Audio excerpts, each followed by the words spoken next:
government's executive and judicial branches, providing wisdom for the challenges they face. Deliver us all from timidity as you build into us a holy reverence for others and a desire to pursue your purposes. We pray in your merciful name. Amen. Please join me in reciting the Pledge of Allegiance to the flag of the United States of America. I pledge allegiance to the flag of the United States of America and to the republic for which it stands, one nation under God, indivisible, with liberty and justice for all.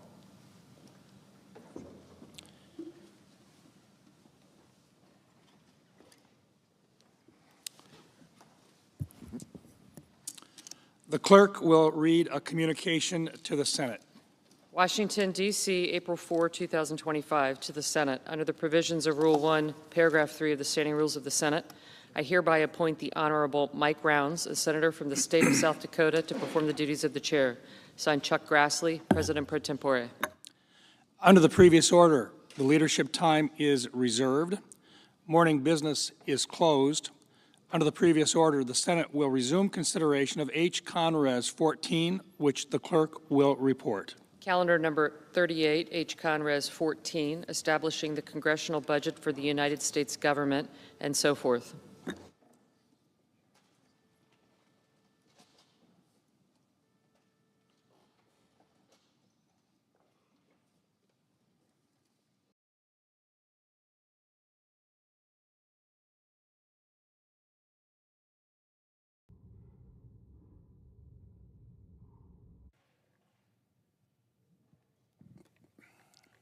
Mr. President, The Democratic leader. the Republican bill that now sits before the Senate is poison. Last night, Senate Republicans began the process to pass legislation eviscerating Medicaid, crushing the health care of the young and old alike, and squandering their future and our future.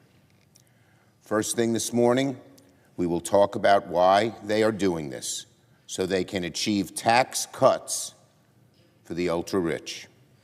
Slashing Medicaid so cruelly and callously would be bad enough. But as Americans learn that Republicans are doing it simply to give tax cuts to the ultra-rich, an electric shock is going to go through the American people, and they will cry out, "What the hell is going on? Donald Trump is betraying us." This is the Republican agenda, plain and simple. Billionaires win, American families lose. Republicans have failed to be honest with the country about the true nature of their cuts. Today, this morning, Senate Democrats will come to the floor to put the Republican agenda on trial before the court of public opinion. Democrats will expose the dark corners of the Republicans' plan. We'll explain the devastating consequences and highlight the many injustices the Republicans will inflict on people's health, on their financial security, on their children's future, and in fact on the very dream, the very future of the American dream itself. I spoke, many of us spoke, on the issue of Medicaid last night, and I thank my colleagues who did the same. Senators Merkley and Durbin, Baldwin, Hassan, Kim, Reed, Cortez Masto, Slotkin, Klobuchar, Welch, Warnock, and Bennett. We will continue today, this morning, exposing Republicans' morally bankrupt tax breaks on billionaires, and then Donald Trump's dumb and costly tariffs. They have tried to hide the Medicaid cuts. They have tried to hide their billionaire tax giveaways.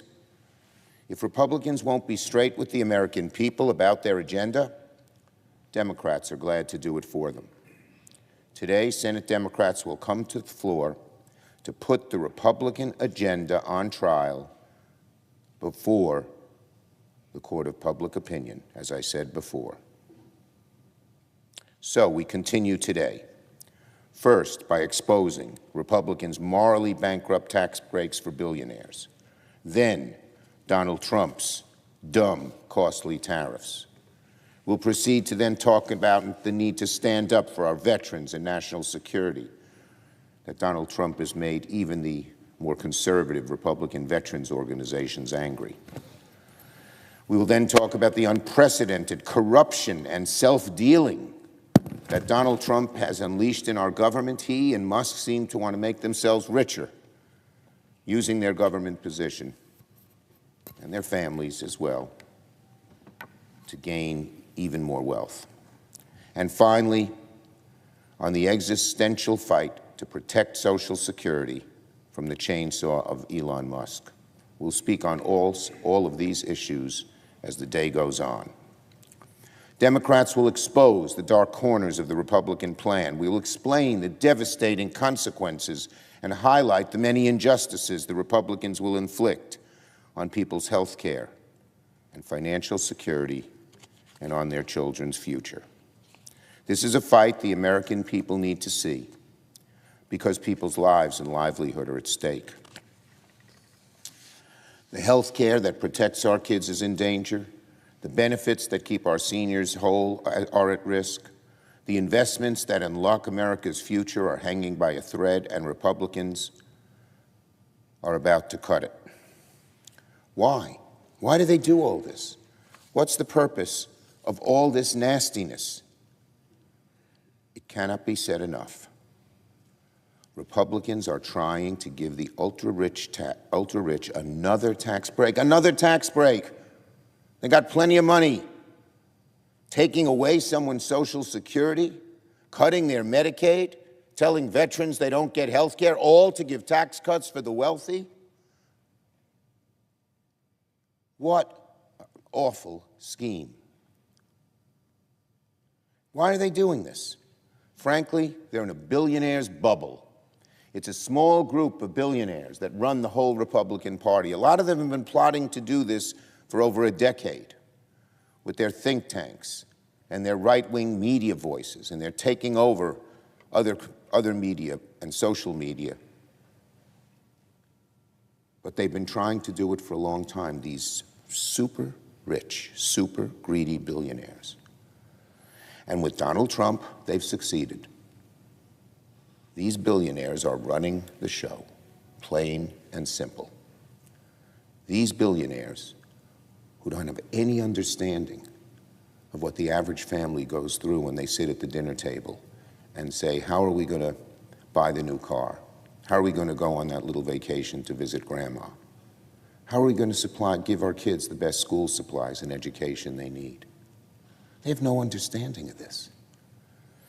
Exemplified when Howard Lutnick, another one of these billionaires, when told his mother might not get his mother-in-law might not get another Social Security payment, he said, she doesn't need it. Well, of course, if your son-in-law is a billionaire, Mr. Lutnick, yeah, it's easy. What about everybody else? They don't even, this billionaire's bubble is so limited. They only talk to each other. They don't even think of the harm they're doing to average people, or they don't want to know about it. So they listen to one another and refuse to understand working people, and that is sickening. When Democrats expose all these cuts to health care and veterans and nutrition, the American people will think it's sickening too. That is the fight we Democrats will have on the Senate floor. Today, tonight, tomorrow, next week, next month, next year. Democrats will fight every which way against this vicious attack on American families, where billionaires win and families lose. You cruelly flay and defeat for you and your agenda. Yield the floor.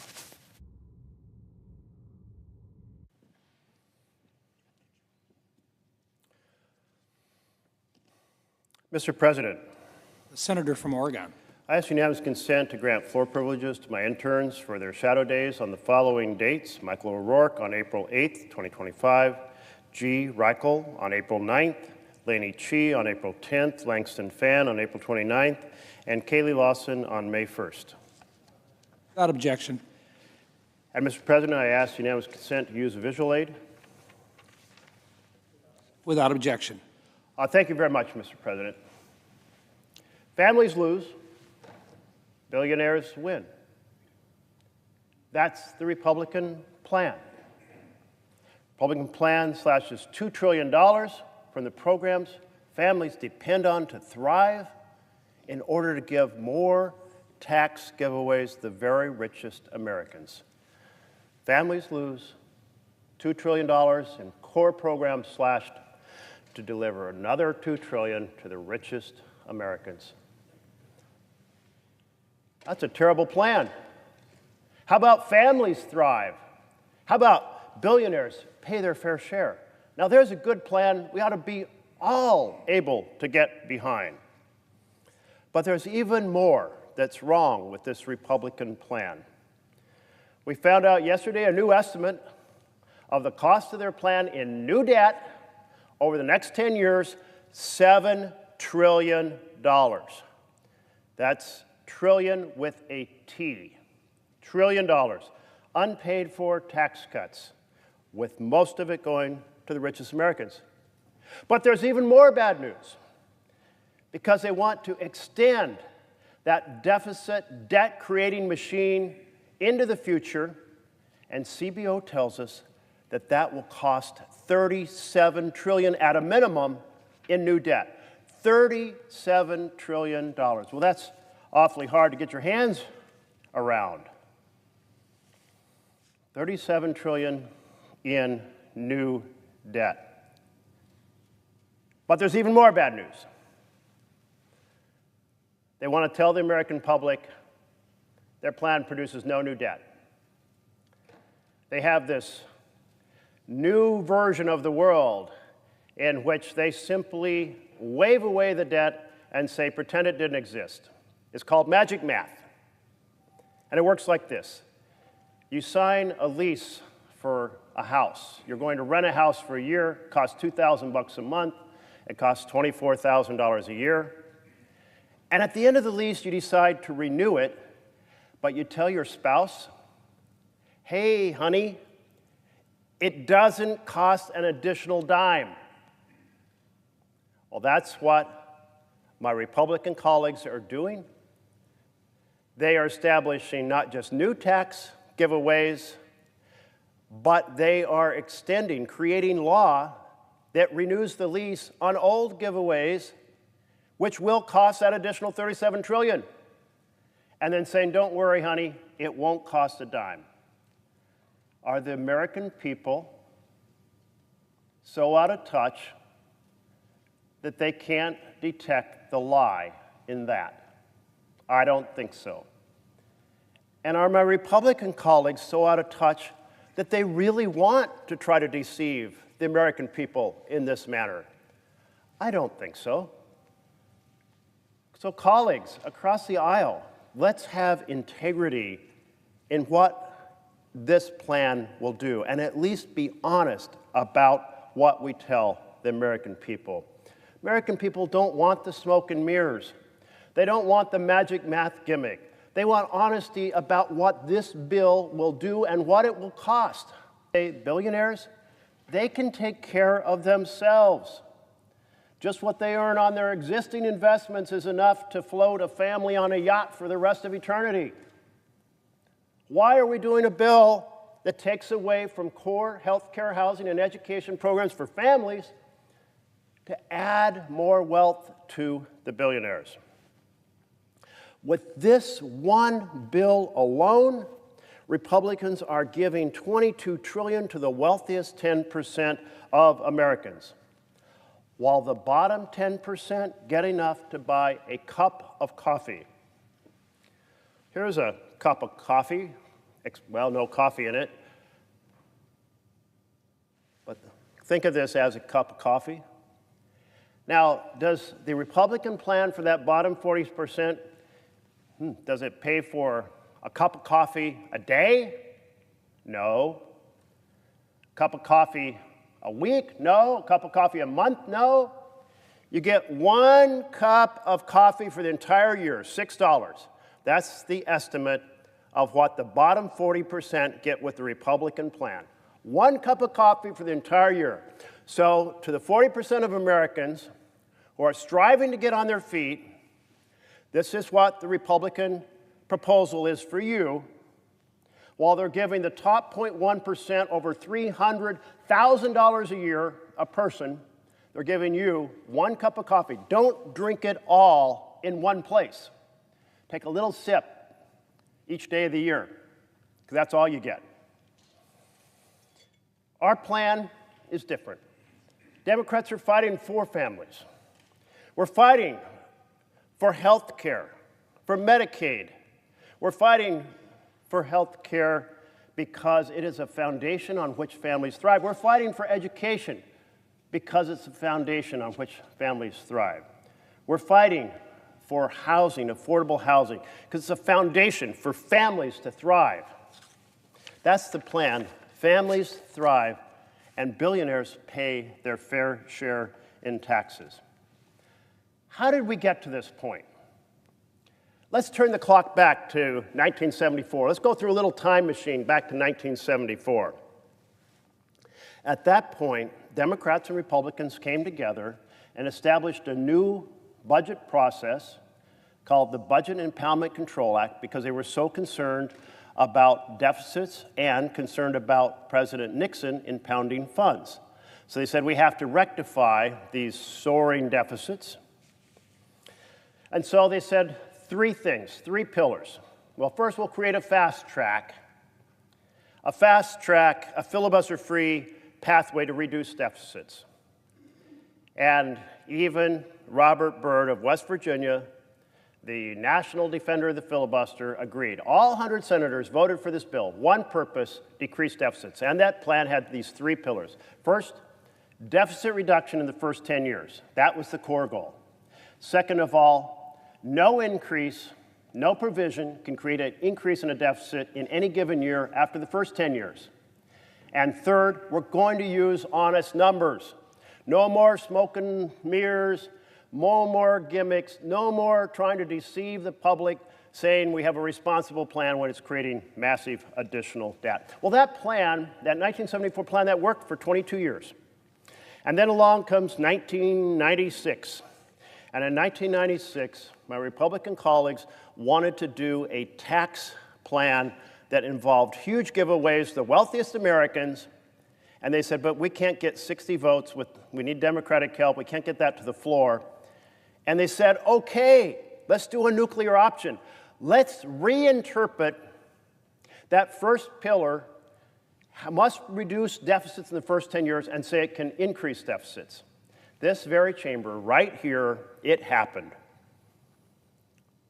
The former Republican leader, Robert Dole, appointed his staff member, Robert Dove, to be parliamentarian, and they reversed the plain language of the law in order to blow up deficits with tax giveaways to the wealthy.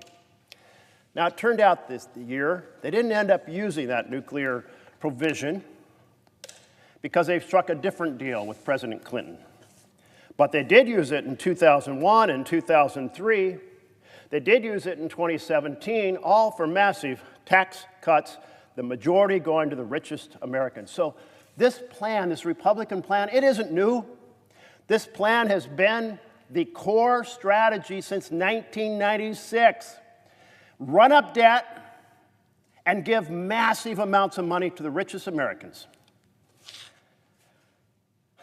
It is very disturbing to me, very disturbing to every American who sees that all we're doing under the Republican vision is increasing wealth inequality, undermining the programs for families to stand on, to thrive, and proceeding to enrich the richest people in our nation. You know, back in 1974, when Democrats and Republicans together crafted this plan, the debt to GDP ratio was 23%. Today, it's 100%. Our national debt is equal or slightly above our national gross domestic product. In 1974, the annual deficit was $6 billion. Today, it's about $2 trillion. In 1974, the total national debt was $475 billion. Seemed like a lot at the time. Now it's 37, or just shy of $37 trillion. But while running on fiscal responsibility since 1996, the Republican Party has been the party of fiscal irresponsibility, changing the Senate rules to run up deficits and debt, giving away the Treasury to the richest Americans, and imposing that massive debt on the families in the future. It's hard to get your hands around what their $37 trillion debt plan means, but think about it like this. Since Independence Day, July 4th, 1776, we've run up less than $37 trillion in debt, and they want to add $37 trillion or more in debt with this single bill. Wow, that's something. You know, candidate Trump said he'd be a champion for families, but President Trump is a champion for billionaires. This is the great betrayal. In February, Democrats voted for amendment after amendment to help families, and my colleagues across the aisle voted, almost in every case unanimously, against those amendments to help families. Democrats voted for an amendment to make sure Medicaid was protected. Republicans voted against it. Democrats voted for an amendment to lower the cost of groceries. Republicans voted against it. Democrats voted to lower the cost of housing, and Republicans voted against it. Democrats voted to lower the cost of prescription drugs. Republicans voted against it. Democrats voted to lower the cost of health insurance. Republicans voted against it. Democrats put forward amendments for families to thrive and for the rich to pay their fair share of taxes. And Republicans voted against it because that's not their plan. Hasn't been their plan since 1996. Their plan has been families lose and billionaires win. If this budget proposal, this vision for the reconciliation bill that will be, so the weather was so cold. Well, who did we have? We had Mark Zuckerberg standing behind the president, billionaire Meta, who owns Facebook, who gave $1 million to Trump's inauguration fund. We had Jeff Bezos, billionaire of Amazon, who gave $1 million to Trump's inauguration fund. We had Sundar Pichai, the billionaire of Alphabet, which owns Google, who gave $1 million to Trump's inauguration fund. Billionaires lined up behind him, but not just those three, also the richest man in the world, Elon Musk, the billionaire owner of Tesla and SpaceX and Starlink, and now, infamously, the name behind Doge, who spent more than $250 million to elect Trump and my Republican colleagues. And those are just the contributions we know about. We don't know about all the dark money they may have spent. Slashing programs families rely on to give trillions of dollars to the richest Americans. That's the Republican plan. Billionaires who don't care if we slash Medicaid. They don't care if grocery prices go up. They don't care about the cost of housing or prescription drug prices or health insurance because they're billionaires. What costs to us a month's salary for them is a 1-second blip in their financial landscape. You know, Donald Trump said about the 25% tariffs on cars, I couldn't care less. I couldn't care less if automakers raise their prices. Well, you know who does care? American families. American families care because a car is a significant part of their budget, and they do care about the health insurance, they care about the groceries, they care about the rent, or the interest rate that drives their mortgage. You know, there aren't so many billionaires in America. What is the point to help a very small group of the richest get even richer? Well, that's a longer story about how money pollutes our political process. But here on the floor, where we can argue the pros and cons of policies, let's at least use honest numbers, not replace the CBO numbers with some fake numbers, not use magic math. We are here, Democrats on the floor, to expose this fraud. We are here to stop this fraud. We are here to fight for America's families. We are here to stop this budget resolution and the subsequent reconciliation bill in which families lose and billionaires win, because we want families to thrive and billionaires to pay their fair share. Thank you, Mr. President. Mr. President. Senator from Massachusetts. Thank you, Mr. President. And I want to say thank you to the senator from Oregon. I am grateful for your leadership in making sure that America understands exactly what the Republicans are up to and how they've just got one central mission, and that is cut services for everybody else, cut all the things that ordinary folks depend on so that they can deliver tax cuts for a handful of billionaires. It is obscene, and I appreciate how you pointed out. I am here because co-presidents Donald Trump and Elon Musk are taking a chainsaw to our federal government, hurting families in Massachusetts and all across the country. You know, it's almost like they drew up a list of every program that families rely on, everything that's valuable to families, and then went through the list and said, let's cut that, let's cut that, let's cut that. And why? To pay for tax cuts for billionaires. Thanks to Donald Trump and Elon Musk, Grandma will have to drive hours if she has a problem with her Social Security check and needs someone to help her straighten it out. Why?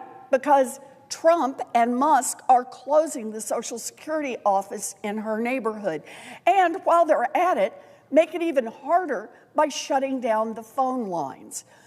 Thanks to Trump and Musk, the after-school program that gives kids a safe place to be after classes are over and before mom and dad get home from work, they want to cut those programs. Same with the aides that sit in classrooms with kids who need a little extra help learning how to read. Thanks to Trump and Musk, critical medical research came to a screeching halt. Research that could help save lives and find cures for awful diseases. Musk and Trump say that these cuts are about efficiency. That is a lie. Let's be clear. Trump and Musk are creating this sandstorm of chaos while they make these cuts because they want to distract us from what is really going on. They want to grease the skids for giant tax giveaways for their billionaire buddies and pay for it on the backs of working people. And now, today, Republicans in Congress are putting forward a proposal to deliver these tax cuts for the wealthy and well-connected, and they are asking us to vote on it tonight. This bill and Trump and Musk's cruel agenda isn't good for Massachusetts, and it isn't good for our country. I'm hearing from families at home in Massachusetts who are feeling the pain right now. Start with medical research. Medical research powers our economy in Massachusetts, and it is the reason that we have had incredible breakthroughs like vaccines and cancer drugs that save lives. So how did Donald Trump and Elon Musk thank the doctors and the researchers who are doing this work? By canceling tens of millions of dollars in federal funds that support medical research at Massachusetts hospitals, universities, and healthcare providers on everything from clinical trials to pandemic readiness. And they did it just weeks after Trump tried to cut the funding that keeps the lights on at our community health centers. So to anyone who believes in science and believes in investing in cures for horrible diseases, now is the time to fight back. And that's why I'm filing amendments to the Republican bill to keep federal support for Massachusetts medical research institutions and health care providers, including our community health centers. And it's why I'm filing another amendment to fight back against Trump and Musk's National Institute of Health funding cuts, because we are a country that believes that we should invest in finding a cure for Alzheimer's, for diabetes, for cancer, and for other diseases. And on education. Education levels the playing field. It gives every kid a fighting chance. Doesn't matter to Trump and Musk, just this week, they slashed millions of dollars in funding for K-12 education in our Commonwealth, shut down a regional office in Boston that helps administer Head Start, canceled millions of dollars in funding that was helping pay for kids' school lunches. To them, that was the cherry on top of Trump's executive order to, quote, abolish the entire Department of Education, throwing schools all across this country into chaos. So, to students, to parents, to teachers, now is the time to fight back. We are fighting for an America where it's not just the kids of billionaires who get a good education, but every kid in every community all across our Commonwealth. It's why I've got an amendment to the Republican bill to protect education funding in Massachusetts and to protect services like Head Start that lift up our kids and make sure that we are not leaving families hanging out to dry. And I'm fighting for our workers. Last week, Donald Trump signed an illegal executive order attacking federal unions and stripping workers of their rights. It is the definition of union busting, and it is an attack on the workers who make sure that our food is safe to eat, who make sure that it is safe for us to fly in airplanes, who make sure that we take care of our veterans, who try to help us and protect us from viruses and diseases and so much more. So to workers in Massachusetts and all across America, now is the time to fight back.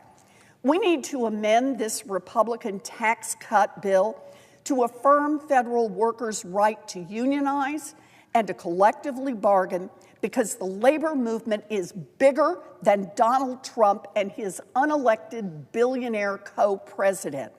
And we believe that every worker deserves the freedom to join a union and to negotiate for a fair contract.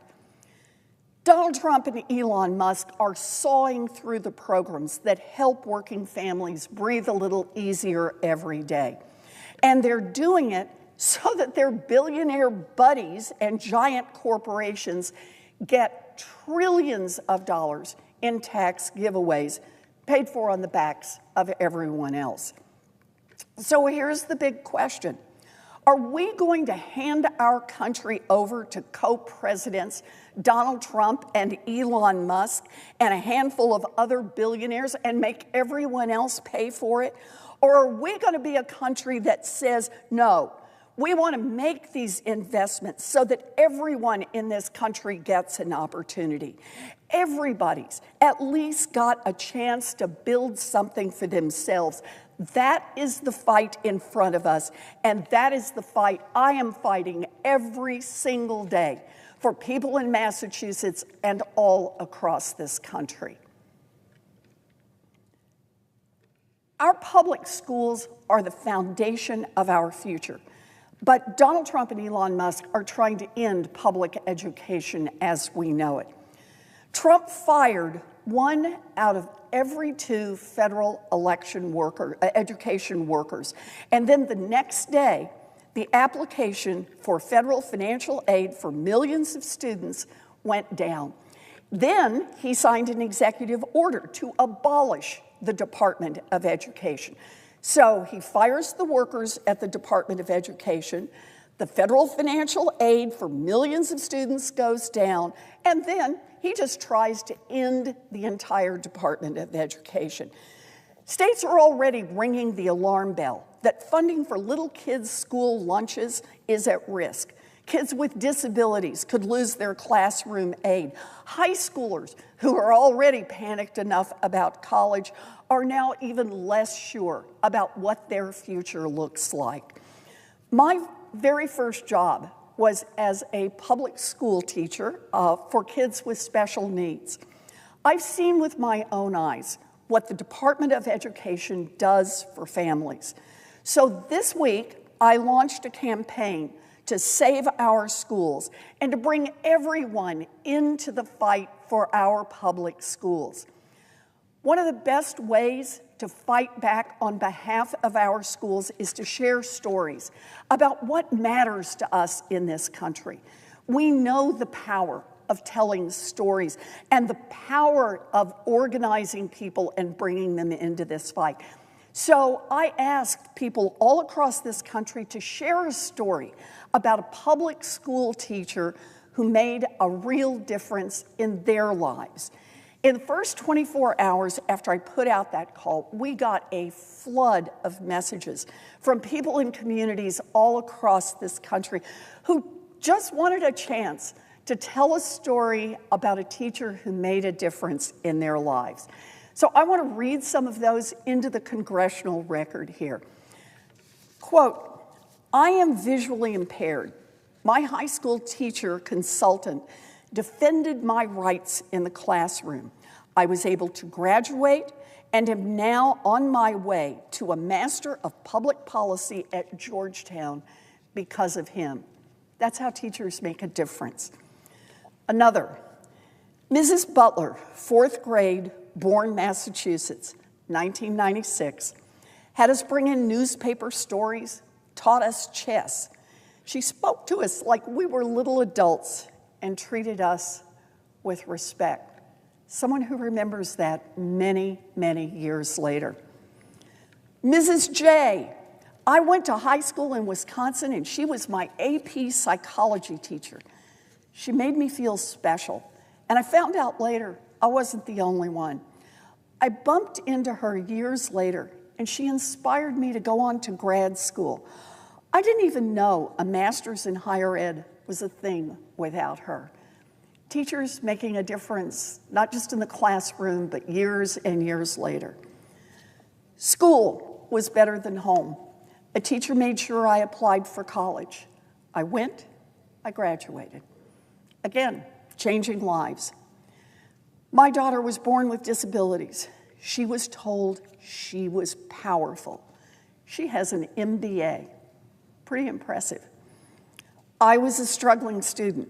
One teacher always paid attention and helped me after school. My high school culinary arts teacher played a pivotal part in my life, which has led to a lucrative career. My son's music teacher went out of her way to create a spot in school band for him to play his electric guitar. Now he is an accomplished musician who loves to play music. The ways in which teachers change our lives. My 5th grade teacher taught us to knit, which allowed us kids with different learning needs to thrive. Exclamation point. Someone who is grateful to this day. My husband works for a high school in Alabama and teaches teens coping skills. It has prevented suicides. Truly, truly the importance of what our teachers do. I was raised by a single parent who didn't go to college, and with the expectation that, due to cost, college would not be possible for me. One of my teachers repeatedly told me I was smart and capable and that I should go to college, and then helped me apply. Now, I have a PhD in materials chemistry and work at a defense lab. A reminder, teachers don't just contribute to the lives of their students, they contribute to the growth and the future of our entire nation. My high school Spanish teacher inspired me to be brave and explore the world outside my small rural town. Good for you. Here's one. I was bullied a lot as a kid. My 6th grade teacher finally got my bullies to leave me alone. There's something life-changing for a 6th grader. My 8th grade social studies teacher, Mrs. Gifford, made me want to be a social studies teacher too. I was a struggling student. One teacher always paid attention and helped me after school. High school Spanish teacher inspired me to be brave and explore the world outside my town. Had a public school system not worked for my child, she wouldn't be where she is today. My American Studies teacher enthusiasm inspired my love of politics and history. Here's one from a teacher. I'm a public school teacher for deaf and hard of hearing students. I became one because I had an individualized education program, or IEP. I continue to be inspired by Mrs. Baumler, who showed me what project-based learning and collaborative education can be. My daughter's kindergarten teacher seeks grants on her own time to help her kids adjust. Mrs. Snyder is the only person who told me I could have a career in the arts. Mrs. Tolel, my sewing teacher, she was very kind to me at a moment in my life. We remember those moments. Both my kids have been in special education. One has a PhD, the other is in law school. I have my own story. Nobody in my family went to college. It was a 2nd grade teacher, Mrs. Lee, who scooped me up and whispered in my ear that I was special and that I could be a public school teacher. And at that moment, my entire life changed. For all the rest of my growing up years, whenever someone asked me anything about my future or what I was interested in, I would stand a little taller and say, I'm going to be a teacher. It guided my entire life. I am grateful to have an opportunity to say thank you to Mrs. Lee. The federal government has invested in our public schools, in keeping class sizes smaller, in making sure that teachers' aides for the kids who need extra help are there, and in after-school programs so that working parents can know that their kids are in a safe place where they can do their homework or have some fun. Taking that away from our kids so that a handful of billionaires can scoop up some tax giveaways and be even richer is just plain ugly. And I will fight it with everything I've got. Next, I want to talk for a minute about Social Security. Right now, Donald Trump and his unelected billionaire co-president, Elon Musk, are trying to rip away Social Security benefits from millions of Americans. You know, two people who do not have a clue about how important Social Security checks are and what they mean to families, two people who just don't understand that at all, are Elon Musk and Donald Trump. And that's why they are willing to attack Social Security so that they can pay for tax cuts for a handful of billionaires. Now, let's be clear. Social Security is not charity. It is not some giveaway, not something that a few rich people hand out coins to old folks. Social Security is a program that people pay for all of their working lives. 73 million Americans depend on Social Security, and they paid for those Social Security benefits. Out of every paycheck, they were putting money into the Social Security system on the sacred promise that when the time came that they were no longer working, they would be able to count on Social Security for food, for a roof over their heads, for some real financial security. Elon Musk and Donald Trump are breaking that sacred promise, and they are breaking it so that billionaires can get a tax break. Now, here's the thing. Elon Musk and Donald Trump know that they can't just go in and reduce Social Security benefits. They'd like to. Remember, Elon Musk is the guy who called Social Security a Ponzi scheme. He's a guy who has said, look, you know, we're going to get this done. We need to cut Social Security. The problem is, Elon Musk didn't establish Social Security. The problem is, Donald Trump didn't establish Social Security. No, it was Congress that passed the laws that created Social Security. And it is Congress and only Congress that can cut those Social Security benefits. So you would think Elon Musk and Donald Trump, Republicans are in the majority right here in the Senate, over in the House of Representatives. If they really want to cut Social Security, then do it out in the open and introduce a bill. Have your Republican buddies introduce a bill to cut Social Security benefits, and let's see where that goes. But no, they know that cuts to Social Security are deeply unpopular, deeply unpopular. They know that people who answer to the voters are very hesitant to do that. So what have they figured out? A backdoor way to come in and cut Social Security. And how do they do that? They just make it harder and harder and harder to get the Social Security benefits that people paid for year after year after year. Make it harder to correct an error. Make it harder to apply. Make it harder to get any help if your check doesn't arrive. And all of that has the effect, just a little over time, of cutting more and more people out of the system, fewer and fewer people who get what they paid for. How do they do that? Well, they shut down the phone system. So you got a problem and you try to call and get it straightened out? Nope. Donald Trump and Elon Musk want to just shut that down, so that's not available. They're closing Social Security offices. So instead of being able to go to the office near your home, you may have to drive an hour or 2 hours or 3 hours to get to a Social Security office. And what if in your 60s, in your 70s, in your 80s, in your 90s, you're not able to drive? You can't get to that office? Well, either you give up or you find somebody who will be able to take you there. But even after you get there, you can't get the problem solved because there aren't enough people.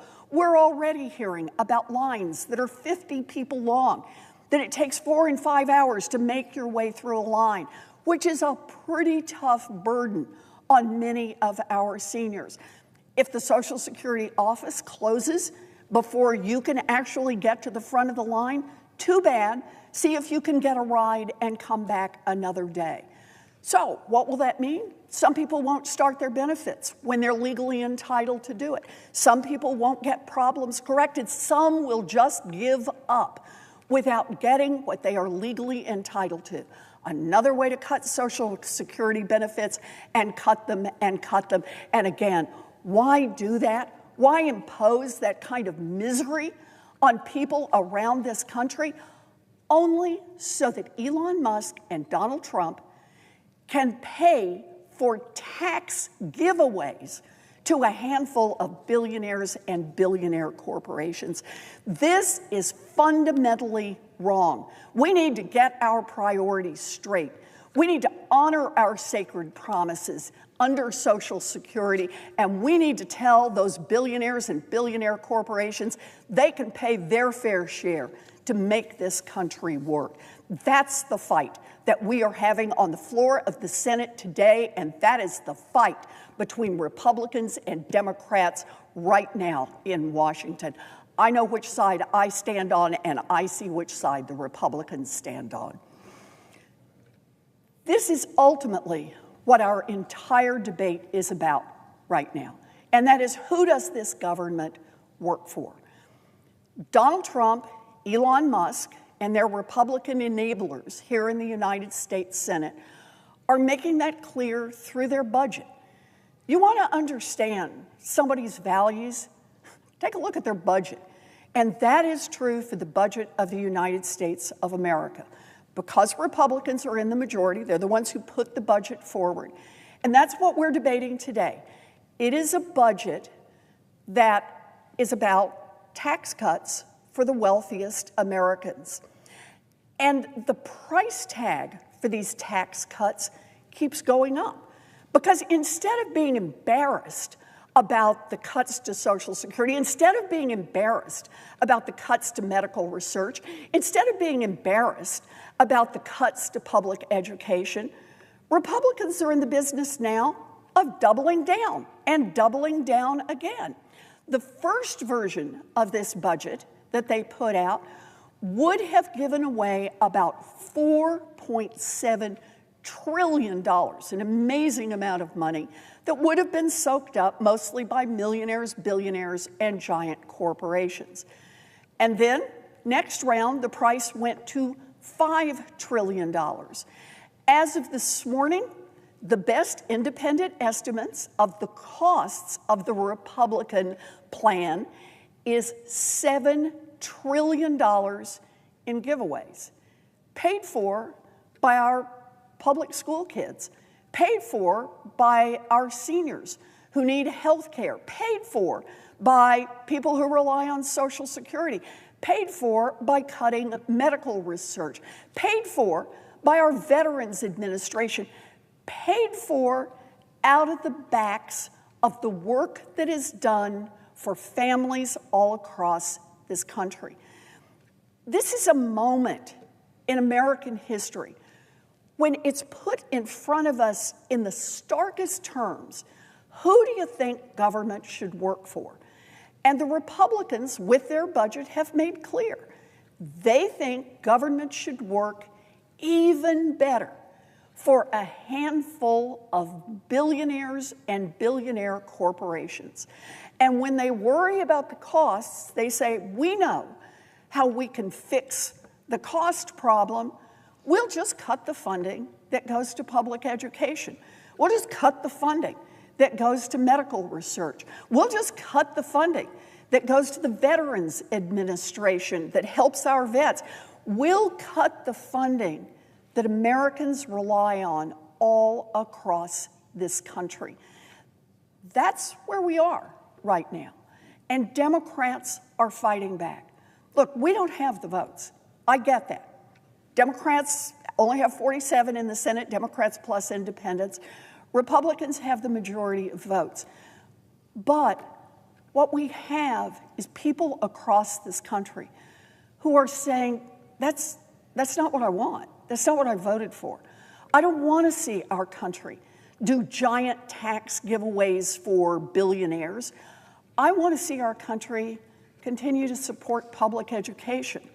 I want to see our country continue to invest in medical research. In fact, a lot of people around this country think we ought to be doing more of that.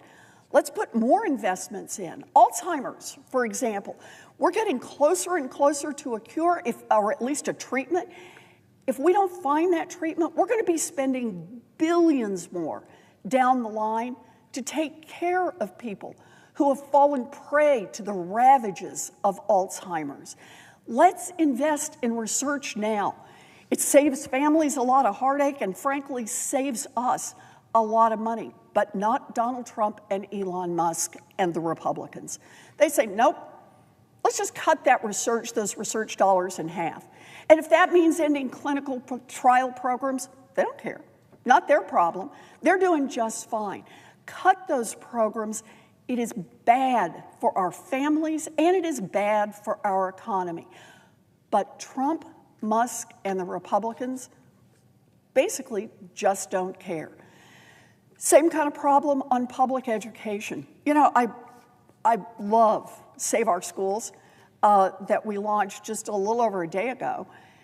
And the stories have flooded in of people of all ages, people from all different parts of the country. People have all different kinds of jobs right now who say, oh, yes, I remember that teacher. I remember my second grade teacher who changed my life. I remember that sixth grade teacher who taught me how to deal with the bullies.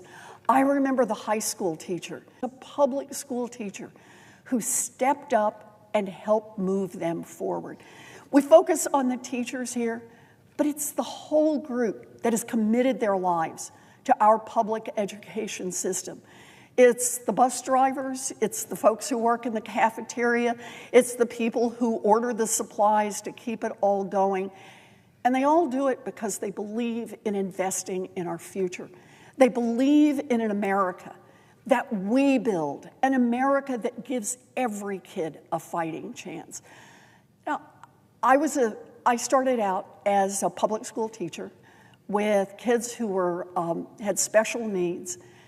And I really saw firsthand what it means to believe in the worth of every child and to invest in those children so that every child can do his or her best, so that children have an opportunity to grow, to learn, to live independently. All of that is the commitment of our public schools and our public school educators. Everybody is a part of that team because they believe in our kids and believe that this is how we build a future. No nation builds a great future by shortchanging its children. That has been a core part of our American values for a long, long time. And now Donald Trump and Elon Musk come along with a chainsaw and say, we're just going to lop those programs off. We're just going to cut them off. Already tried to fire half of all the people who work at the Department of Education and then decided that wasn't enough. So they turned around and said, let's just shut the whole Department of Education down. And it's already having an impact on people's schools, are scrambling to figure out what their budgets will look like. Who are they going to have to lay off? Class sizes are likely to get bigger. That hurts every one of our kids. The kids with special needs who need an aide sitting beside them, they're likely to have to go away. Can't do that work anymore. The whole notion as a nation that we care more about a handful of billionaires getting, listen to those numbers again, $7 trillion in tax giveaways from the Republicans, while we just starve or completely eliminate the programs to support public schools all across this country. Budgets are our values. And the values of Donald Trump and Elon Musk and the Republicans that are reflected in this budget, billionaires over our kids, those are the wrong values. Those are not America's values, and now is the time to fight back. It's a hard time right now. I understand that it feels like we're in a sandstorm, that there's something every single day. We've got new tariffs announced yesterday that make no sense at all. Stock market is plunging, renaming the Gulf of Mexico, invading Greenland. There is so much going on. But understand this, there really is direction here.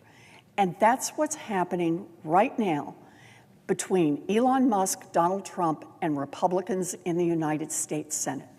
And that is, while all this noise and swirl and speculation is going on, very quietly try to tiptoe into the United States Senate and offer $7 trillion in tax giveaways, mostly to folks like Elon Musk and his fellow billionaires. Offer them all the money and then tell our school kids, tell our seniors, tell everyone else in America that you have to pay for it because the billionaires are the special people in this country. They're the ones who are catered to here in the United States Senate. Well, I get it. That's what Trump wants. That's what Musk wants. That's evidently what the Republicans in the Senate want. It is not what Democrats want.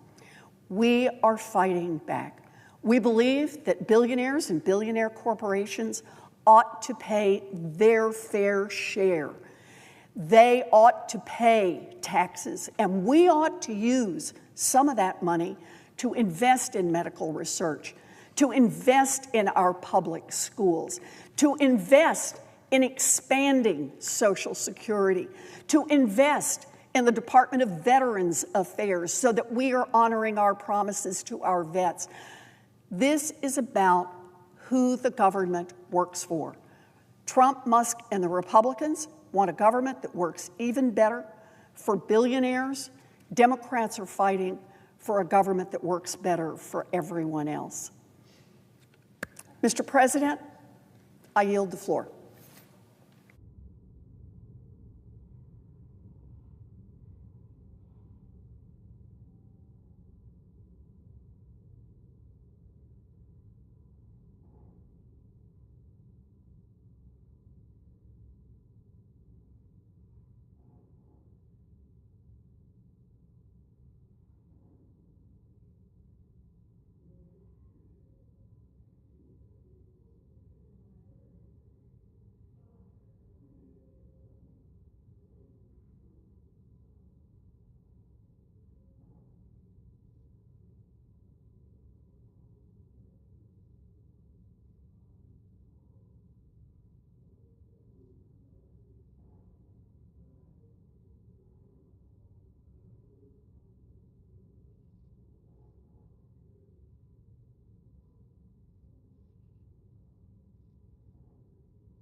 Mr. President. The senator from Arizona. Mr. President, across Arizona, I am hearing from families who are doing everything right. They're working longer hours, sometimes 2 or 3 jobs, budgeting carefully, trying to save for their families and their children's futures. But they're still paying more at the grocery store and more for rent and barely making it from one paycheck to the next.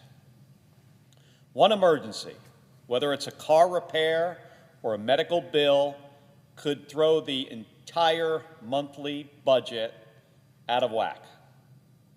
That's what people are living every single day. So when they hear that Congress is once again debating another tax cut, but not for them, for billionaires and giant corporations, they wonder, who in Washington really cares about me? Who is Washington working for? This is a handout to a tiny fraction of some of the wealthiest people in the world, people who already have more money than they could spend in a lifetime. If you raise taxes on the billionaires and multimillionaires, which is what we should be doing, they'd still be billionaires and multimillionaires. But once again, Republicans want to instead cut their taxes, and working families are going to be the ones left holding the bill. Because this debate, it's not about numbers on a spreadsheet. This budget is about what gets cut to pay for those tax breaks. It's about which kid doesn't get a meal at school, which family loses their home to cover medical care for their kid or their parent, which patient skips the medical care they need because Congress decided that billionaires needed a bigger tax break. We don't need to guess what that looks like. Arizonans are already telling me. Angela from Phoenix works in school nutrition. She called my office to speak out against these budget cuts, and I'm going to quote her directly. And this is a quote from Angela. "I work in school nutrition, and I see how many students benefit from the school breakfast and National School Lunch Program. The National School Lunch Program is actually the second largest food nutrition assistance program behind SNAP. And when students participate in these school meal programs, their families benefit and the community benefits." This is still Angela here. If we keep making these cuts, we're going to harm people that are already hurting. People are already struggling out there. We're already struggling. We need these programs invested in, not divested from. And for what? To give cuts to rich people, to billionaires, while all of us suffer. It's not right. Mr. President, Angela is absolutely right. And Desiree from Phoenix wrote to me. She said, this is a quote, "I am a hardworking Arizonan who is watching my family and community struggle while the wealthiest Americans get even richer. I have family members who are disabled and rely on government assistance, programs like SNAP and Social Security disability insurance. These aren't luxuries," she said. "These are lifelines. And yet their benefits are being cut while billionaires and massive corporations get even more tax breaks." This is still a quote from Desiree. "Every time a tax policy favors the ultra-wealthy, it takes food off the tables of families who are barely getting by. It forces people with disabilities to make impossible choices between rent, medication, and groceries. This is not the Arizona I believe in, she said. This is not the America I want to see. We need leaders who fight for us, the working people, the families who are doing everything right and still falling behind. We need tax policies that are fair, that hold the wealthiest accountable, and that protect the programs that keep our most vulnerable from being pushed even further into poverty. This is story number 3 from Nicholas. Now, Nicholas, he's a medical student from Arizona, and he wrote to me about what these cuts would mean for him and his partner, who are both about to graduate with hundreds of thousands of dollars in student debt. And Nicholas said, Congress must pass a budget that benefits Americans instead of slashing funds to essential life-saving programs like Medicaid to finance tax breaks for the wealthy. He said, this is a quote, "I would not have been able to afford health care during medical school without Medicaid. My partner is in the same position. Please consider people like us who rely on these programs so we can stay healthy and continue serving our communities as future physicians." And Lexi from Phoenix, who has had 9 open heart surgeries. She's now in heart failure and she's disabled. Medicaid and SNAP are the only way that she can access the care, medications, and the food she needs to stay alive. Lexi said, in this letter, she said, removing programs such as Medicaid and SNAP would be terribly detrimental to people like myself with disabilities. And she said, I myself, along with other patients with congenital heart disease, whether they be adults or young children looking to stand a chance in the world, would pass away. She said she and others will die. She went on, in a way, I feel as this letter will be pushed aside and ignored. However, I am hopeful that this letter will actually hold to something for the members of the 119th Congress to actually take a stand against Mr. Trump and his administration and their life-threatening agendas. Mr. President, every single one of these stories is a reminder of what's at stake here. These are the voices we should be listening to, not billionaire donors, not corporate lobbyists. And by the way, Elon Musk shouldn't be rigging the federal budget to give himself another tax break. Why is he allowed to do that? I'd rather listen to Nicholas and Desiree and Angela and Lexi. These are the people we should be listening to, not an unelected billionaire working for another billionaire, trying to give billionaires more tax breaks. Mr. President, Arizona families, they're paying attention. I'm sure Kansas families are as well. And they're asking us to do the right thing. These are the people who will pay the price if Senate Republicans move forward with this plan. And it's a steep price. And let's be clear, this is not the first time that we've seen this playbook. This is a rerun. In 2017, President Trump signed into law the so-called Tax Cuts and Jobs Act. That's what they called it. It slashed the tax rate for big corporations It showered benefits to the top 1% and promised big things. It promised higher wages for workers.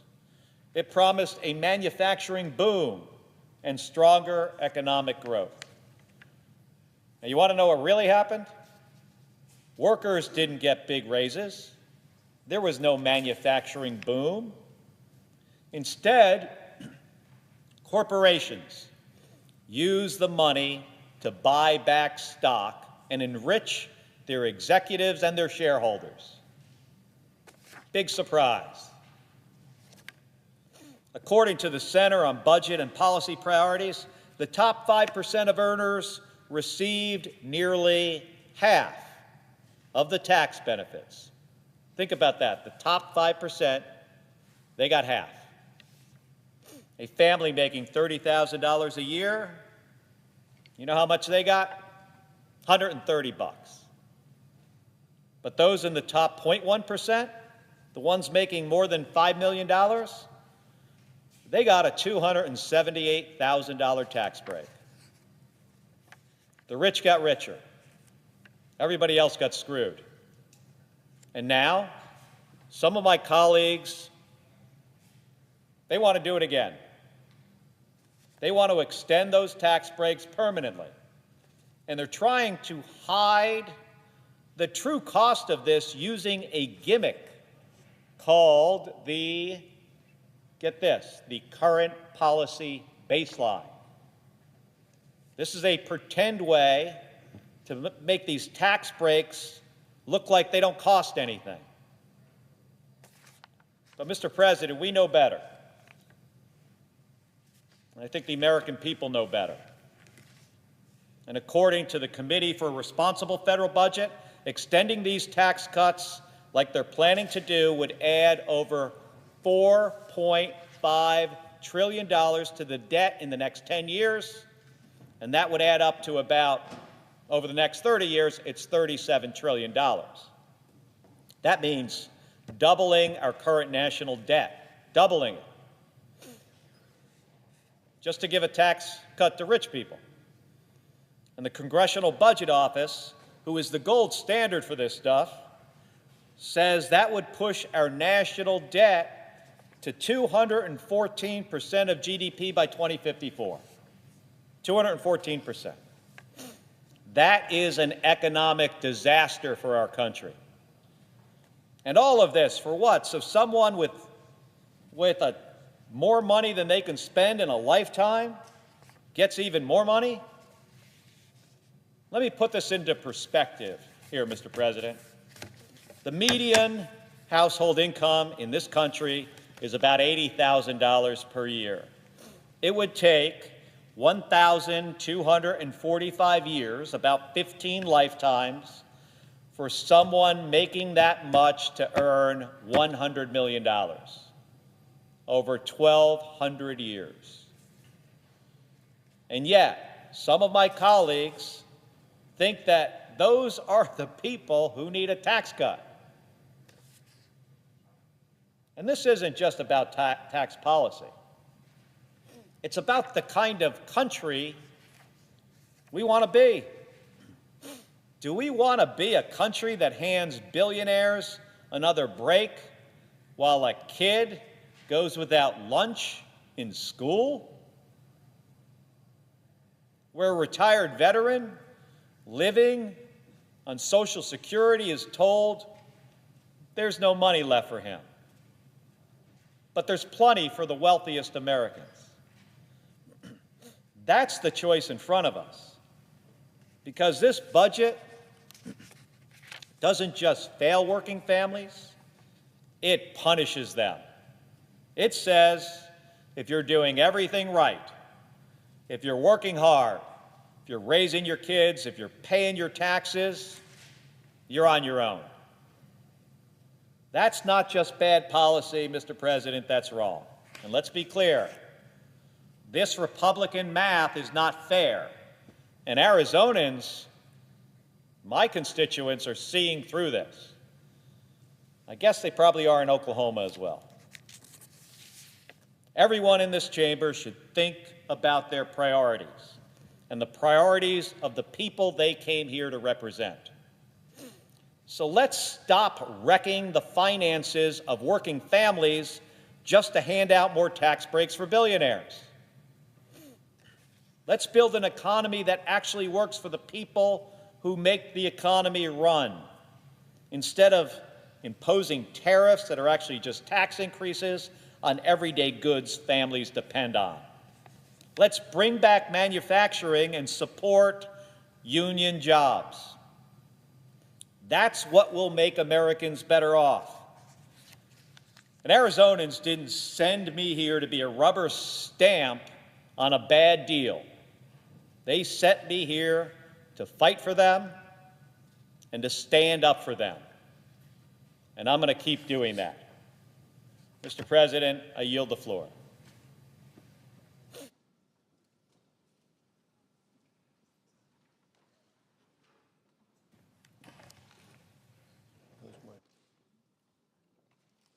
Mr. President. Senator from Colorado. Thank you, Mr. President. I want to, before he leaves the floor, I want to thank my colleague from Arizona for his incredibly wise remarks this morning and for his indignation at the insanity of this so-called tax bill that we're considering on the floor.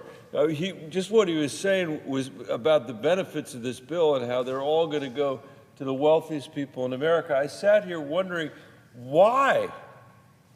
Why would we pass a bill like that on the floor of the Senate when the American people have so many needs? Why, when we've had an economy that for 50 years, because of the trickle-down economic policies that have been pursued by Republicans and sometimes Democrats in this chamber, and we see that the country has less economic mobility than it's had, which is a fancy way of describing a situation where people in America no longer feel if they work hard they're going to get ahead, or if they work hard their kids are going to get ahead.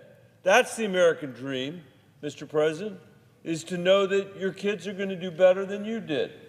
And for the first time in American history, as I said last night on this floor, for the first time in American history, if you are 30 years old in this country, you have a 50% chance of earning a salary as good as the one your parents had. That's never been true before. Incomes are down for young men in their 20s in this country by 40%. Since the mid-1970s. And we've continued to see the distribution of wealth and the distribution of income make it harder and harder and harder for people to stay in the middle class, to afford a middle class, to be able to afford child care and health care, higher education, a vacation for themselves and their families, to say nothing of the kids of the families that are living in poverty in America. I used to be the superintendent of the Denver Public Schools before I came here. And the parents and grandparents in my school district, which were mostly kids of color, mostly kids living in poverty, were very often working 2 and 3 jobs just to feed their families. And no matter what they did, no matter how hard they worked, they couldn't get their kids out of poverty. That economic dislocation, I think, is one of the reasons why the American people elected Donald Trump again. Because they were so frustrated with an economy that seemed to have no benefit for them or their kids that they were willing to take the risk of chaos to try to have some sort of breakthrough. And while I wouldn't have wanted that chaos, I could understand the impulse. Since neither party has done a very good job of delivering for working people in this country in a long time, we're going to see how that chaos theory works itself out, because the chaos is raining down on our country right now. The chaos is raining down on the American people. right now. One of the things that's really interesting to me about this tax bill is that I don't think there's any mayor in America who would propose what's been proposed here. I don't think there's any mayor in America who would say, my plan for my community is to borrow more money than we've ever borrowed in the history of our community. The debt adds up to another 4.6 trillion, or I guess it's 5.5 trillion if you count interest. I'm going to borrow more money than I've ever borrowed, but we're not going to spend it on roads or bridges or parks. The desperate need for mental health treatment across our country, especially among kids, but also among seniors as well, and everybody else. I'm not going to spend it on parks or schools. I'm going to take that money and I'm going to give it to the richest neighborhood in town and hope that somehow it's going to trickle down to everybody else. That economic theory, when you put it in the terms of any community in America, makes no sense at all. And America is a community. It makes no sense for our nation to go into debt, to force the children and grandchildren of our teachers and police officers and firefighters to pay back this debt, to pay back this interest. For what? To finance tax cuts for the wealthiest people in America when, for the last 40 or 50 years, almost all the benefit of the economy has accrued to the people at the top.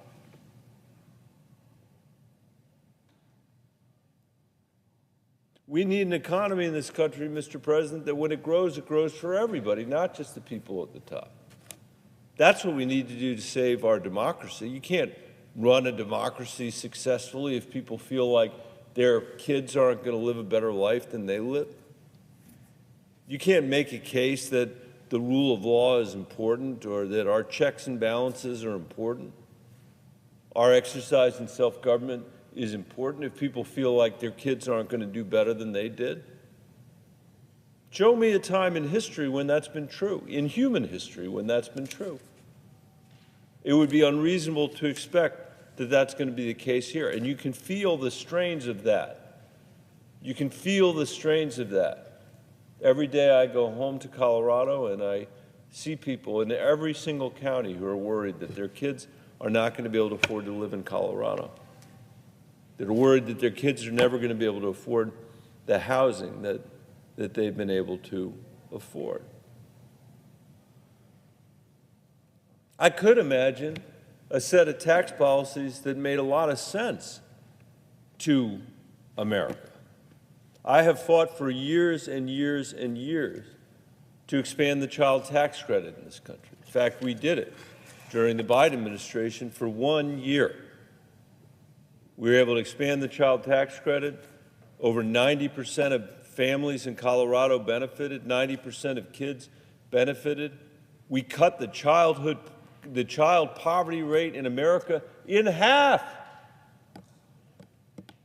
In the richest country in the world, we demonstrated that we did not have to accept the level of childhood poverty that we have as a permanent feature of our democracy or a permanent feature of our economy. We could fix it on this floor.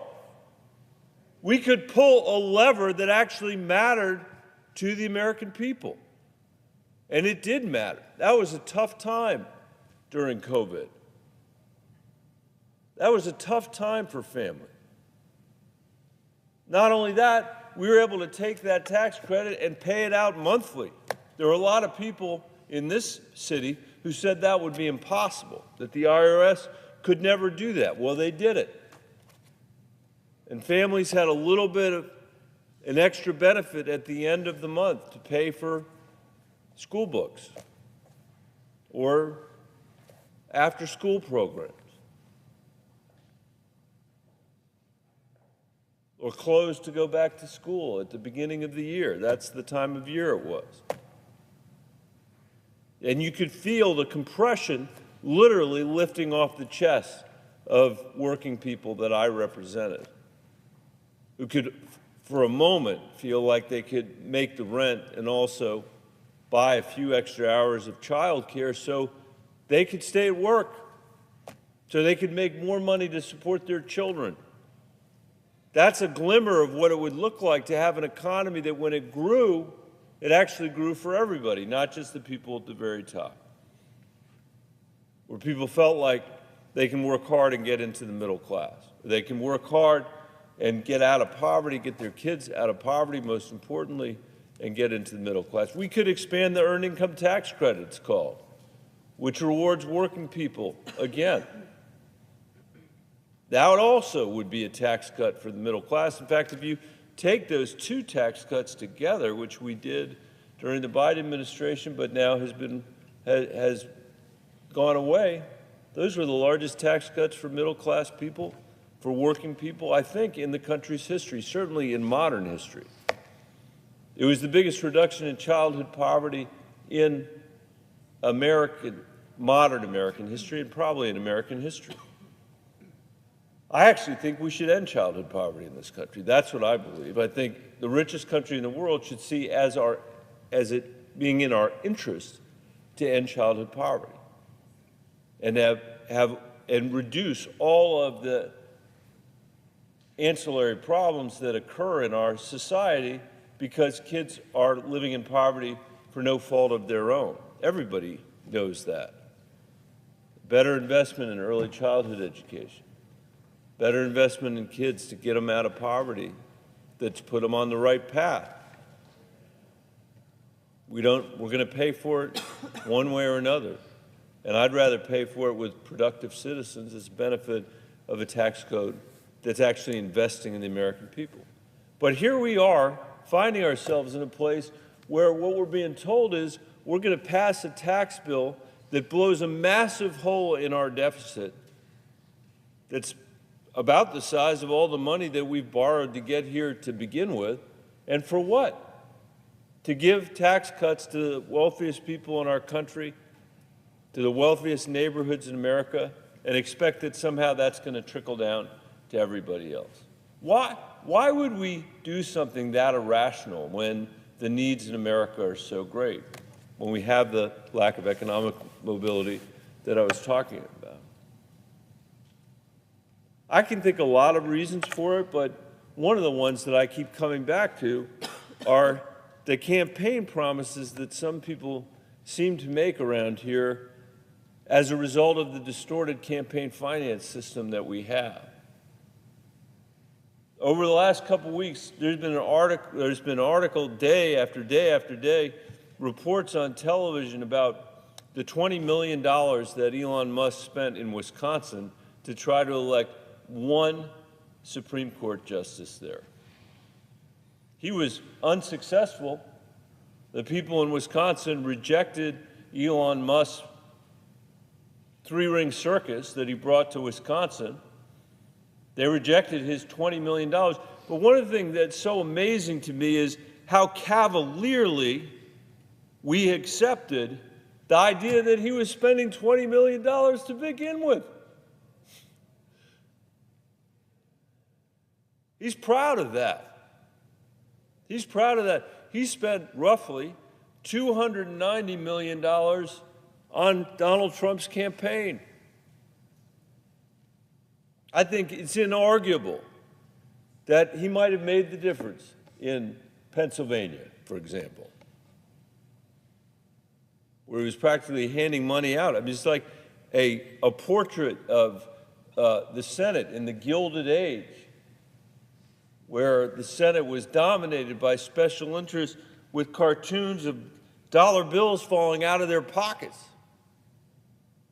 And he wandered around Pennsylvania with dollar bills falling out of his pockets, $100 bills, $1,000 bills. In Wisconsin, $1 million bills he's given away for the benefit of Donald Trump and to keep the tax system as distorted as it is, as unhelpful to the American people as it could be. Now, here's the thing. He is so wealthy. He is so wealthy. I think he's worth something like $78 billion, something like that. I'll check that. But he is so wealthy that that $20 to him is such a small fraction of his wealth that it's like somebody in Colorado buying one hamburger from McDonald's. Would somebody in Colorado spend the money on one hamburger from McDonald's if they thought they controlled the outcome of an election in Wisconsin? That $290 million that he spent in Pennsylvania, or in the last Trump campaign, a big part of that in Pennsylvania, but other places as well, that sounds like a lot of money to anybody here. $290 million, that is a lot of money. If you look at that in the context of, a teacher in Colorado, it's about $50. That's the cost of a steak dinner for a teacher in Colorado. That's not nothing. That is not nothing.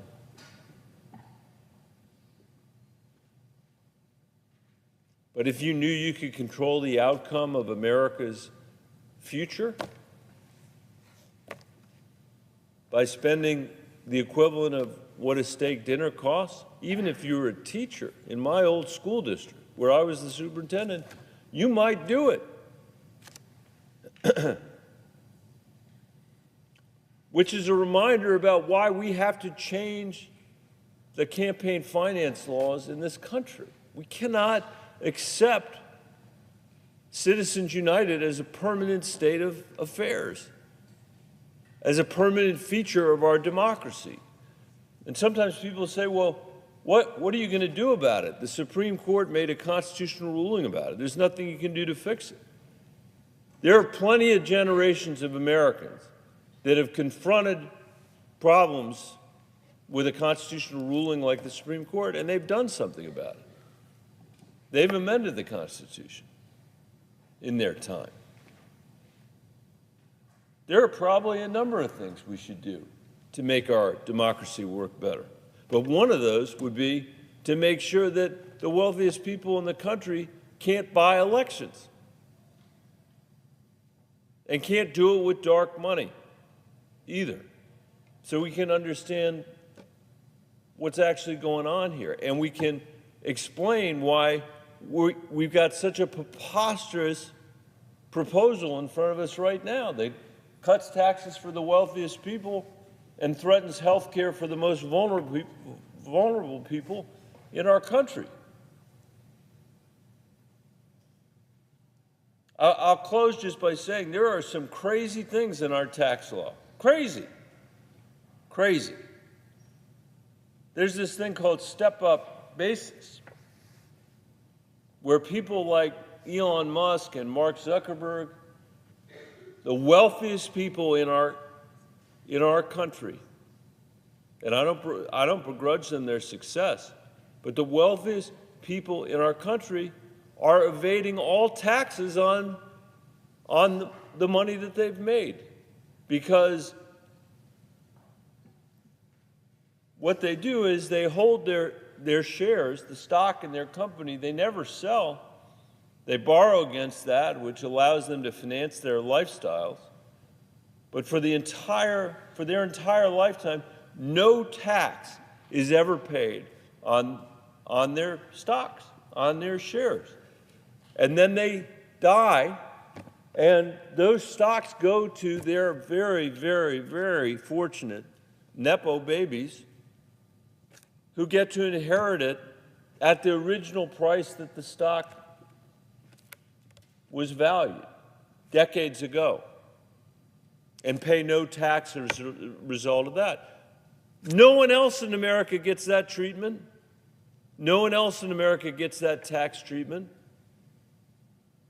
And in our country today, because of that unbelievable concentration of wealth, in our country today, because we have found ourselves, frankly, Mr. President, living in a new Gilded Age, which is reflected in the tax bill that is in front of us.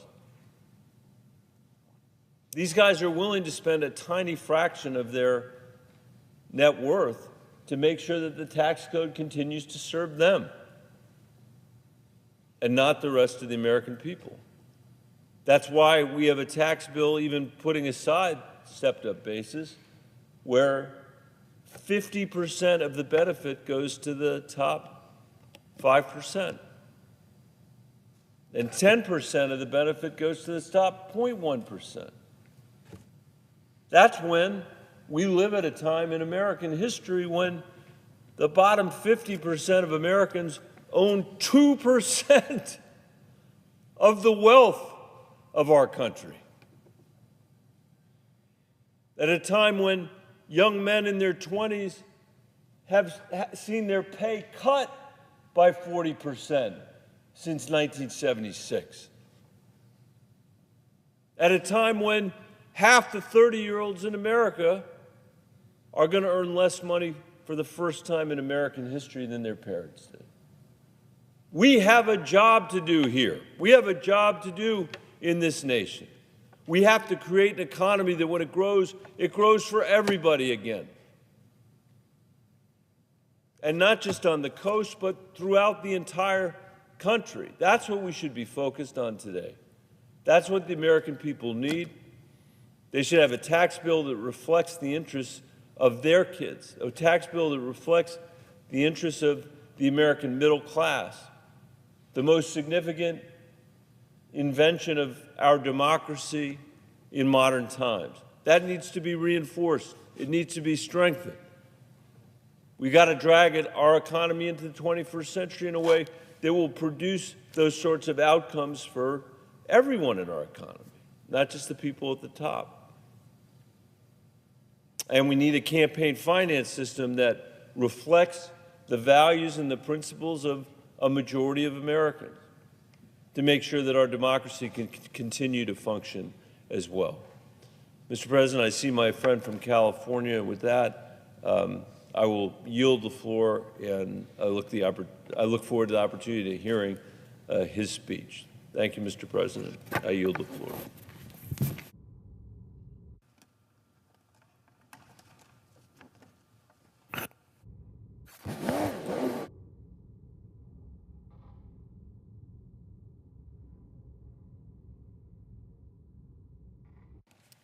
Mr. President. Senator from California. Mr. President, I thank my colleague from the state of Colorado for yielding and staying for a few minutes because I know that he shares one of my key observations as I woke up this morning preparing for today's discussion, today's debate, and for today's series of votes.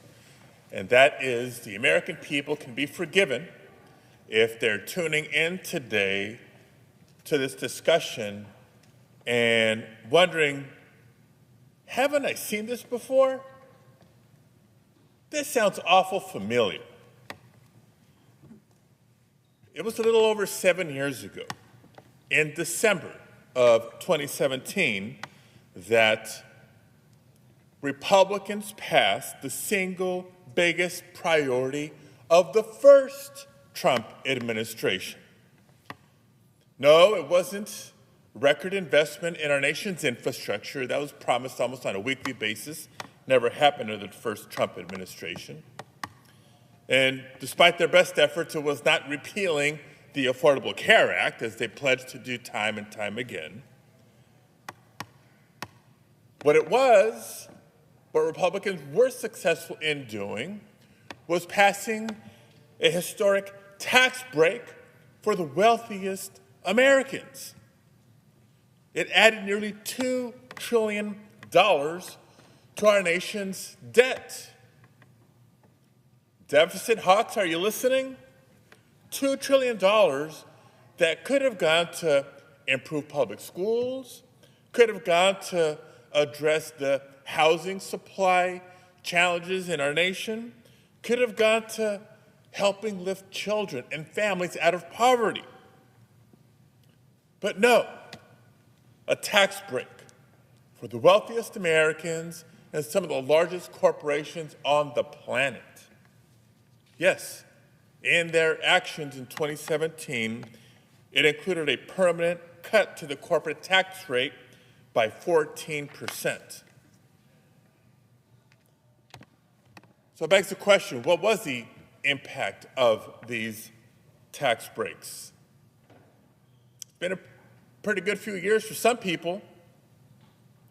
Again, as these large corporations and the wealthiest Americans, it has been a great economic ride for them, but not for working families.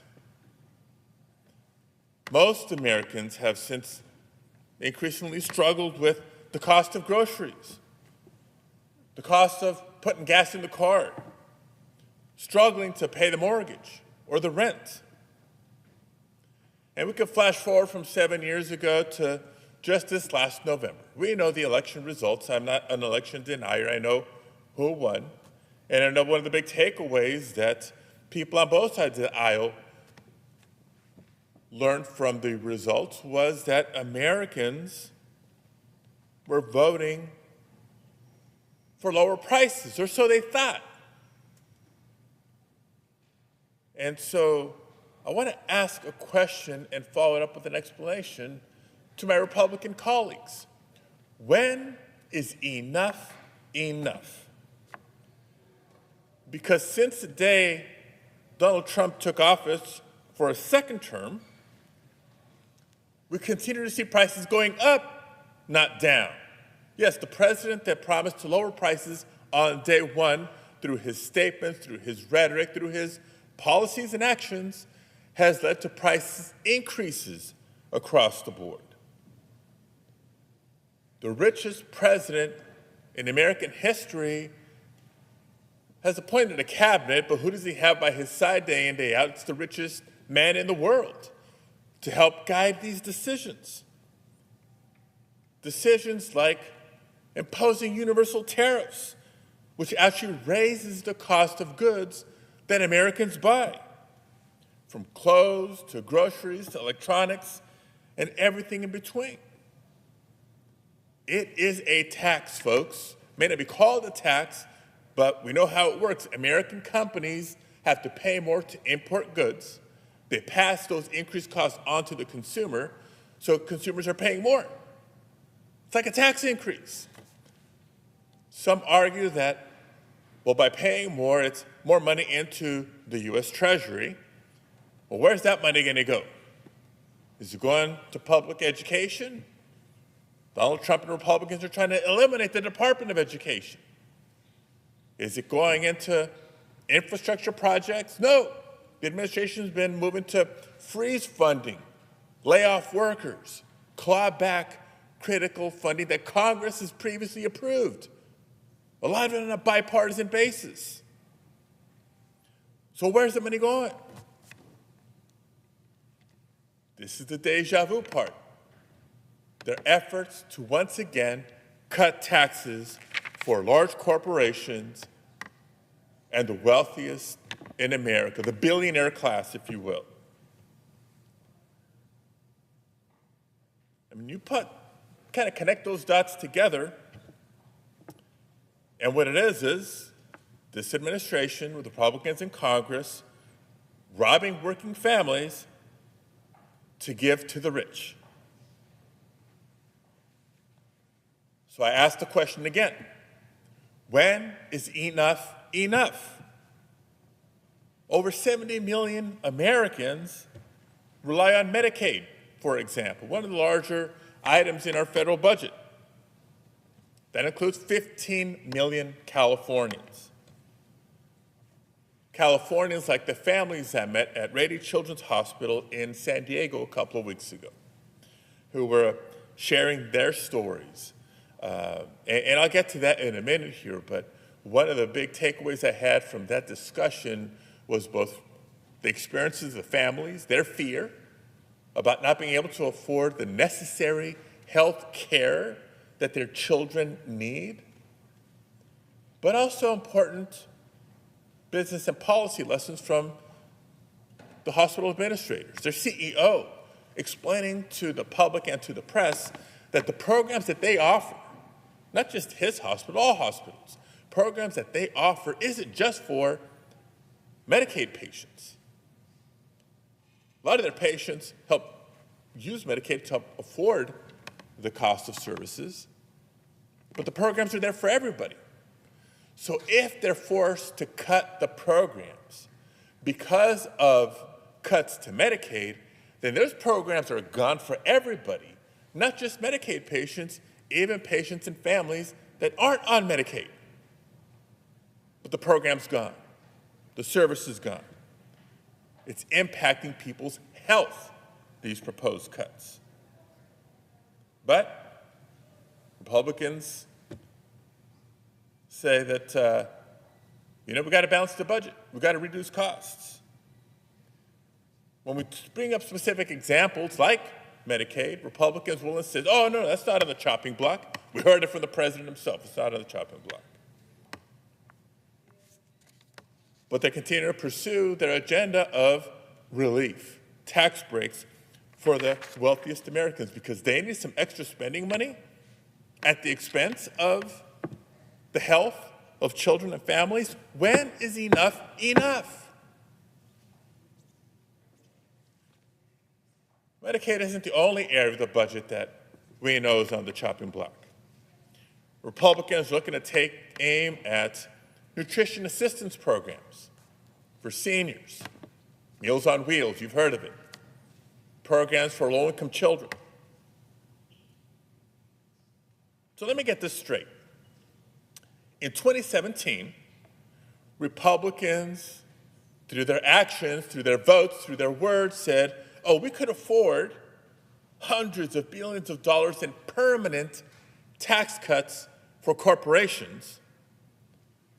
But today, we can't afford programs that keep kids and seniors from going hungry? When is enough enough?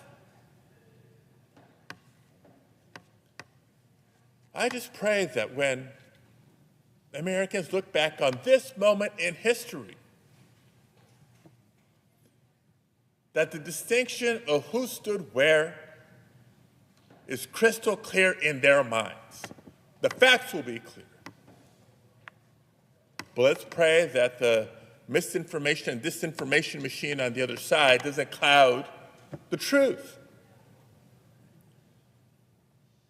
Because again, we know this administration is demanding cuts to public education. To meet their tax rate goals, there will be cuts to Social Security benefits, to veterans benefits, to small business assistance, to health care and research that saves lives. And the proposals that keep coming from the White House, just like all the nominees that have been coming from the White House, Republicans in Congress, Republicans in this Senate, continue to rubber stamp it all.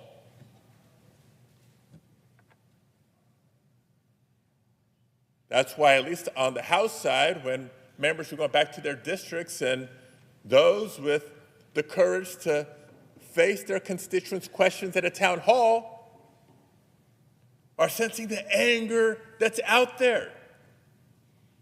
Americans are angry, and they have a right to be angry. In some cases, they're asking the question, which we should ask ourselves on a daily basis here in this chamber. Why does each one of us run for office and come to serve in the Capitol? Is it to rig the system for the top 1%? It's not what I ran for.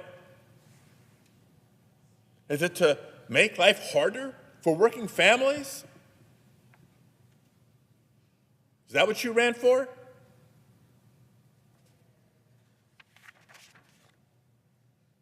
Now, as I'm speaking, I reflect a lot on my upbringing. I've shared with a lot of you personally, privately, and I've shared publicly what life was like for me growing up in the working class community of Pacoima, California, proud community. And my dad for 40 years worked as a short order cook. For the same 40 years, my mom used to work cleaning houses. You can imagine we grew up in a very modest home, on modest incomes. on those modest incomes my parents raised my sister, my brother, and I, and insisted that we get a good education. Our home was filled with a lot of love, a lot of discipline, a lot of sacrifice. There were times when it was tough. There were times when money was more than just tight. So when you hear people talk about, oh, families that live paycheck to paycheck, I know what that means. I know what it means for so many families across the country who just a couple $100 difference makes a huge difference. I know the stress, the anxiety of when the car unexpectedly breaks down. And you look at your savings account, and on the one hand, you may not have enough to pay for repairs, but you also know you can't afford to not get to work. So what do? But it's the same spirit of families like mine and the community like the one I grew up in that says, I'm not interested in a handout. I just want a fair shot. I'm willing to work hard to get ahead. I'm willing to work hard to provide for my family. I'm willing to work hard to make sure my kids have a better shot at the American dream than I do. But that is not the spirit of the bill that we're going to be entertaining today. In fact, it's the opposite. This Republican tax/budget bill makes life harder for working families, makes working families pay more to subsidize tax breaks for the rich. And you know what? To add insult to injury, where they're seeking to cut to afford these tax breaks for the wealthy, are the very benefits that hardworking families have paid into through their taxes. These are benefits that they have earned. And so I ask again, colleagues, when is enough enough? If you won't answer to me, let me ask on behalf of some constituents that have reached out to my office, expressing their fear because of what these proposals would mean for them. People like Tina Ewing Wilson from the Inland Empire, who experienced what it was like the last time Medi-Cal recipients saw their benefits cut. See, Tina struggles with seizures and developmental disabilities and requires 24/7 care.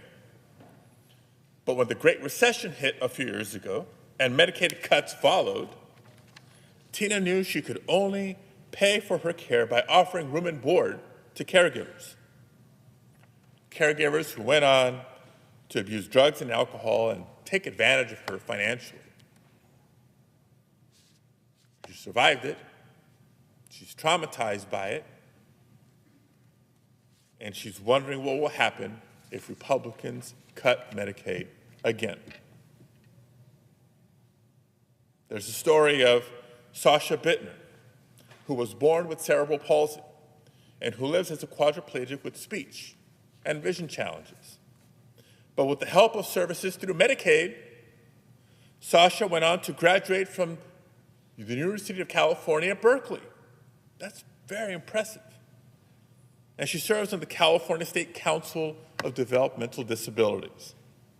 She says Medicaid literally saved her life, and that a Medicaid cap would be an actual death sentence. And I think about a nursing aide from Orange County, California, who I met just a few weeks ago when she came to Washington to protest the proposed cuts to Medicaid. Josephine Rios. She's a proud healthcare worker, and she's a proud grandmother to a 7-year-old boy, Elijah. The medication alone to treat Elijah's cerebral palsy is normally about $5,000 a month. We'll save the debate for the cost of these treatments for another day, but that's what they are. And that's before you add the cost of physical therapy, the equipment, and other costs that he needs to live a meaningful life. But thanks to Medicaid, Elijah and his family can afford treatment. But they fear what would happen if these cuts go through.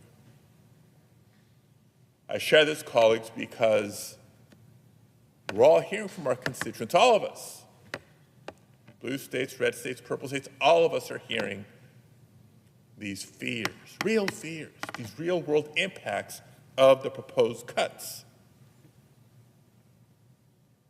A vote for this budget, there's no way to add it up differently. A vote for this budget resolution is a vote to cut Medicaid. No ifs, ands, or buts. Republicans in the House have been clear, and it's the only way to read the bill before us today. So to my colleagues, again, when is enough enough? To folks watching at home, don't let anybody tell you otherwise. And I guess as I begin to close, I'll suggest that how we vote on this budget resolution will also determine where each one of us chooses to stand. Is it with the billionaires and the big corporations? Or is it with working families?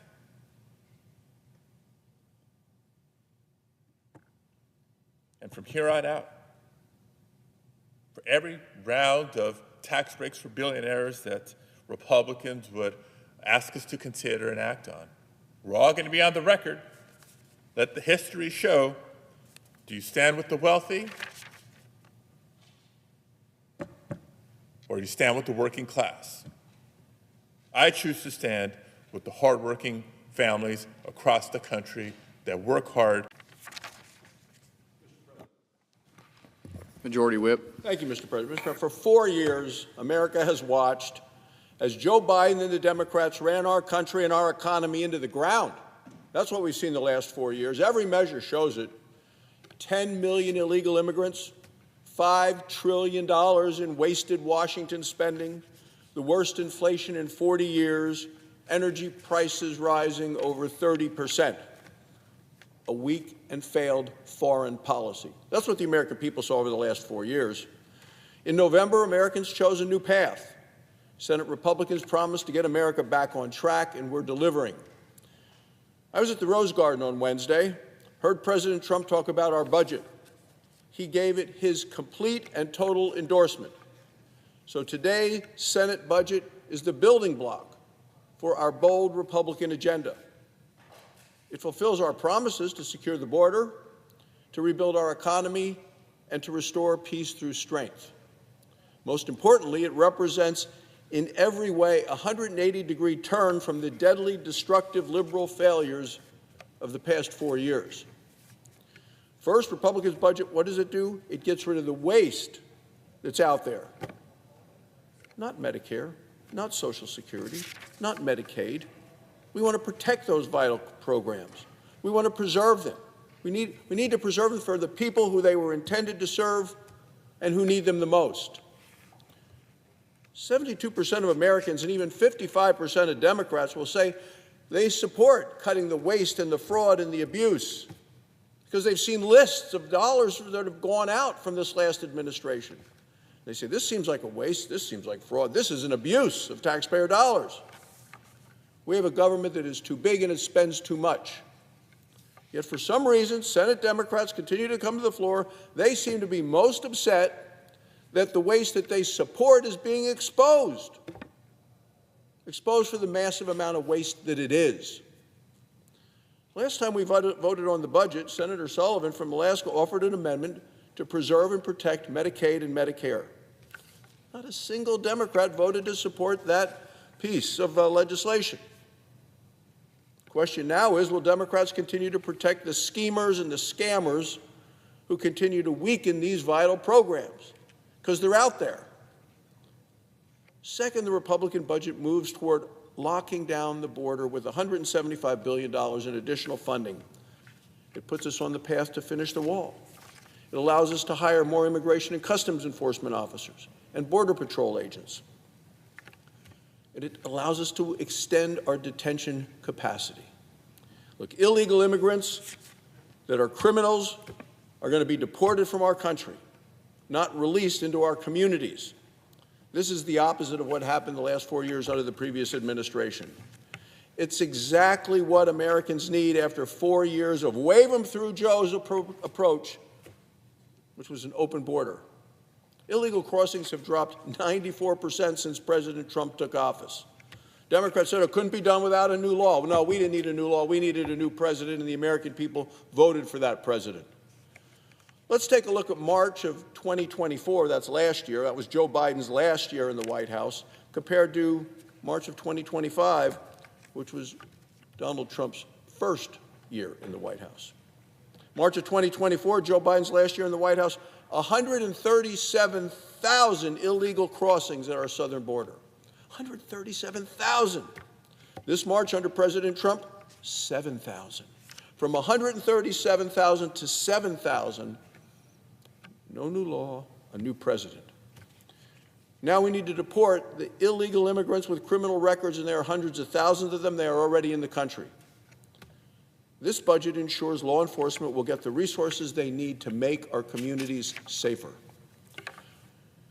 The third thing we want to do, Mr. President, is we need to stop Democrats' goal of raising taxes by $4 trillion. 90% of Americans got a tax cut from the Trump tax cuts in 2017. Our budget puts Congress on a path to make the tax cuts permanent.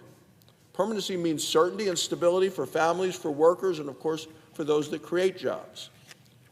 Republicans want to ensure that Americans can keep more of their hard-earned money. That's what people want. What money do they have in their pocketbooks, in their wallets? What is the tax and spend Democrats' plan for all of this? Crushing 20 million businesses, erasing 6 million jobs with the largest tax hike in history, because that's what we're going to get if you get a $4 trillion tax hike. For Republicans, a $4 trillion tax increase is a non-starter. For Democrats, it is their entire agenda. Fourth, the Republican budget means American energy dominance. No more liberal handcuffs on American energy. We're going to go back to energy independence. Affordable, reliable, available American energy is the best way to grow the economy and to lower costs for people. With more energy production, Wyoming, my home state, the American energy breadbasket, a superpower of energy, we all win. America wins. The federal government also wins if we do this. It's going to see actually a revenue increase as we produce more American energy, because some of this is on federal lands. The revenue comes to the government, and energy prices go down. Finally, the Republican budget rebuilds the military. We do it with $150 billion because we know that weakness invites conflict. Strength is what deters wars. So today there's a threat of terrorism all around the world. There's a threat from communist China. China is rapidly building up its military. There's a threat from Iran. Iran is racing towards a nuclear weapon. This budget will make America feared again. It will make our military more lethal, more intimidating. I suspect that Democrats are going to fight these common sense policies. Well, I've got news from my colleagues. Democrats lost at the ballot box in November. Republicans won, and we're going to win now. We're going to continue to fight for the American people. Because the win isn't about us as a party. The win is about our country. It's about the families all across this country. The American people gave us a mission and a mandate. Secure the borders, lower taxes, affordable energy, peace through strength, and, of course, efficient, effective government. The Senate Republicans have a bold budget blueprint, and it is delivering for the American people. The Republican revolution of common sense is here. Thank you, Mr. President. I yield the floor.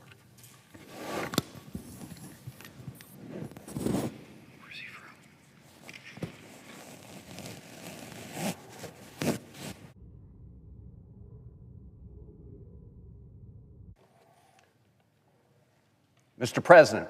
Senator from Maryland. Thank you, Mr. President. Before I deliver the body of my remarks, I do want to respond briefly to my colleague, the senator from Wyoming, on the question of national security, because just last night we learned that President Trump had fired the head of the National Security Agency right after his meeting with Laura Loomer, a right-wing activist. Not only was the head of NSA fired, but so were some other folks who worked at the National Security Council. You know, this is part of a pattern of President Trump firing people who have experience, people who know their subject matter, and replacing them with political cronies.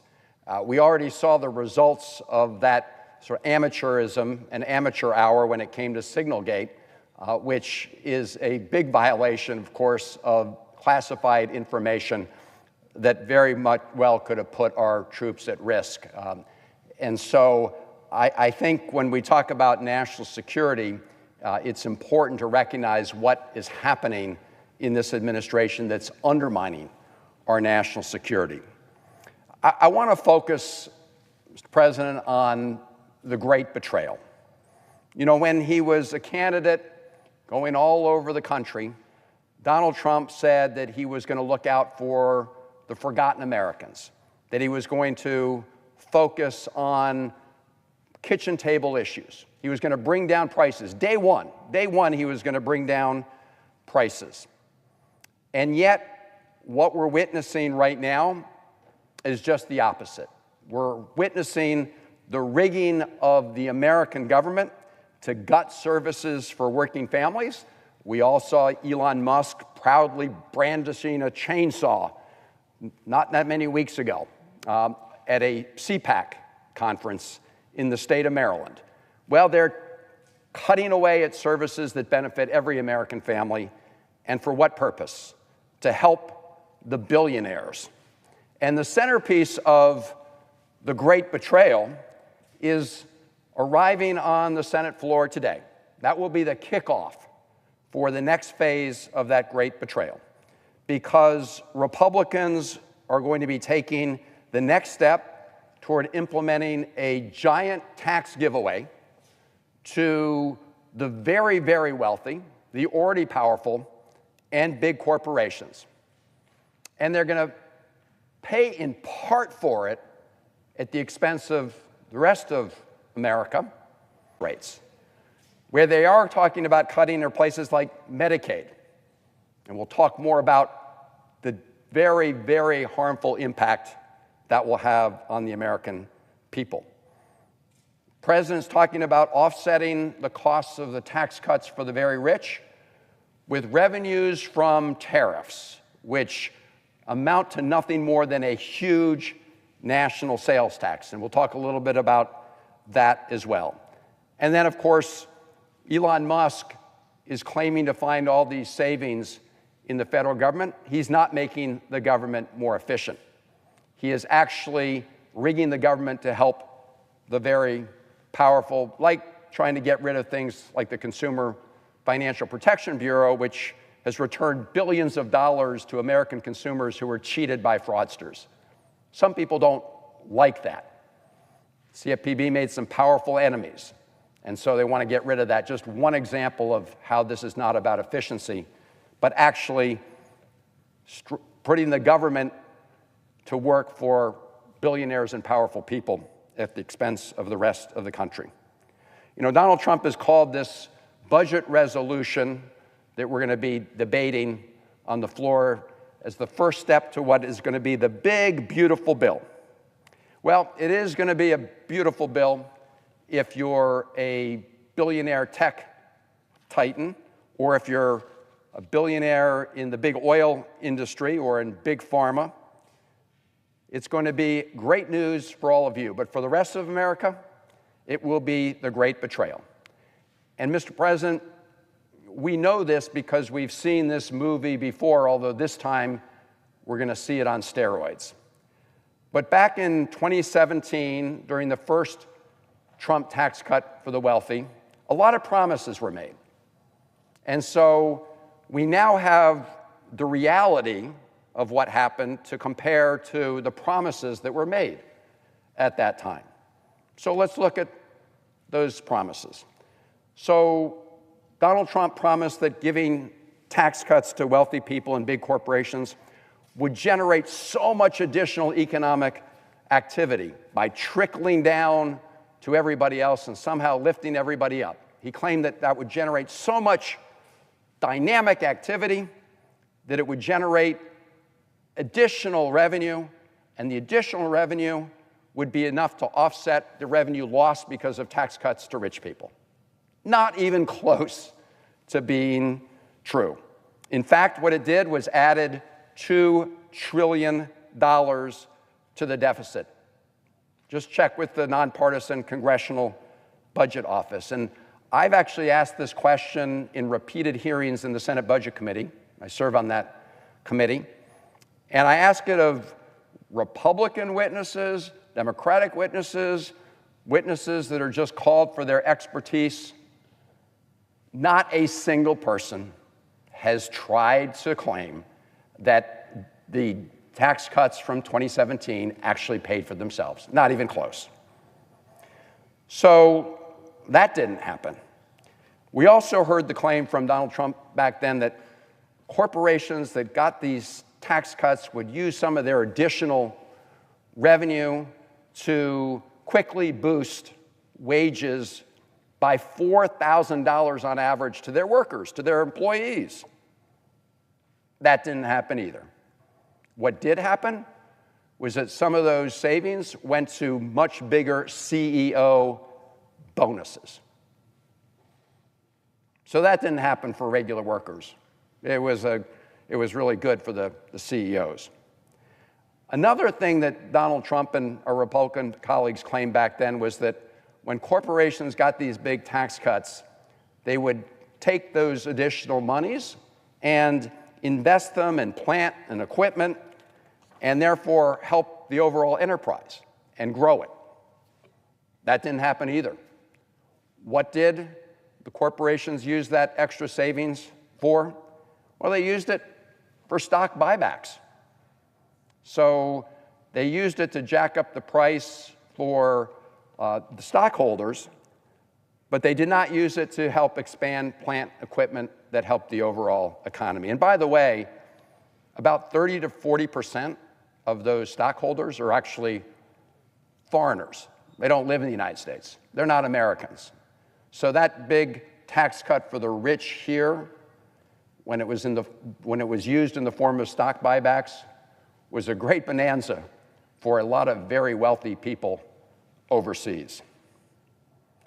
So now we're back here on the eve of passing a Republican budget resolution. I hope we don't pass it, but it appears that Republicans have the votes. And we're seeing this movie all over again, déjà vu. And it is worth, therefore, again, reminding us of what happened. Senator Wyden and I were on the floor the other day when he released a really blockbuster report about how major U.S. drug companies, big pharma, were able to exploit provisions of the 2017 Trump tax giveaway in a way that allowed them to dramatically lower their taxes. Pfizer's tax returns, we showed, had 50% of the revenues coming from U.S. sales, but only listed profits at the U.S. at zero, right? So Pfizer, when you look at their returns, they acknowledge that 50% funneled them through these schemes overseas, and as a result, they lowered their taxes by 40%. And that's a pattern we've seen with other pharmaceutical companies as well. You know, other Americans don't have that ability, right? Those Americans who get their W-2 forms, you pay your taxes on those earnings. You don't get to funnel them through overseas tax havens. Mom and pop shops, small businesses, They can't make secret deals with foreign governments to hide their profits. So these schemes are designed to benefit one group and one group only, and that is very profitable corporations and very wealthy individuals. And the result is, when Pfizer does the kind of schemes, employs the kind of schemes that it has, and they lower their effective tax rates, it means they're not paying their fair share here in the United States that we use to invest for the common good, whether it's infrastructure, whether it's our public schools, all things that, of course, Pfizer benefits from, just as other major corporations do. So it's just a form of freeloading on the rest of the American people.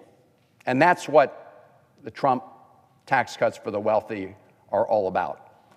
Big handouts for the very wealthy, freeloading on the rest of Americans.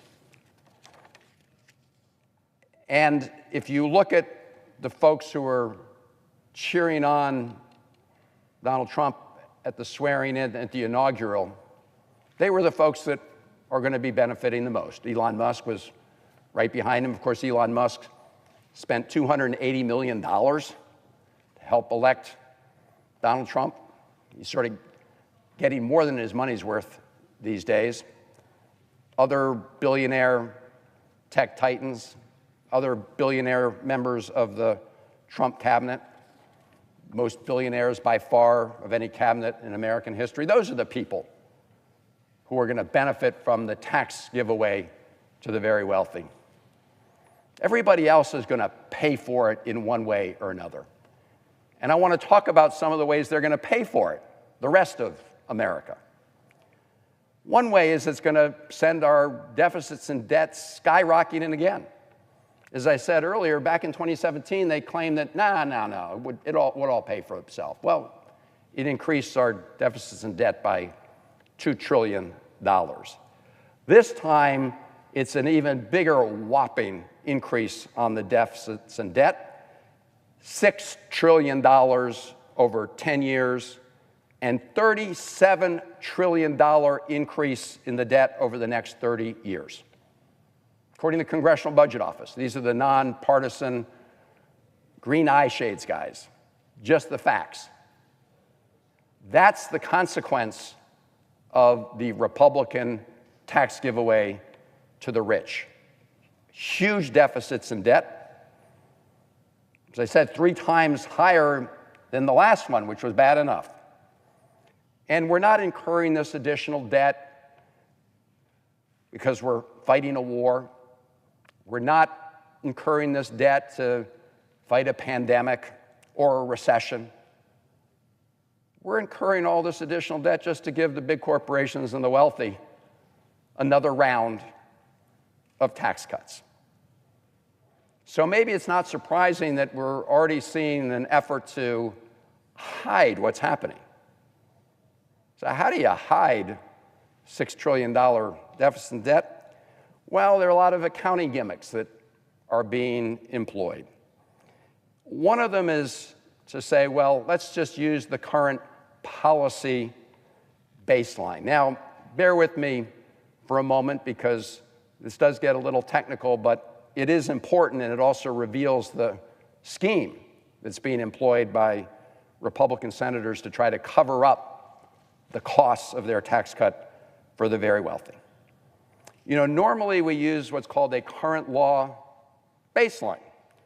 In other words, the Congressional Budget Office tells us how much the deficit and debt will increase by the policy changes we're making to current law.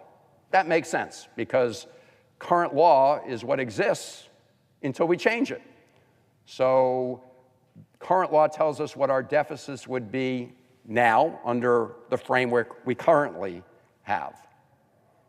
But Republicans want to change this to a current policy baseline. What they're saying is, well, they gave tax cuts to the very rich and corporations for 10 years, and now we're going to do it for at least another 10 years, so let's not count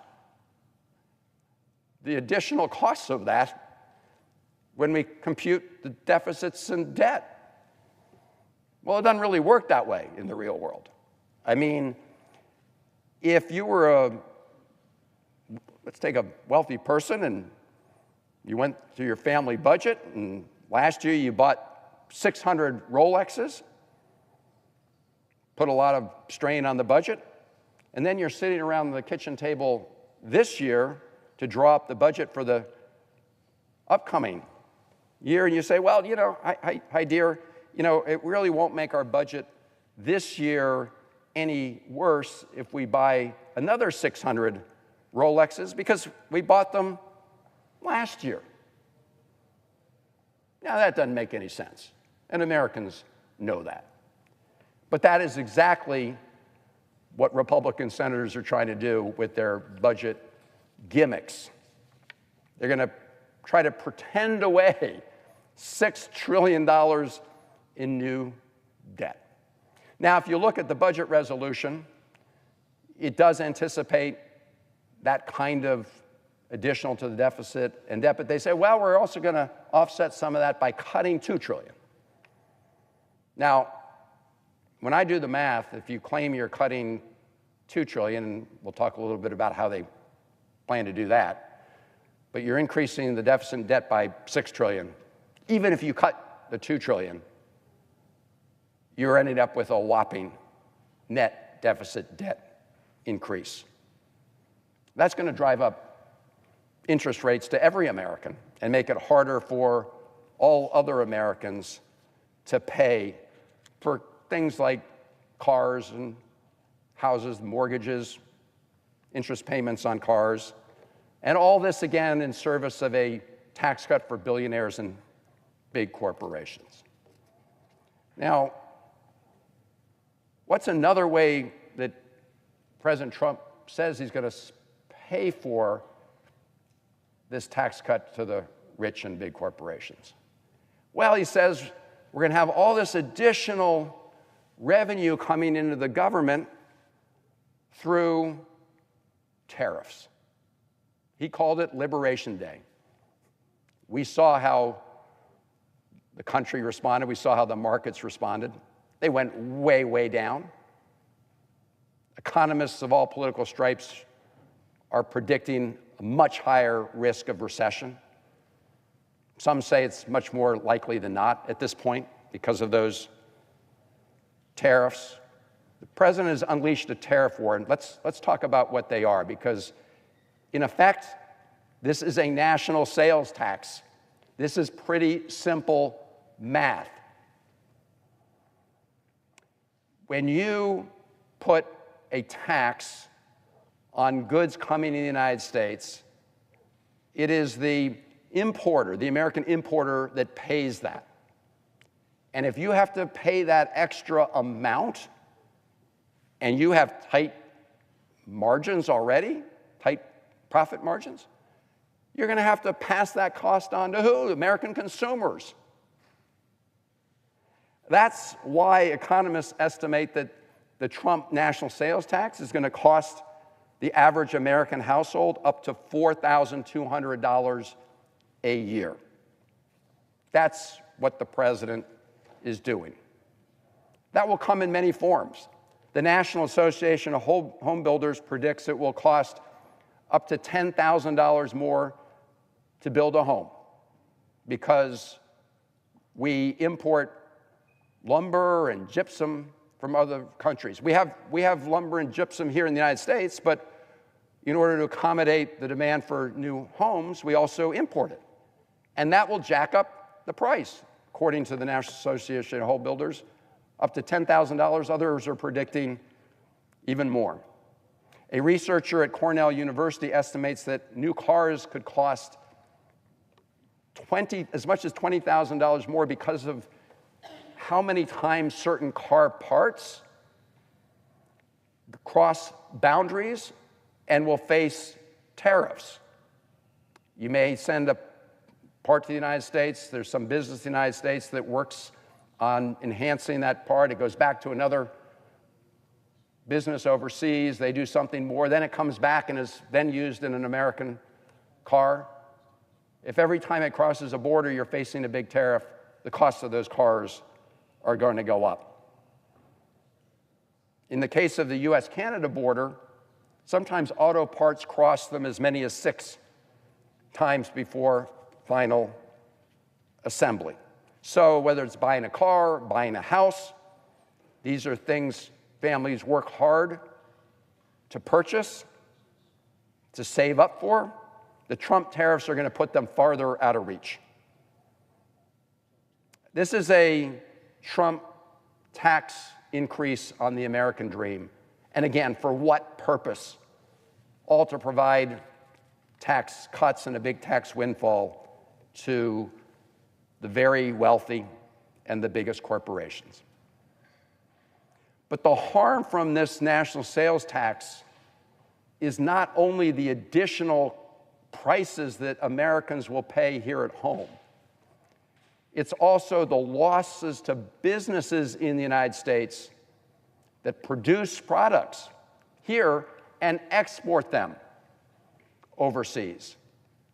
Because the rest of the world's not going to stand still and do nothing while Donald Trump slaps a big tax on the products they're sending to the United States.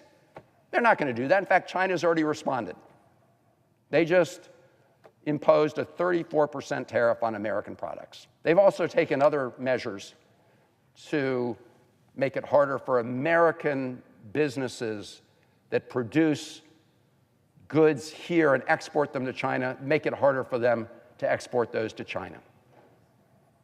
But when China puts on a 34% tariff, and when other countries around the world respond, as they inevitably will, it means American companies here at home will not be able to sell as many of their goods around the world. That's pretty obvious. Again, that's pretty simple math. That means they'll have to lay off people. That means less economic activity here at home. And again, all for what purpose? To say you're offsetting tax cuts for the very wealthy. And if anybody doubts that this does not cost American producers and manufacturers, let's just look back to the first Trump administration, where there was a mini version of this tariff war, a much smaller one. And even that smaller one cost the American taxpayers dearly. Because what happened was, when President Trump in his first term, when he imposed tariffs on Chinese products coming to the United States, China responded. They slapped on tariffs to American exports, especially American agricultural exports. Wheat, soybeans. What did that mean? Again, in simple math, it meant that those American producers sold less goods in China, and it cost them. And what did President Trump do then? He actually used a big taxpayer subsidy. It was around $28 billion to pay off American farmers who had been hurt by his mini trade war at that time. Well, Mr. President, the best way not to hurt American farmers is not to slap on these tariffs in the first place, which inevitably invite retaliation. And why should the American taxpayer have to foot the bill for all this? Last time this was a mini trade war. Now he's taken this worldwide. Imagine if you had to cover the costs for losses of every American business through some taxpayer subsidy. I mean, it would be just a huge number. So here we have the President of the United States wreaking havoc on the American economy, and again, to pay for tax cuts for the very rich. You know, I had some very small businesses in my state of Maryland write into me about some of these costs that they're facing. Here's one I got just a couple weeks ago, and this is from, again, a very small business in Greenbelt, Maryland. It says, in 2 weeks, this is a person who has a small hand-dyed cotton yarn business. And she writes, most of my yarns are imported and can't easily be replicated by domestic suppliers. In 2 weeks, I will receive my first custom blend yarn from Peru, which has taken me and the mill the better part of a year to develop. The 10% tariff on Peru, imposed with no warning and no provocation, means this yarn will suddenly cost me about a mortgage payment extra. Several of my existing yarns will also cost 10 to 25% more now when I go to reorder, thanks to the tariffs on Canadian and EU tariffs.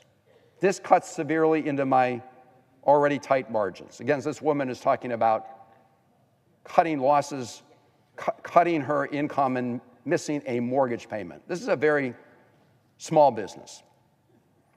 Here's another letter. My daughter and I own a greeting card and paper packaging distribution company. It's our 45th year in business. We employ some 20 Baltimore City and County residents and have 100 plus independent sales reps throughout the United States selling our product. While most of our products are manufactured in the UK and the European Union, 20 to 25% of our product, which is designed in the UK, is manufactured in China. And because of the first Trump administration, the costs of that went way up. But now with this new round, it brings the total sales tax cost, the tariff on this small business, to 45% with 10% increases each month. This person says they have, I think, 20 people, 50 people. They're gonna lay off about 10% of their employees if this happens, and it just did happen. So this imposes real harm and costs on the American people. As I say, it's a double whammy. First, it's a national sales tax, and so American consumers pay more, and then American businesses get socked because they can no longer export as many of their goods and products overseas. So let's look at another way that Senate Republicans want to pay for this tax cut for the very rich and the big corporations. And that's by cutting Medicaid. Now, all you have to do, Mr. President, is look at the instructions in the House budget resolution, which will be part of what is considered here today. And as the Congressional Budget Office has told all of us, the only way to find the $880 billion that they want to cut under the jurisdiction of the House Energy and Commerce Committee is to come after Medicaid. I mean, it's just mathematically impossible to do it otherwise. And so while Donald Trump said he, quote, loves and cherishes, unquote, Medicaid, that's not what they're actually doing. And in addition to taking direct hits at Medicaid, and we've discussed the impact of that on the floor of this Senate at length, and we will discuss them at greater length, we also see Elon Musk and Donald Trump going after the people who administer Medicaid and Medicare benefits. In fact, just last week, they fired at least 300 civil servants at the Centers for Medicare and Medicaid Services, CMS.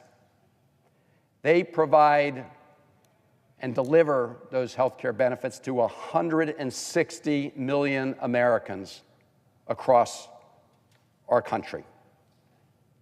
I want to read just one message from one of those fired civil servants. I just got this letter on Monday, Mr. President. Quote, "Today my life was changed so swiftly, I can barely catch my breath to consider what I have now lost.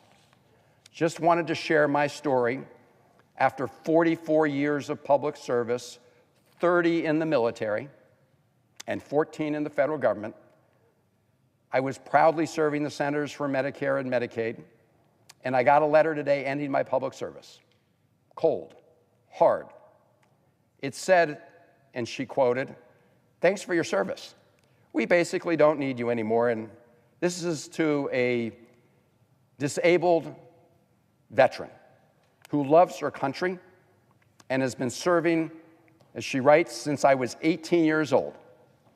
and I have raised my right hand more times than I can remember. I want my story out there to help others. Federal workers and especially veterans don't deserve this treatment. No one does. And that is a story we're hearing across the federal government.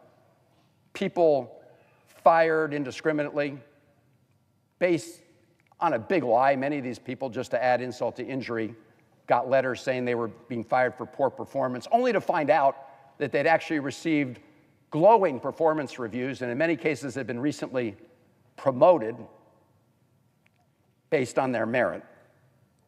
And that's not only happening at the Center for Medicare and Medicaid, and again, these are the people who help deliver those benefits. You know, benefits don't do much for you if the people who deliver them and administer them are gone. And of course, that's what's happening at the Social Security Administration as well. Social Security Administration, they came in, they randomly, indiscriminately fired a lot of people, and now reports indicate that they want to get rid of over 8,000 more folks at the Social Security Administration. These are the folks who deliver Social Security benefits to 73 million Americans, 1 in 6 Marylanders. And Social Security keeps 20 million Americans, including kids, out of poverty. In fact, that's how many people, we have 73 million people on Social Security. For 20 million of them, that is the difference between being in poverty or not being in poverty. And I should point out, Mr. President, this is not about government efficiency, as I said earlier. If you look at the 12,000 federal employees who work at the Social Security Administration, which is in Baltimore, we're proud that they have their home there. They've been running the Social Security Administration for the past 90 years and have never missed a payment. So when Secretary of Commerce Lutnick said, you know, I don't think Americans would miss 1 week of their Social Security payments. Only the fraudsters would feel that. They're the only people who would notice. What a pile of garbage. He said his mother wouldn't notice. Well, you know, how many sons and daughters how many moms and dads have billionaire sons? That's the question. I'll tell you, 73 million Americans will notice, Mr. President. But that's the kind of attitude, the attitude we're seeing from Elon Musk, the richest person in the world, and Donald Trump. I see my colleagues are on the floor here, and so I'm going to wrap up my remarks. But I will be speaking more in coming days, and I see both my colleague, the ranking member of the Finance Committee, and Senator Klobuchar from Minnesota. And I'll tell you this, Mr. President. The proposal we're going to hear from the Republicans is to add $6 trillion to the debt over the next 10 years to pay for tax cuts for the rich. You know, if you really want to blow through the deficit like that, there are a lot of other more important things we could do for the country with that money. We could save Social Security. Think about that. We could fund special education fully in our schools and finally meet those promises. We could expand Medicare to give seniors dental, vision, and hearing benefits, something that Senator Sanders from Vermont has been calling for a long time. We could expand the child tax credit. If you want to blow through the deficit and debt by $6 trillion or $37 trillion over 30 years, we have a lot better uses for that money than tax cuts for rich people and big corporations. And I yield the floor. President. The senator from Minnesota. Mr. President, I appreciated the words of my colleague from Maryland, because I was standing there thinking that a budget is actually a choice. It's a value choice. It is an economic choice of where you want to spend the taxpayers' hard-earned money. And what this budget does, as he points out, $6 trillion in the next 10 years that would add to the debt because of tax cuts for the wealthiest people. I have no problem making sure we don't increase taxes for people making under $400,000 a year. That's a good idea. But this is a way different animal than that. It actually takes the parts of the Trump tax cuts for the wealthy, makes sure they stay in place, and then adds even more so that 2/3 of the benefits from this are going to the wealthiest and the big corporations. And the thing he raised that I loved was, what could you do with that money? Well, you could reduce the debt. That'd be a good thing. You could put part of it so that we make sure we do that. You could put the funding into actually taking on some, say, tax incentives for housing, which we so dearly need, to work with the private sector to build more housing. You could put it into incentives for childcare. You could shore up Social Security. You could do all kinds of great things that the people actually thought they were voting for, even a large number of them that voted for Donald Trump. But that's not what this budget is. So I appreciate Senator Van Hollen pointing out that in the end, these budgets are a choice. Who do you want to spend the money on? What do you think is going to work for this economy? We already know that Donald Trump has sent this economy into a tailspin as the market continues to go down. And this isn't just a market. As horrified as traders are and experts on Wall Street, you got to take it to Main Street. And when you take it to Main Street, you've got people who have been depending on their retirement, whether it's a 401k or some other kind of retirement, for their rest of their lives. Or you have people who've saved money for their kids to go to school. Or you have young people just starting out who maybe have, 5 years into savings, don't know if their job's still going to be there because the economy's going into a tailspin. That's a choice. That's a totally self-inflicted wound yesterday. That was a choice. The economy, coming out of the pandemic, struggling through all of that, inflation and the like, was actually, when Donald Trump took over, in a pretty good place. And look what he's done. Completely unnecessary self-inflicted wound, but the problem is who it wounds. Thousands of dollars in taxes on the average family, $20,000 more for a home for young people that might want to buy their first home, more money to buy a car. It goes on and on and on. So when I look at that budget, I can't just see it in a vacuum. I see it in this totality of what's going on right now. Because with these tariffs, the wealthiest people, they're going to lose billions of dollars or millions of dollars. They're going to be fine, though, because they got everything else. But it's the people who are living paycheck to paycheck or depending on the Social Security. They're the ones that's going to suffer from this. And then you add this budget to the mix.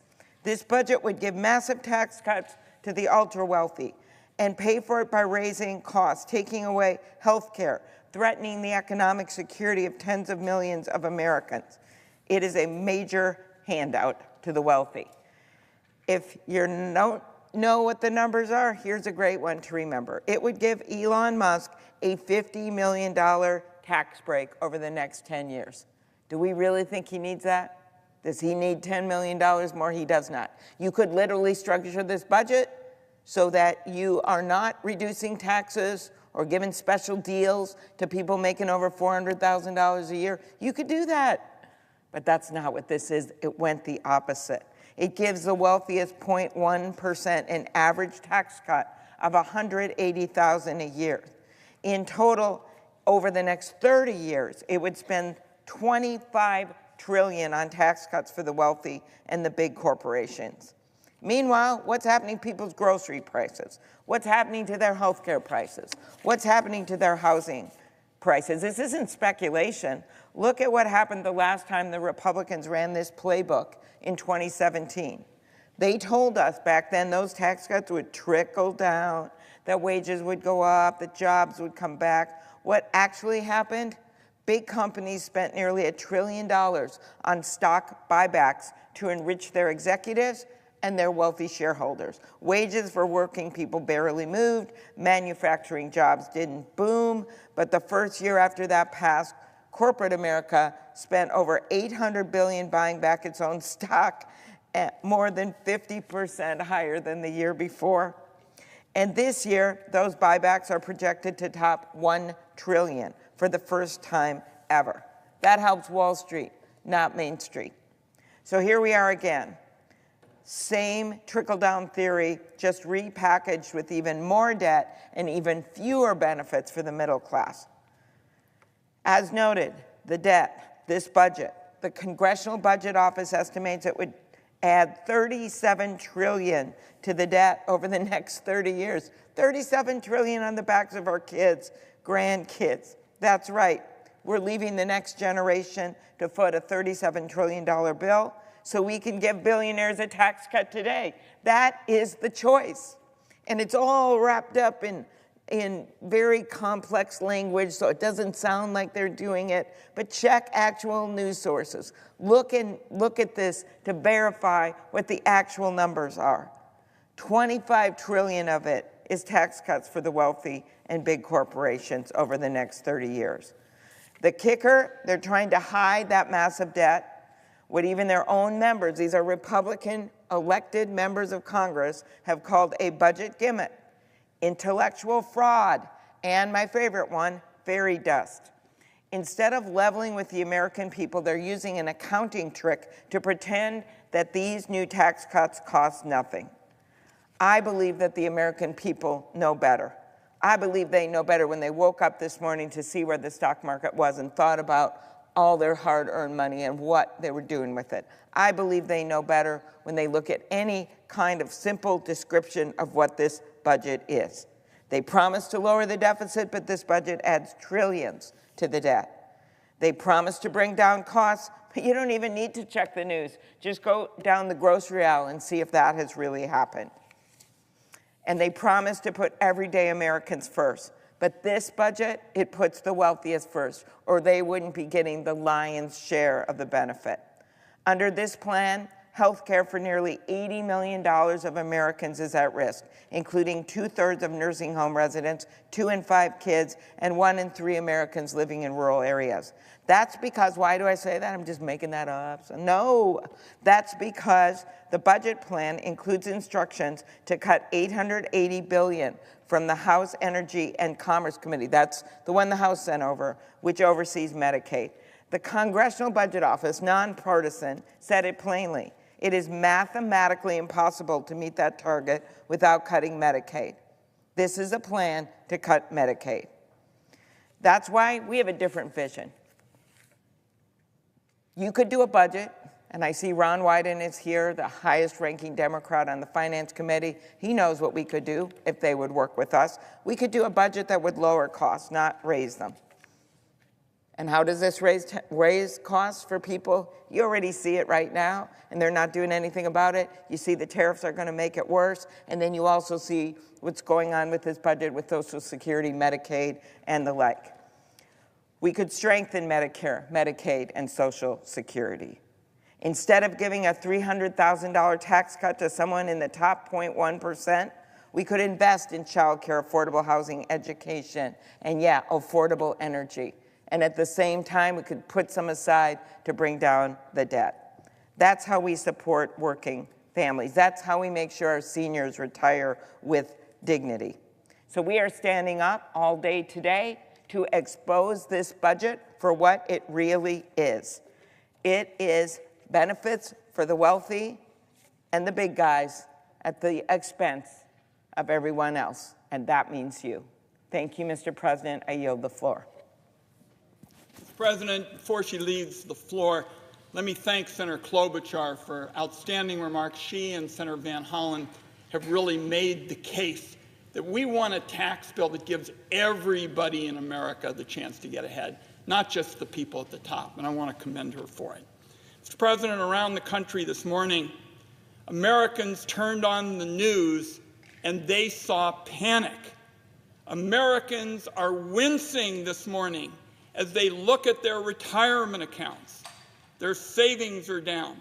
The cost of their morning coffee and eggs are up. The markets are looking bloody, and people are afraid for their jobs and their own personal finances. Not so for the ultra-wealthy. They may not like what they're seeing, but they don't have anything to worry about. because they've got an ace in the hole. They're Republican allies here in the Senate. While Donald Trump torches what used to be the world's strongest economy, Republicans scramble to pass a bailout for billionaires and big corporations. While typical families panic, the billionaires can go shopping for luxuries, for real estate, for yachts, safe in the knowledge that Senate Republicans have their back. This is what the debate is all about.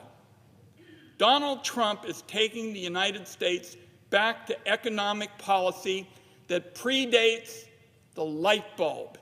He's slapping random taxes on imports from all over the world, tariffs that are effectively huge tax increases on products American families and businesses use every day. Donald J. Hoover says he's not going to back down. And that's terrible news for everybody who counts on a steady paycheck to be able to get by. Everything from cars and machinery right down to T-shirts and your morning cup of coffee. It's all going to cost a whole lot more because of what Donald Trump is doing. Small businesses are going to get clobbered. Parents are going to need to take out second mortgages just to take their kids back to school shopping. They're facing an increase in the cost of living by thousands of dollars each year. And big businesses are panicking too. They're worried about the prospect of a full trade war. The only thing preventing an even larger panic and collapse is the faint hope that somebody may be able to convince Trump to back down. Personally, I wouldn't wager on it. That's the economic carnage Trump is creating around the country. Here on Capitol Hill, Senate Republicans are charging forward with a bailout for billionaires and corporations that, according to the Joint Tax Committee, could cost $7 trillion. People following along at home are going to hear a lot of sweet-sounding promises from Republicans about what they're trying to accomplish. They claim their tax bill is just all unicorns and rainbows. They'll say everybody's going to benefit from a tax cut, and typical families will get the help they need. They'll promise rising wages and a booming economy. It's just not true. The reality is, unless you're way out at the upper end of the income scale, any benefit you get from this Republican bill is going to get blown out of the water as the Trump tariffs continue to hike inflation. If you're somebody who punches a time clock or keeps an eye on the bills every month to make sure you can get by, there is no good news for you in what the Republicans are trying to accomplish. So they move ahead with their $7 trillion tax agenda, but there's no way to cover that cost without taking a wrecking ball to the Medicaid program, and that is their plan. It'll be devastating for tens of millions of Americans, with seniors and kids bearing the brunt. I remember this, Mr. President, from my days as director of the Gray Panthers, but I can tell you Medicaid pays for 2 out of 3 nursing home beds in the nation.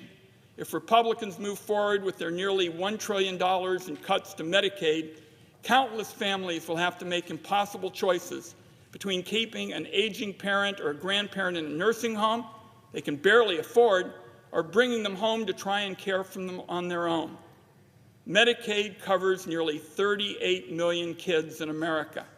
That includes half of all American kids with special health care needs.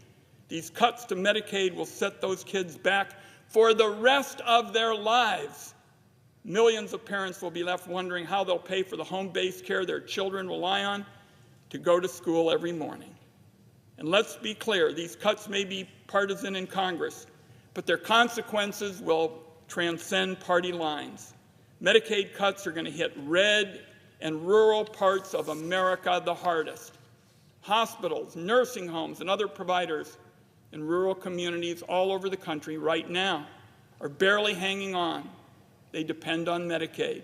If these Republican cuts go through, rural America will become even more of a health care desert. So I, Mr. President, and colleagues will be offering an amendment to block these Republican Medicaid cuts and the damage they're going to do to millions of vulnerable Americans. And it's not only Medicaid that Republicans target. Countless other lifelines that seniors and families rely on are on the chopping block. Meals on Wheels, which helps seniors get a hot meal.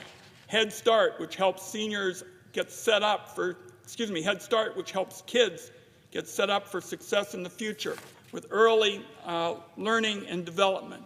Food assistance that's going to help millions of families stay out of hunger. Donald Trump even wants to gut the technology-neutral clean energy tax credits I authored, which would increase costs for consumers, wipe out potentially hundreds of thousands of jobs, and devastate energy security. This is the hardship Republicans inflict on America, and particularly on people who struggle to get by. And this is how Donald Trump is going to protect his ultra-wealthy political donors from chaos. It's a 1-2 punch. Not only are typical American families facing economic ruin as Trump hikes tariffs and increases the cost of living, not only are they panicking as the market crashes and their retirement savings shrink, now they've got Republicans here in this Senate coming after their pocketbooks, their health care, the food on their dinner table. As I began, it's clear Donald Trump is completely out of touch. He and his advisors don't give a whit about the harm that they're causing to typical Americans. And, Mr. President, you don't have to take it from me. Donald Trump literally says it himself. Talking about auto manufacturers, he says, and I quote, "I couldn't care less if they raised prices." After yesterday's market crash, Donald Trump was asked about the tariffs and said, and I quote, "I think it's going very well." Let me repeat that, Mr. President.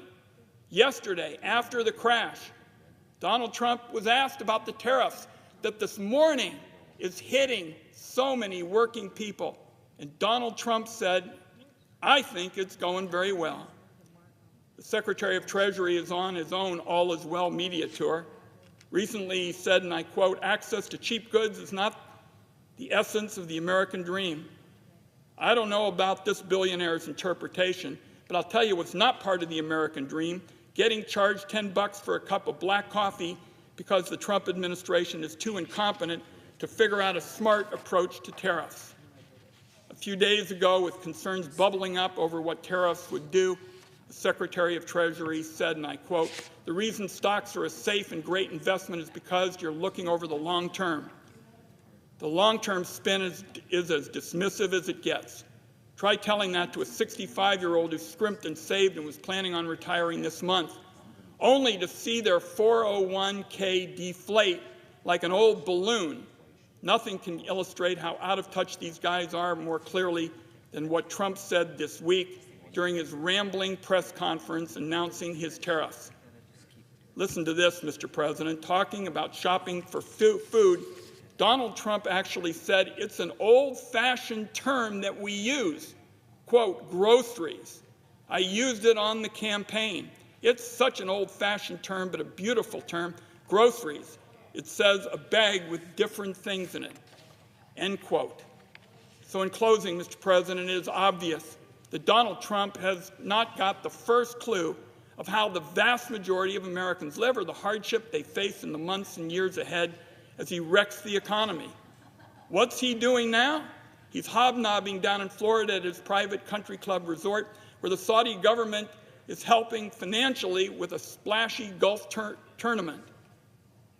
All the Trump administration is focused on, and this is what he's apparently dealing with at his golf tournament, along with Republicans here in Congress, is passing this bailout for billionaires and corporations while everybody else fears for what tomorrow will bring.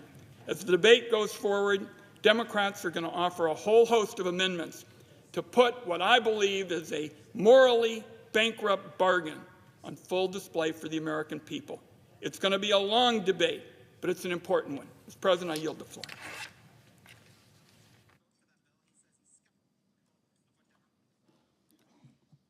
Thank my colleague from Oregon for his outstanding words on this issue. He's one of the experts. Democratic leader. Thank you. I thank my colleague from Oregon for his excellent words on this issue, on tax issues and so many other policies, trade and everything else. He's one of our real experts in the entire Congress, so thank you. Now, I thank my colleagues for speaking this morning. We now continue to talk about Donald Trump's assault on American families. Last night we talked about Medicaid, this morning about taxes. Now we'll move on to Donald Trump's dumb and costly tariffs, the Trump tariff tax. After that, we'll proceed to talk about the need to stand up for our veterans and national security, then on the unprecedented corruption and self-dealing that Donald Trump has unleashed on our government, helping his billionaire friends make money off the government to become richer, and finally on the existential fight to protect Social Security from the chainsaw of Elon Musk. Now on tariffs, the Trump tariff tax. This week, Donald Trump made one of the dumbest decisions he's ever made as president, and that's saying a lot. Instead of fixing inflation, which he promised to do, Trump unleashed a wave of tariffs that will make inflation much worse. And how do Senate Republicans respond to Trump's tariffs? By cutting Medicaid and giving billionaires a tax cut. That's why he's doing this. Why would he raise the costs on American families by $5,000, as it's estimated?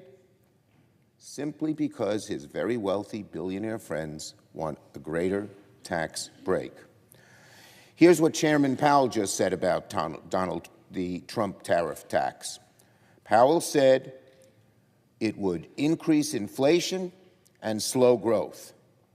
And then Donald Trump responded in his billionaire bubble. He asked Powell to lower interest rates. What planet is he on? The non-political, bipartisan, nonpartisan chairman of the Fed says it's going to raise inflation and slow growth, and Trump says lower interest rates. It's going to do just the opposite. That's what the chairman of the Federal Reserve said. And what Donald Trump has created with these tariffs is a brutal pincer move, with American families trapped in the middle. Trump's tariffs raise costs on one side, and Trump's budget cuts rob people of health care, nutrition, Medicaid, more on the other, and it squeezes them in a pincer. You know, there are smart ways to use tariffs, and there are dumb ways to use tariffs. Donald Trump is using tariffs in the dumbest way possible. In fact, Trump slapped tariffs on penguins, but not on Putin. Yep, that's true. He sanctioned the Heard and McDonald Islands, only inhabited by penguins, but he left Putin's evil Russia alone. That's what happens when you have no clue to what you're doing. You fire air traffic controllers and dismantle disease outbreak monitoring, sabotage Social Security and VA and censor climate data, defund public schools, and now declare a trade war on penguins. These tariffs are a massive tax hike, pure and simple. J.P. Morgan themselves, a conservative banking organization, called them equivalent to the largest tax increase since 1998. Everything is going to go up, my colleagues. This is 10% across the board, plus a whole lot of other tariffs. Fruits and vegetables at the grocery store, more expensive. Clothing and shoes, more expensive. Gasoline and new cars, more expensive. Electronics like iPhones and TVs, more expensive. Donald Trump has single-handedly started a financial forest fire. Yesterday, the markets reported their worst day since the pandemic. The Dow, S&P, and NASDAQ dropped 4%, 5%, and 6%. Today's getting even worse because, quite naturally, other countries, including China, and I have no love for China and its policies, well, they put on a retaliatory tariff. We could be going into the greatest trade war in history. We all know that the Great Depression was caused by a trade war like this, when Herbert Hoover slapped on these tariffs and the whole world responded. And the Great Depression, which had started, was greatly worsened. Donald Trump seems to have he doesn't even know history. He hasn't learned history. But we could be on the edge of the greatest trade war the world has ever seen. And who will pay the price? The average American family. Because not only will prices go up, but the economy will decline. Already estimates that the recession is more likely than before are upon us. Today's actions by China make a recession even more likely, and the American people suffer, all because he wants to give tax breaks to the billionaires.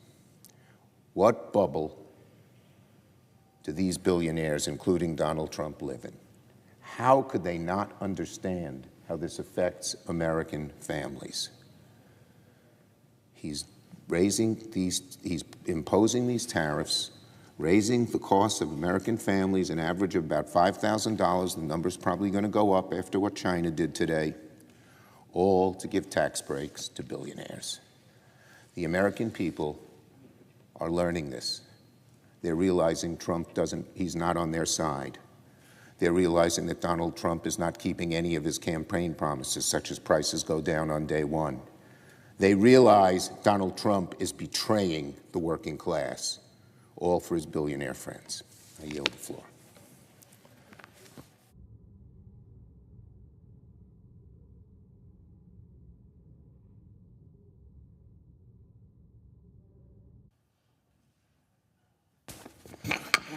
Senator from Washington. Mr. President, I come to the floor with my colleagues today to echo concerns about the budget process that is pursuing here related to a proposal that we will be voting on that I'm not sure I understand the math. I certainly, when it comes to Medicaid, want to make sure that we are protecting Medicaid, that the House budget that proposed to have $880 billion come out of the energy and commerce portfolio, a portfolio that, you know, it's basically Medicaid and Medicare, so I don't know how you would get the majority of that money if it didn't come out of Medicaid. I hope my colleagues are not considering any cuts to Medicaid. And I heard from people all over my state last week about what a devastating impact that would be in the central part of our state, where many of our hospitals rely on a huge Medicaid, Medicare population.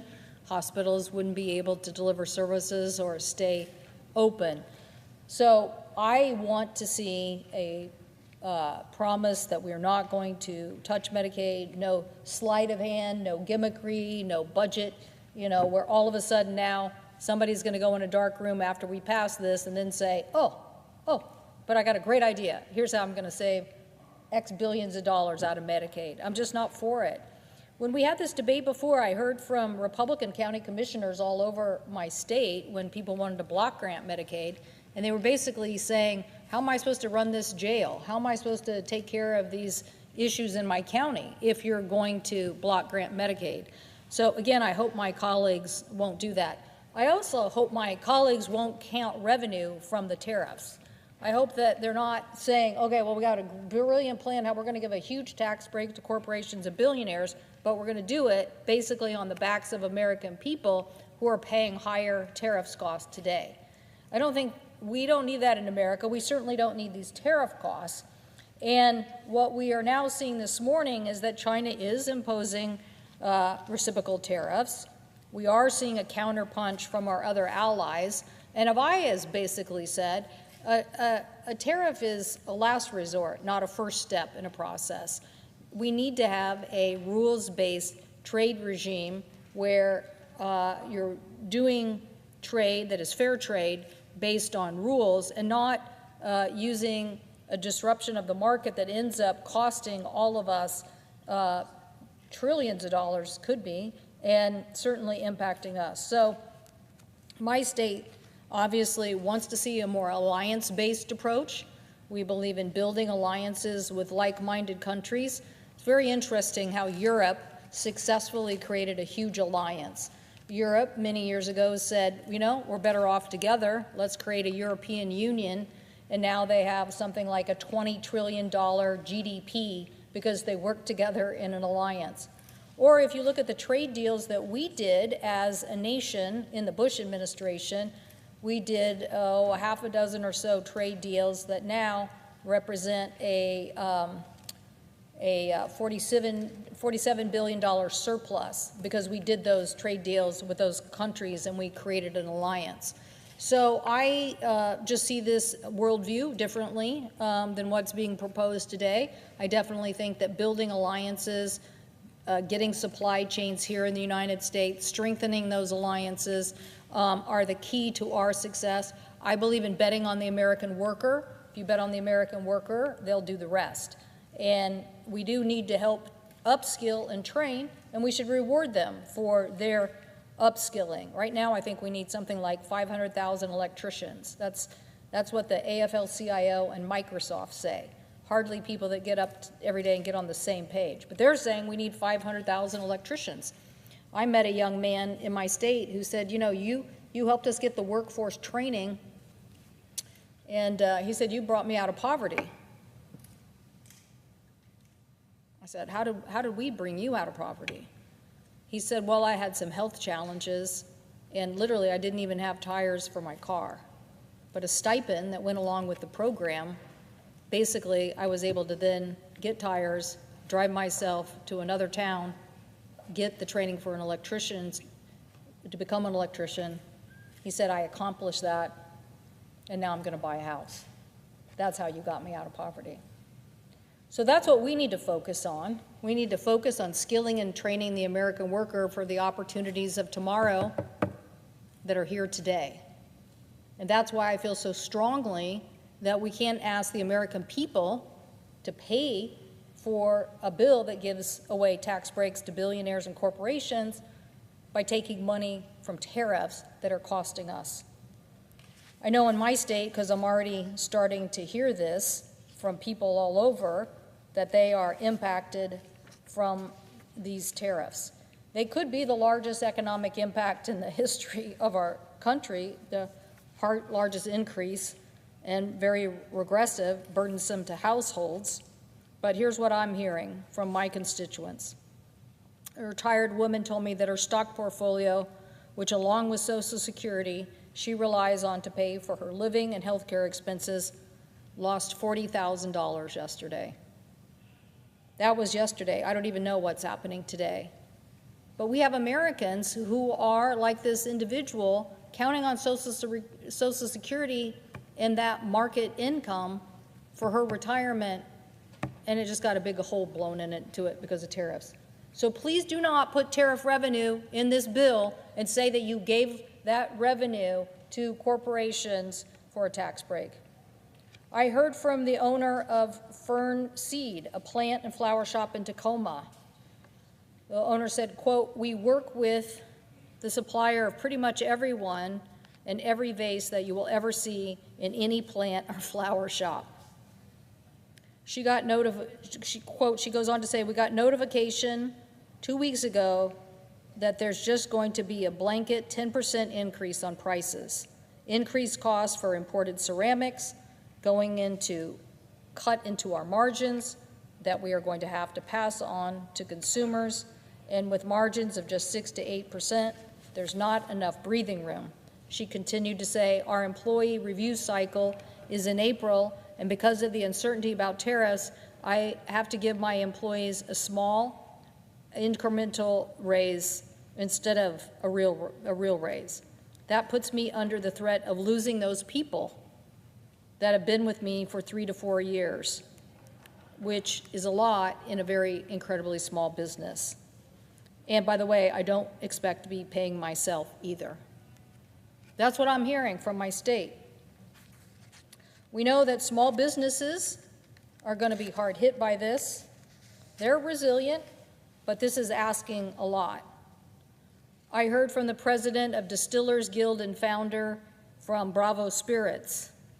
They told me for lots of distilleries in my state, it's 20% of business that's going away, whether that's from Canada or the EU, the two primary markets. So exports aren't a big part of our business, but it's 20%, and that hurts enough.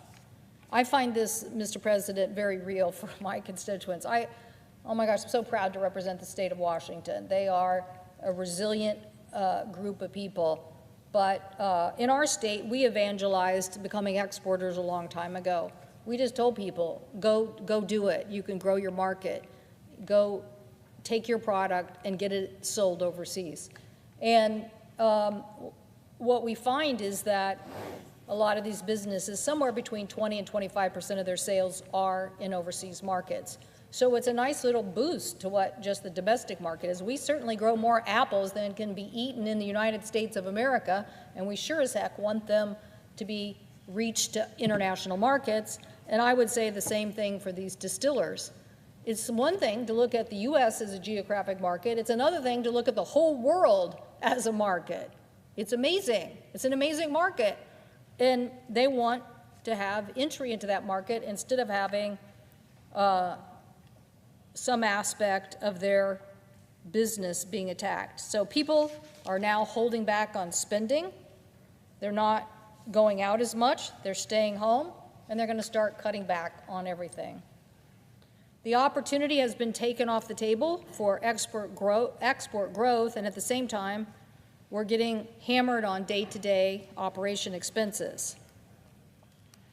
So they continue to say at this distillery, quote, they're concerned about bars and restaurants and surviving the tourism impact we're going to see during this summer. I'm sure they're saying that because a lot of our tourism comes from Canada, and I know that they believe that that is going to be challenged given what the Canadians are telling us. Mr. President, I believe open markets and innovation are a better approach. I hope that we also don't see any cuts in these important programs on the other side of the aisle that I know have been proposed by DOGE. I can't believe that when it comes to agriculture, they're cutting the ARS programs and research that help our farmers be competitive in addressing issues to get markets open in the first place. We know that we have to continue to fight to make sure that we do get these markets open, and I believe reverse these tariffs because I think that they are having a devastating impact. When it comes to fair trade, we need a rules-based trading system. And that is what the U.S. has led since World War II, creating bigger global opportunity, creating more prosperity, and certainly not leading with a tariff-first approach. So I hope that we will here in our budget discussions think about these hardworking American families that are working so hard to produce these products. I hope that you will think about the fact that many of these people have taken the risk to become exporters, to grow jobs in our state. It was a risk. It's harder to do. No one wants the unknown of what's happening in an overseas market. That's why I also support the Export-Import Bank that made financing of those exports easier. And certainly, it makes for the innovation that Americans pull off much easier. I told a story yesterday about Cosmic Crisps. Cosmic Crisp took us 20 years to figure out this apple and to get it produced for the market. It is the story of R&D, work with federally funded research dollars from Washington State University, but that is about producing an apple that once you cut into it or bite into it, doesn't brown. That's an amazing feat. It doesn't brown. That means all of a sudden apples on a fruit tray or use in various things, people decide, wow, not only I like the taste, I like the fact that it doesn't get discolored. So we don't want to see markets closed to our Washington apples. We want to see markets opened. We want the R&D and innovation that has succeeded in growing this market be matched with the market opportunity around the globe. And that is why we were able to get reduced the first Trump administration tariffs on apples that shut us out of a $120 million market in India. My colleague who's on the floor, Senator Klobuchar, and I wish sometimes we had a, I wish we had a little, a Zoom or an app that shows us, but literally she and I got to go to India, and right after an official greeting of Prime Minister Modi, we were standing there in somewhat of a reception, and she and I pounced on him, and the first thing that we did is we started talking about agriculture. I mean, Ed, what was good is that he wanted to talk about agriculture too. That was the good news. That was the good news. But we had a very long conversation with him about opening up markets and why this matters so much to agricultural families across the United States. And he said, we were kind of surprised, but he said, yeah, maybe we need to figure out a new agreement that we need to do together. And when we came back, we were able to open that market not only to apples and to chickpeas and other lentils. It was a partnership that I think is going to continue to grow at a critical time. So, Mr. President, don't try to jam the tax bill with tariffs. Don't try to stick in something that is costing the American people a lot of money. Try to work together as a body to say that this approach to tariff needs to be reviewed, but certainly make sure that we are thinking about the small businesses, the individual consumers, the individual investors who are getting hard hit right now over this. And let's move forward on trying to come together on what will really help make American agriculture opportunity, small business success, opening markets, the main focus of our work. I thank the President, and I yield the floor. Senator from Minnesota. Mr. President, I'm proud to be here with my colleague from Washington State, Senator Cantwell. She and I both worked in the private sector for years before we got into politics or government. And I learned a lot from representing companies. I learned a lot from representing companies that did work all over the world and got a really good understanding firsthand of the virtues of working with the rest of the world and the virtues of capitalism when it goes well and it is done well. And so much of America's success has been our ability to bring people in from other countries that become our next doctors and become our next police officers, but also to have those customers around the world. 90-some% of our potential customers in America are in other countries. And no better example of that is Canada, which is directly to the north of Minnesota. As I like to say, we can see Canada from our porch in our state. For my state, Canada, #1 trading partner, is actually bigger than the combination of the second, third, and fourth trading partners for our state. Yet this president has been messing around with Canada from the moment he got into office, mocking them and saying they should be the 51st state. I hope that Americans understand the result of this. It is not just the retaliatory tariffs that wiped Kentucky bourbon off the shelves in certain provinces. It's also that tourism from Canadians is now down 70% in our nation. That's not some kind of group tariff. Those are individual people who are so pissed off that they have just made their own decision that they don't want to come to our country. As bad as it is to have booing of Minnesota hockey teams, we're used to a lot of action in our sports leagues. But this is going to affect small hotel owners, small restaurants, cafes, people who run little bookstores. These are the people that come and visit our country and love our country. And international tourists spend an average of something like $5,000 every time they come to America. That money is going to Americans. That is just one example, and that example just resonates with me because it shows these countries that have been our friends and our allies for so long, whether it is Canada fighting alongside of America in 2 world wars, whether it is the fact that Canada was there after 9/11. They were the first country there to be by our side. Whether it is Europe, who has long been our friends. You think of all the Americans in my state, Norwegian and Americans. We like to joke we have more people from Norway than they have in Norway. Swedish Americans. Think about all the people that have long roots in those countries. You think about Japan and South Korea, which he put tariffs on yesterday that were even larger than the rest of the world. He did 10% on the penguins on those 2 islands.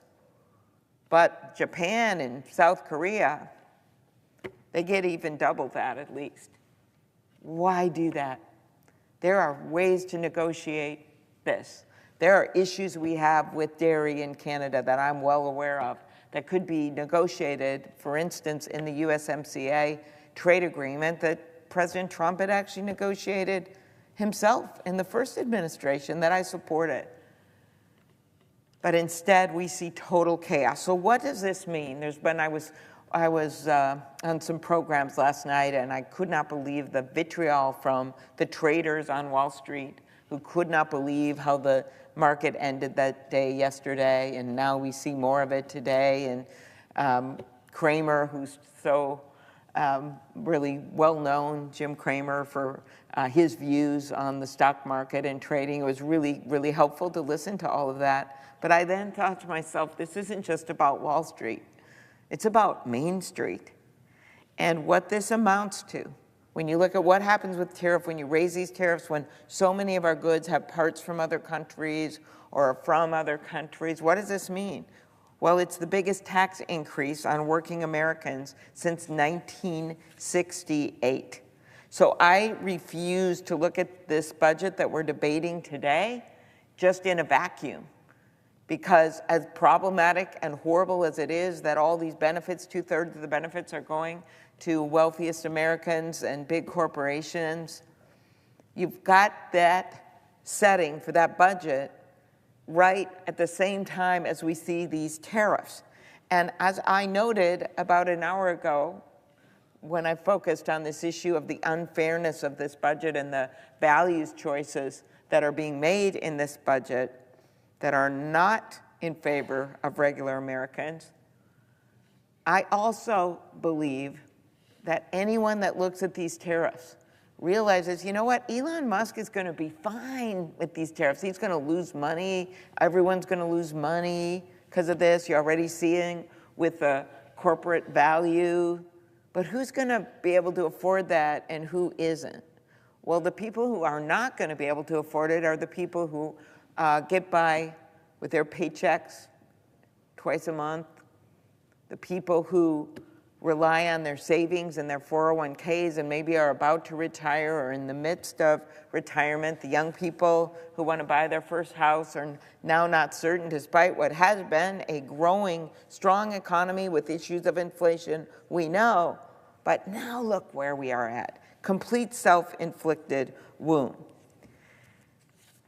On Wednesday, when the president announced an across-the-board tax on all imports, with even a higher tax, as I noted, some as high as 46% on goods from the EU, 20% tax on the EU, right when they've been fighting alongside us with helping Ukraine and taking on the tyrant of Vladimir Putin. Why don't we just throw a bunch of taxes on a relationship that has been growing and getting better and better as we woke up from our slumber from the pandemic and realized we have real allies here. Allies, European Union, Japan, South Korea, when you combine our economy, something like 50% of all that allies, democracies, allied democracies is unbelievable. And you've got Russia at like 1%, 2%, 3%. But where is he putting the tariffs? The most on our allies. Makes no sense. These sweeping tariffs are taxes that will raise costs for everything from medicine and food to clothes and housing. You already see the damage. The impact was immediate. Yesterday, the stock market fell almost 5%, the worst day since the pandemic crash in March of 2020, and today it continues to fall. Small businesses are freezing investments. Retailers, manufacturers, and farmers are in limbo. They were already operating on a small margin. This chaos and this uncertainty are hurting our economy. And it is unclear to me if the White House even knows what they are doing. They literally put a 10% tariff on a bunch of penguins on the herd in McDonald Island. There are no actual humans living on those islands, but they were afraid of those penguins, I guess, and decided that those penguins, who they must view as some kind of economic risk to our country, should be slapped with a 10% tariff. Those penguins probably can't engage in retaliatory tariffs. I don't know. But that is exactly the kind of nonsense and ridiculous chaos we are seeing. So what are the facts? Americans are already feeling the cost of the Trump tariff tax. They're the ones paying the price. Since he took office, wholesale prices has gone up on everything from meat and coffee to natural gas and lumber. That will increase what families pay, this newest tariff taxes, for groceries, utilities, and housing. The average American family, it's going to be $4,000 increase in the cost of living per year. Average price of home increased by $20,000, and the price of an American car to rise by $3,000. Those aren't my numbers. Those are what experts have looked at, and they have to adjust it, of course, every single day when he comes out with a new tariff. So at one point it was $5,000, then $4,000, but that's what we're seeing right now. Again, doesn't mean much to Elon Musk, means a lot to the people in my state. The people I met with on my 14-county rural tour I just took a week or so ago. Small town halls with the farmers union. Heard repeatedly from farmers about how these tariffs, on top of higher input costs, avian flu, of course weather events, threaten their livelihoods. And that is especially true for small farmers. I heard from small brewers who know that much higher tariffs on aluminum will either cut into their margins or raise prices for customers. And I met with local leaders who don't know if they'll be able to keep pace with their housing goals that they need to keep this economy strong in rural America. People in my state do not want this Trump tariff tax, and our Republican colleagues should be standing up to him. People in my state share the concerns of this broad bipartisan coalition, the retail industry leaders, the American Farm Bureau, the American Farmers Union, the National Association of Home Builders. They have all been, the Chamber of Commerce, they've all been very clear in opposing this.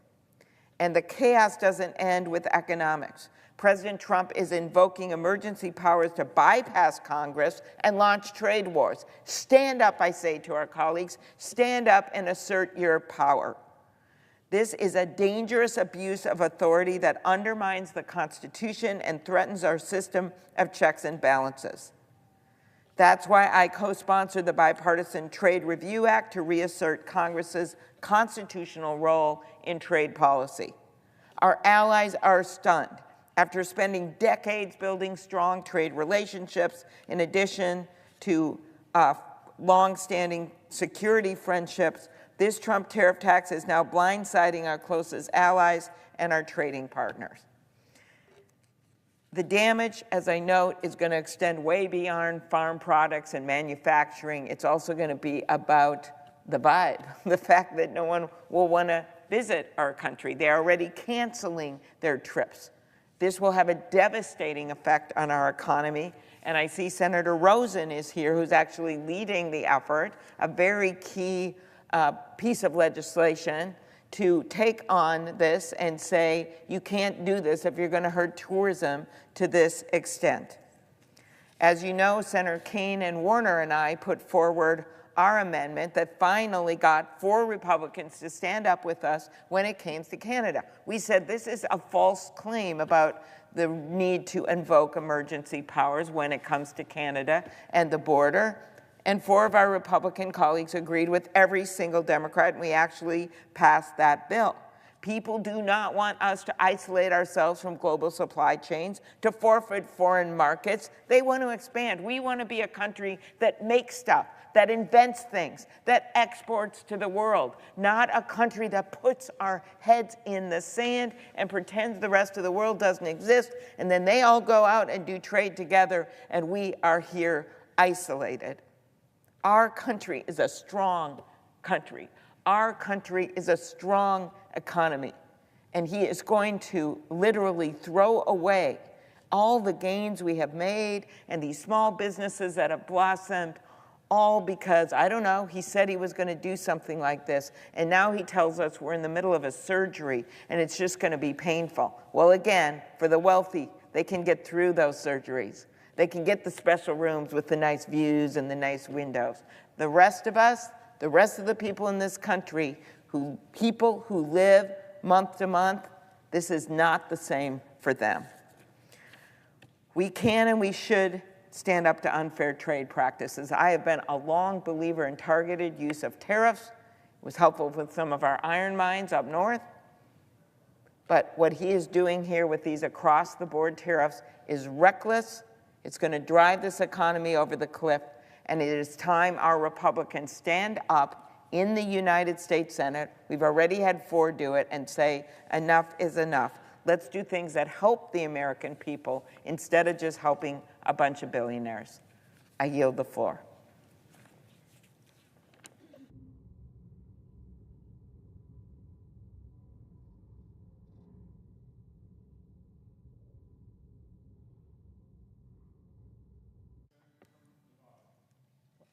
I have to ask you first. Mr. President. We'll do it again. The senator from Nevada. Thank you. Mr. President, I represent a state that Donald Trump won in November. And one of the reasons he did was his promise on the campaign trail that he would lower costs for Nevada families. He said this, and I quote, "On day 1, we will end inflation and make America affordable again." And he said, and I'm going to quote again, "When I win, I will immediately bring prices down starting on day 1. Well, it's now been 74 days since he's sworn in, and it's clear that he actually didn't mean any of that.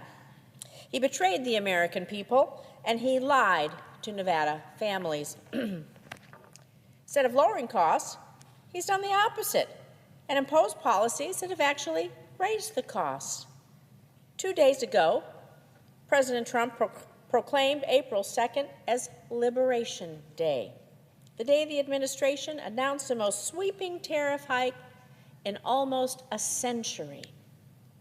And just in the last 48 hours, this is what has happened. The stock market had its single worst day since 2020, at the start of the pandemic, and it's on track to match or exceed that loss today. Car companies have already had to lay off hundreds of workers at their U.S. plants, and nearly half of the 60 countries that were targeted by President Trump have already announced retaliatory tariffs, which will only raise prices further and hurt American small businesses, Nevada's small businesses. And all this is before many of these tariffs actually go into effect at midnight tonight. Most importantly, these tariffs, well, they're reckless, and they'll decimate businesses around the country, and like I said, including in my great state of Nevada. I've already heard from Nevadans and Nevada business owners who are worried about how these new tariffs will impact their businesses, their livelihoods, their families, including the founder of a small business in Reno. Wrote to me, and I'm going to quote the letter. This is what he said. "We maintain a small production facility in Reno. These duties will force us to raise retail prices by 37%, and we don't believe our customers will accept that. This policy could wipe us out entirely," end quote. They then go on to say, and I'm going to quote again, "I'm not asking for a favor. I'm asking for leadership that reflects the urgency of the reality that we face. These tariffs do not bring jobs back. They raise prices, they punish small businesses, and put livelihoods at risk while making it harder for companies, well, like mine, to do what we've done for 13 years, create jobs, innovate, and support our families," end quote. It's not just our small businesses in Nevada that will be hit the hardest. Our families are already being squeezed by the high costs. They're going to see prices go up even further. And let's be clear, these tariffs, Trump's tariffs, they're a national sales tax. From your medication to gas to the groceries you buy, Republican tariffs will increase the cost for goods for hardworking families across this country, things we rely on every single day. Tariffs are also going to increase what you pay at the fuel pump. They're going to increase the price of construction materials, making housing even more expensive. Through his national sales tax, Trump is passing along higher costs to everyone, no matter where you live. Passing them on to everyone. That's what Trump's sales tax are doing. That's what Trump's tariffs are doing. In fact, a nonpartisan policy research center recently found that these new taxes, well, they're going to cost the average family nearly $4,000 a year. $4,000 a year. All while increasing home prices by roughly $20,000 and car prices by $3,000. Where will it end? It makes absolutely no sense. It's just plain cruel to hurt families by raising costs when their budgets are already squeezed. And this also hurts Nevada's local economy. Because when people start tightening their wallets because prices are higher everywhere they go, we start to see a decline in tourism, the very backbone of Nevada's economy. And we're already seeing the impacts. Domestic travel into Harry Reid International Airport is already down last month, which means fewer hotel rooms booked and fewer tourists visiting the entertainment capital of the world. International travel down in the United States is also down, which is driving our visitor numbers down again, hurting our economy more and more every day. In fact, in the wake of Trump's tariffs on Canada that went into effect last month, bookings for flights from Canada into the United States, they are already down by 70% compared to this time last year. And here's the most troubling part. A recent report estimates that up to 14,000 hospitality jobs could be at risk due to decreased international travel as a direct result of Trump's tariffs. When President Trump was confronted by the rising costs, about the rising costs due to these tariffs, well, what did he say? Well, he said this, I'm going to quote again. President Trump said, "I couldn't care less," end quote. I couldn't care less. That's actually what he said to all of us, to all of you. And that should tell you everything you need to know about where his priorities lie. Donald Trump isn't focused on the American people, on all of us. He's focused only on making himself and his billionaire friends even richer. While everyday families are paying the price, the wealthiest individuals and corporations are going to get more tax cuts, better tax cuts, leaving working families to shoulder the financial burden of his reckless decisions, and they'll feel it every month at the kitchen table when they go to pay their bills, every week when they go to the grocery store, every week when they go to the gas pump, when they try to buy a new home or even repair the one that they have now. This isn't the direction we should be heading. As Democrats, we believe in a fairer economy, one where working families are not left behind. We believe in policies that create good-paying jobs, reduce costs for families, and hold corporations accountable for their actions.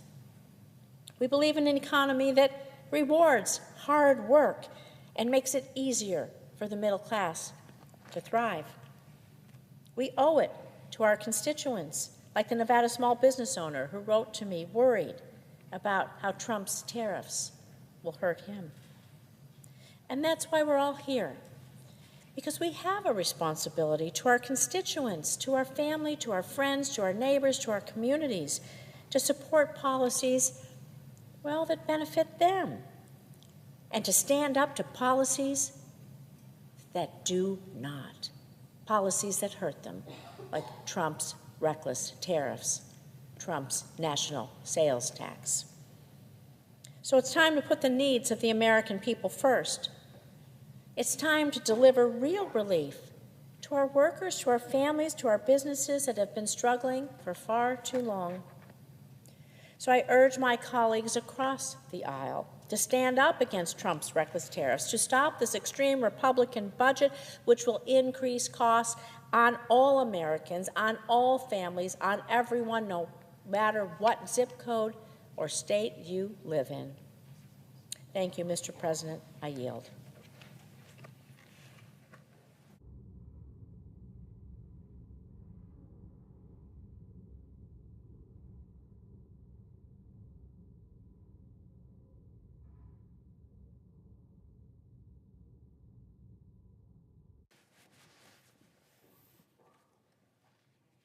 Mr. President. The senator from Hawaii. Mr. President, Donald Trump is ruining the economy on purpose. He is ruining the economy on purpose. I'm not sure if there's ever been an American president, let alone a chief executive of any country, that has ruined the economy on purpose. The stock market had its worst day in 5 years yesterday, and I just checked before I delivered these remarks, just before, 5 minutes ago, 1,600 down on the Dow Jones.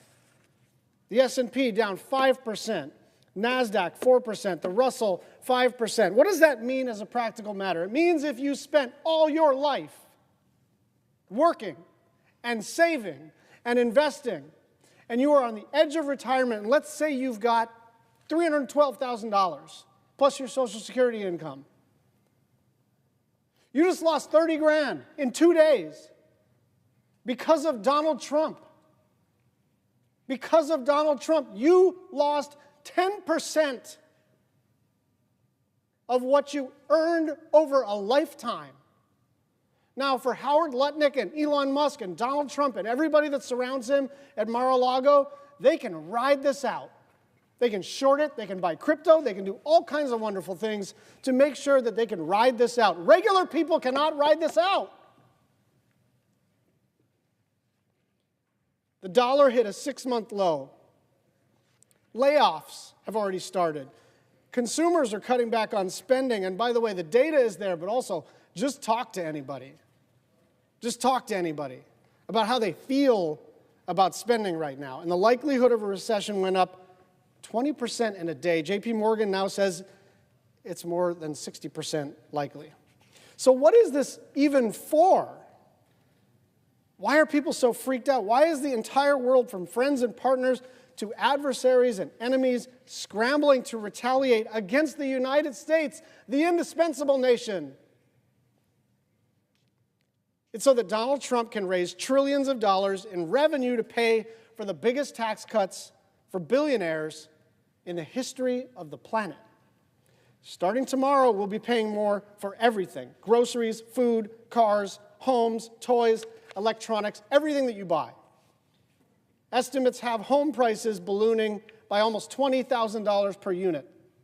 Cars will cost $6,000 more. An iPhone, $250 more. Clothing prices will go up by roughly 20%. Also, what? We're gonna be a textile manufacturer? That's our goal as a country, is to make t-shirts and socks? Workers will be laid off, but I guess it'll all be worth it in the end, because this is a pay for. What does that mean? It means that in their big budget plan, they need to cut taxes for billionaires, but they don't have enough money to finance that. And so they're using tariff revenue to balance out the money that they're going to shovel to a bunch of billionaires. Trump is very famous for having few firm, fixed political beliefs. He's changed his mind about just about everything, but not on tariffs. He's a self-proclaimed tariff man. He's repeatedly said that the word tariff is the most beautiful word in the English language. And for years, he's lavished praise on the 20th century tariffs, which, by the way, helped to deepen the Great Depression. So he's very happy about all of this. Like, there should be no mistaking, this is what he intends to do. And this is one of the differences between Trump 1.0 and Trump 2.0. He's doing all the things. He's actually going through with it. This is not mean tweets and like normal behavior. This is all of the crazy stuff he's saying is now being effectuated as public policy, as economic policy, as fiscal policy. He's going through with it. You can no longer be dismissive of these resistance types, these Democrats, these shrills, these partisans, these people who can't keep their head on straight, these people who just want to punish Donald Trump for saying, man, that guy's kind of crazy, he's going to crash the economy. He's literally crashing the economy on purpose.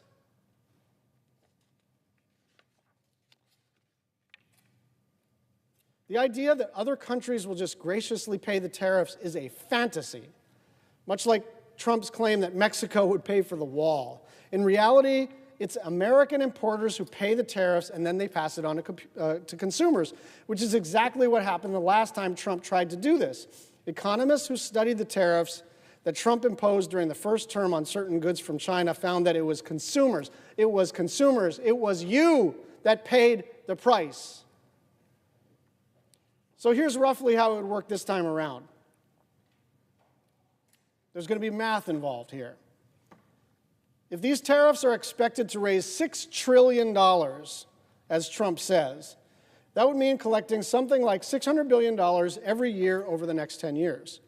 Broken out by household, people are looking at $5,000 a year in added costs.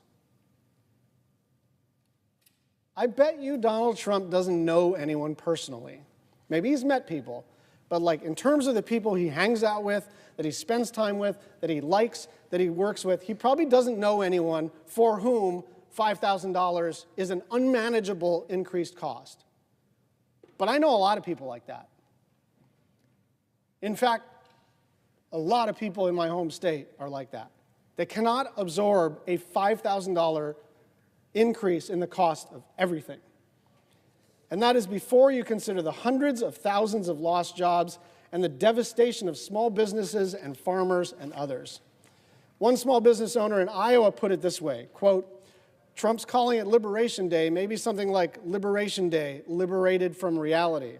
A farmer in Kansas agreed, quote, these tariffs are just absolutely bad news. They cause the prices for everything that we buy to go up and the prices for everything that we sell to go down. Everything that we buy is more expensive. Everything that we sell is cheaper. Does that sound like a smart economic plan? It's bad news any way you cut it. But even worse, more confusing, more idiotic, more infuriating is when you look at how they arrived at these rates. These are not actually reciprocal tariffs. Reciprocal tariffs being like essentially country X assesses tariffs in the amount of 15%, so we reciprocate. We do 15% back. This is how they did it. They used a one-size-fits-all formula to remake the global trading system. They took our trade surplus with any given country. So the way you do it to do reciprocal tariffs is country X says 10%, we go back at 10%. What they did is say, let's take our trade surplus, which means what we export minus what we import, divide it by total exports, and then cut it in half. It cut it in half. Why they didn't cut it in a third, why they didn't, do some coefficient other than 50% is like they wanted to keep it simple. I don't know, but it's purely arbitrary. So we have an $18 billion trade deficit with Indonesia. We import $28 billion worth of goods from them. 17.9 divided by 28 is 64. Divide that by 2 and you get 34, which is, surprise, surprise, exactly the rate that Trump set for Indonesia. Half of the differential between exports and imports literally makes no sense. Like, you've got a bunch of economists, right, left, and center going, WTF. I cannot believe, this is bad policy, but also it's like childish math. The White House formula is so bonkers that the same economists that it pointed to as the basis for the rationale immediately were critical, and quote, they pulled two numbers out of thin air that perfectly canceled each other out. This type of reductionist analysis is very troubling and scares me, said economics professor Anson Sorterberry, whose paper the White House cited. Even their sources are saying, don't use my name to justify this nonsense. Another economist said that the White House had misunderstood his research, which specifically cautioned against excessively high tariff rates like Trump's. Quote, making rates higher is a bad idea for the United States. We use supercomputers to find the optimal tariffs. The Trump administration seems to have taken a bit of a shortcut here. Also, our results suggest that the EU should not be tariffed, and yet they set high tariffs against them. Finally, our range of optimal tariffs is substantially lower than the ones the administration just announced, end quote. So if you can believe it, we're in a situation where economists are using supercomputers to find optimal tariff rates, while the President of the United States is using a formula, and I'm not exaggerating, that a fifth grader could solve. Now, whether it's the signal chat or this formula, this administration's incompetence is on display every day. It's why we now have tariffs in places like Heard Island and McDonald Island, where there are no living human beings, only penguins. Or as the New York Times noted, quote, Trump's decision to put a 32% tariff on Switzerland stunned politicians and business leaders in the Alpine country. Switzerland has an open trade policy and recently abolished all industrial tariffs. It's not reciprocal if they're not tariffing us. For countries like Brazil, where we have a trade surplus, they still slap 10%. Israel reduced their tariffs to 0, still got the 10%. This is not a case of a bunch of Democrats crying wolf just to wound the Republicans. The markets are speaking. They are terrified. And this isn't about a bunch of billionaire corporations and their profitability. This is about the ability for people to pay for college. This is about the ability for people to retire with dignity and comfort. Trillions of dollars of wealth are being demolished. These are everyday people panicked about how much more expensive their next trip to Walmart or to Costco will be, or when they'll lose their job. People are already stockpiling supplies. Shortly after Trump's announcement, JP Morgan described the impact of the tariffs over the next few months like this, quote, on a static basis, today's announcement would raise just under $400 billion in revenue, or about 1.3% of GDP, which would be the largest tax increase since 1968. The resulting hit to purchasing power could take real disposable personal income growth in the second and third quarters into negative territory, and with it the risk that real consumer spending could also contract in these quarters. This impact alone could take the economy perilously close to slipping into a recession. Now, countries are already responding, so it's not like this is a static situation which can't get worse, because the retaliations are going on. And this idea that, oh, this is just a leverage play. Look, there's 200 countries out there with whom we have some sort of, roughly 200 countries that we have some sort of trading arrangement with, and like, Donald Trump is very unpopular. So asking a leader of a country or a parliament of a country to waive their tariffs at the end of an economic gun because Trump is bullying them, it's like not good domestic politics for them. The best domestic politics for them is to stand up to Donald Trump's bullying, and that's bad for all of us. We're not going to wave our way through 194 trading partners. China just imposed a 34% reciprocal tariff for our 54% tariff on Chinese goods. And in a truly bizarre turn of events, we forced our allies and adversaries to try to find ways to work together. Earlier this week, for the first time in years, China, Japan, and South Korea discussed the possibility of working together on free trade as a response to Donald John Trump. This is the most shocking image, is this red line continuing to go down precipitously.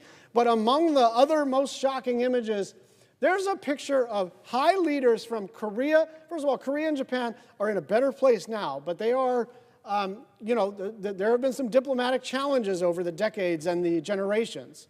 But they're in a reasonably good place. So just to see them shaking hands is a big deal. But to see them shaking hands, literally holding hands, with a high official from China to indicate they're in this together against us.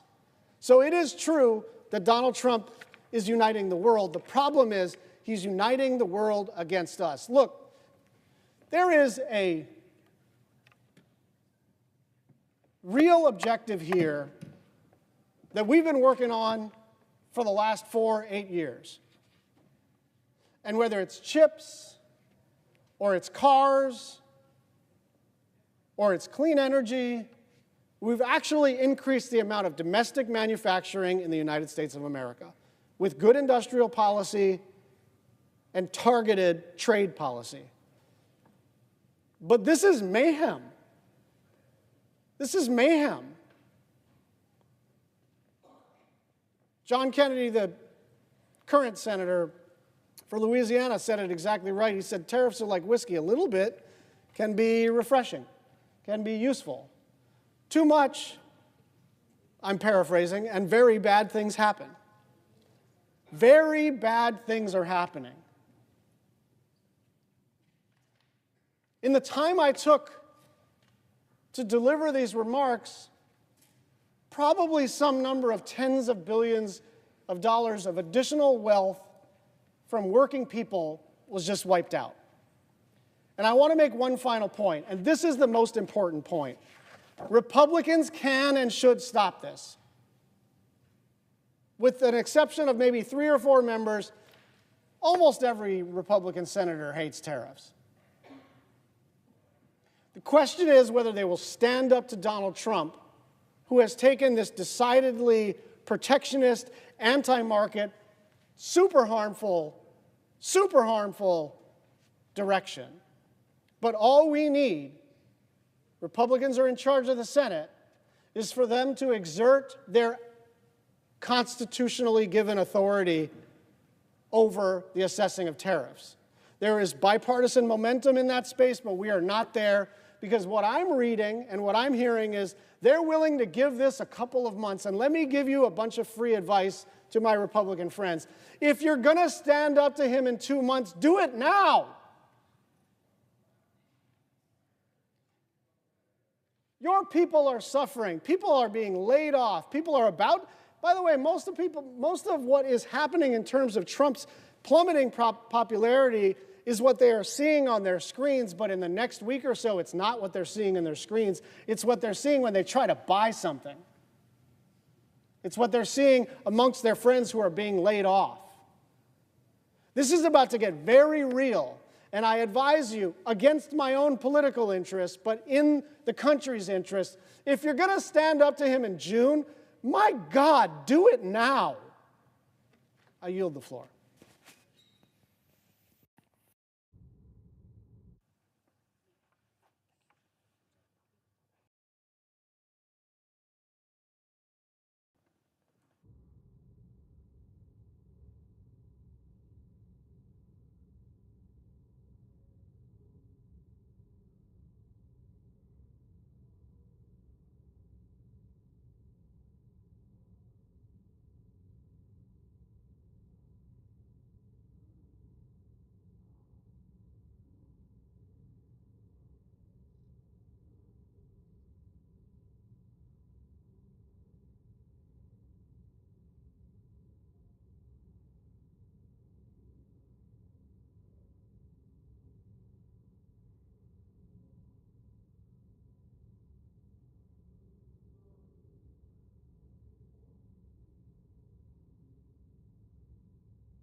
The senator from Virginia.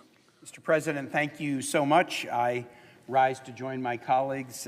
Really appreciate my colleague from Hawaii's leadership on this topic and the senator from New Hampshire to talk about the pending discussion about the budget reconciliation bill and the vote-a-rama that will start in a few hours. I want to begin by thanking my colleagues for joining me to pass Senate Joint Resolution 37 2 days ago, the resolution that I had to challenge President Trump's Canadian tariffs, a horrible idea, and we were able to get 51 votes in this chamber. It was a privileged motion.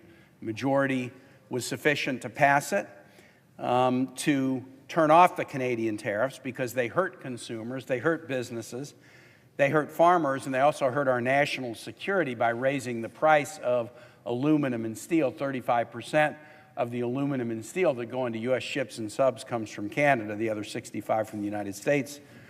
It was an important bill to pass because we don't need to put an additional sales tax on goods purchased by Americans that come from Canada. We don't need to inspire a Canadian retaliation against American products. And finally, we need to send the message we understand that Canada is not an adversary, but Canada is a friend. That bill passed the Senate on to the House. We're already working on the House side to see if we can get it passed there.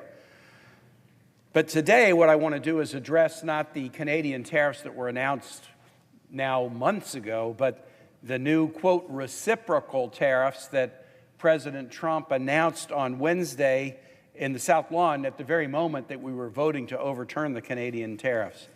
President Trump deemed these tariffs as, quote, reciprocal tariffs, but I got another phrase for them. They are economic idiocy.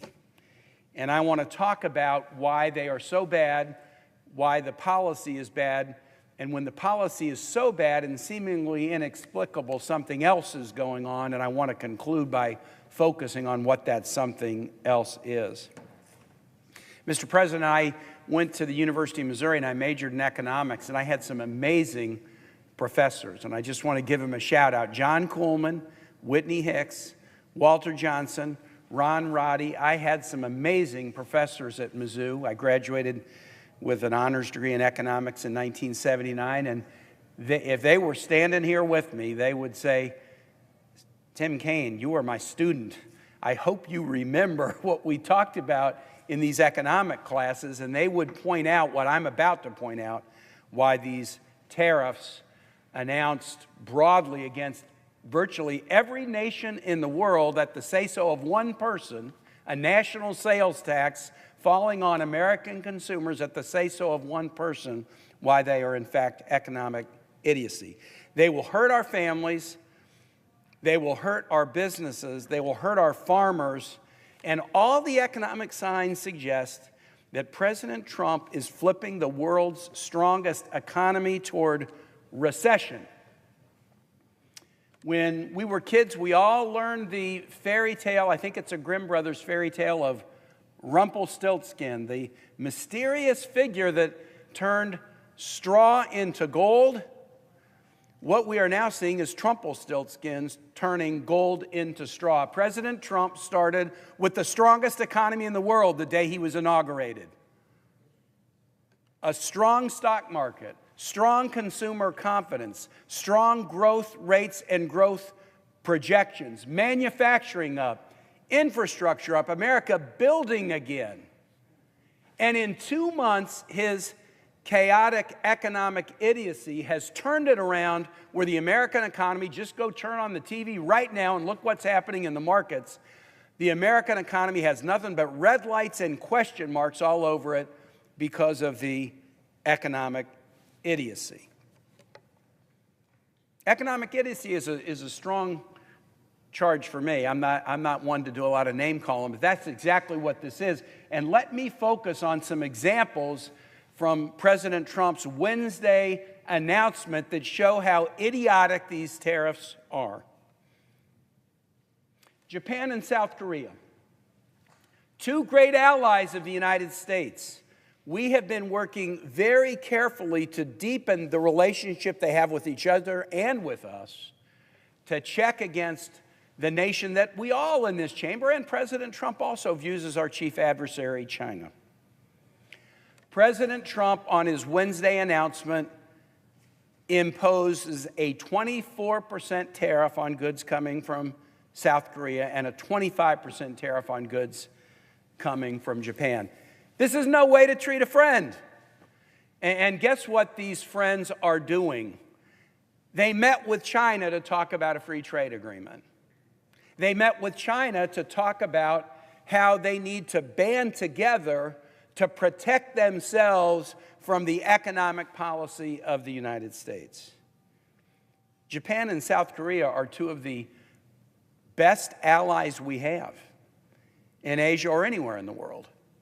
And the relationships we have had with both nations have been very strong, whether it's military to military cooperation, trade, diplomacy, work together on humanitarian issues, on educational exchanges. Donald Trump's tariffs are chasing Japan and South Korea into China's arms. Idiocy. Here's one, Mr. President. Israel is an ally and Iran is an adversary. I think we could get a 100-0 vote on that proposition in this chamber. Israel is an ally, Iran is an adversary. Guess what President Trump did with his tariffs on Wednesday? A 17% tariff on Israel, and Iran, 10% tariff. 17% tariff on our ally Israel, and Iran, 10% tariff. What kind of friend is that? How is that as a way to treat an ally? We are rock solid in sending military support to Israel. I helped whip votes almost exactly a year ago in the Senate floor to get a $14 billion defense aid package for Israel. But we're going to put a higher tariff on Israel than on Iran? It makes no sense. It's idiocy. Here's another one. Trump says these are reciprocal tariffs. We are putting tariffs on nations who are treating us unfairly.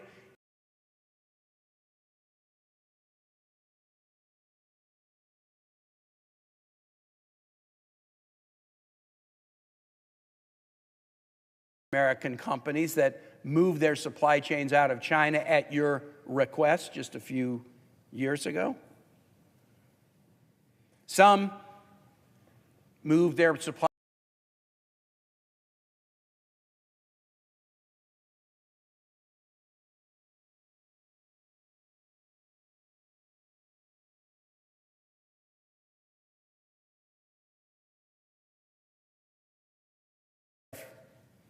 Norfolk Island, a 29% tariff. Reunion, 37% tariff. Donald Trump at least has inspired interest in geography, a subject that often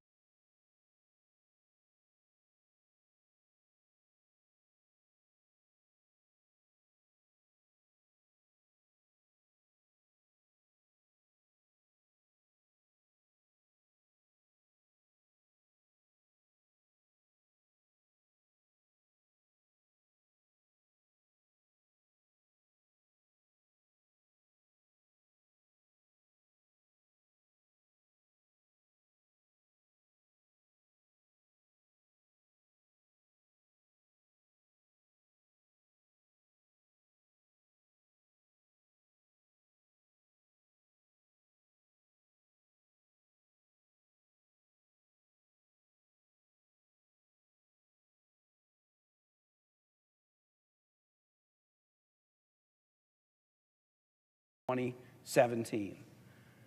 In 2017, the tax bill that passed by a simple majority vote in this body was a big giveaway to the rich. Decided they don't want to continue to jack up the deficit, although they're likely to anyway, and so they think they need to pay for the tax cut. How are they going to pay for it?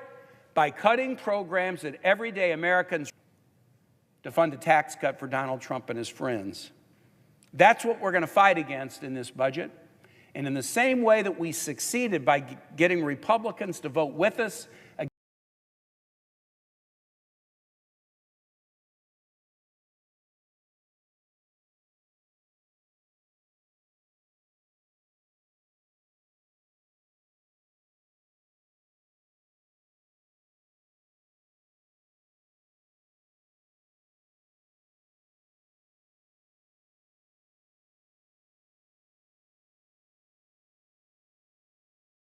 through our economy, dropping markets to their lowest level since the COVID pandemic, 2020.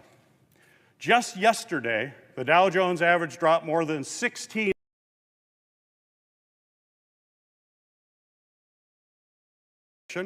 He's playing poker with Americans' livelihoods, with Americans' retirement savings, and with Americans' hard-earned income. It's clear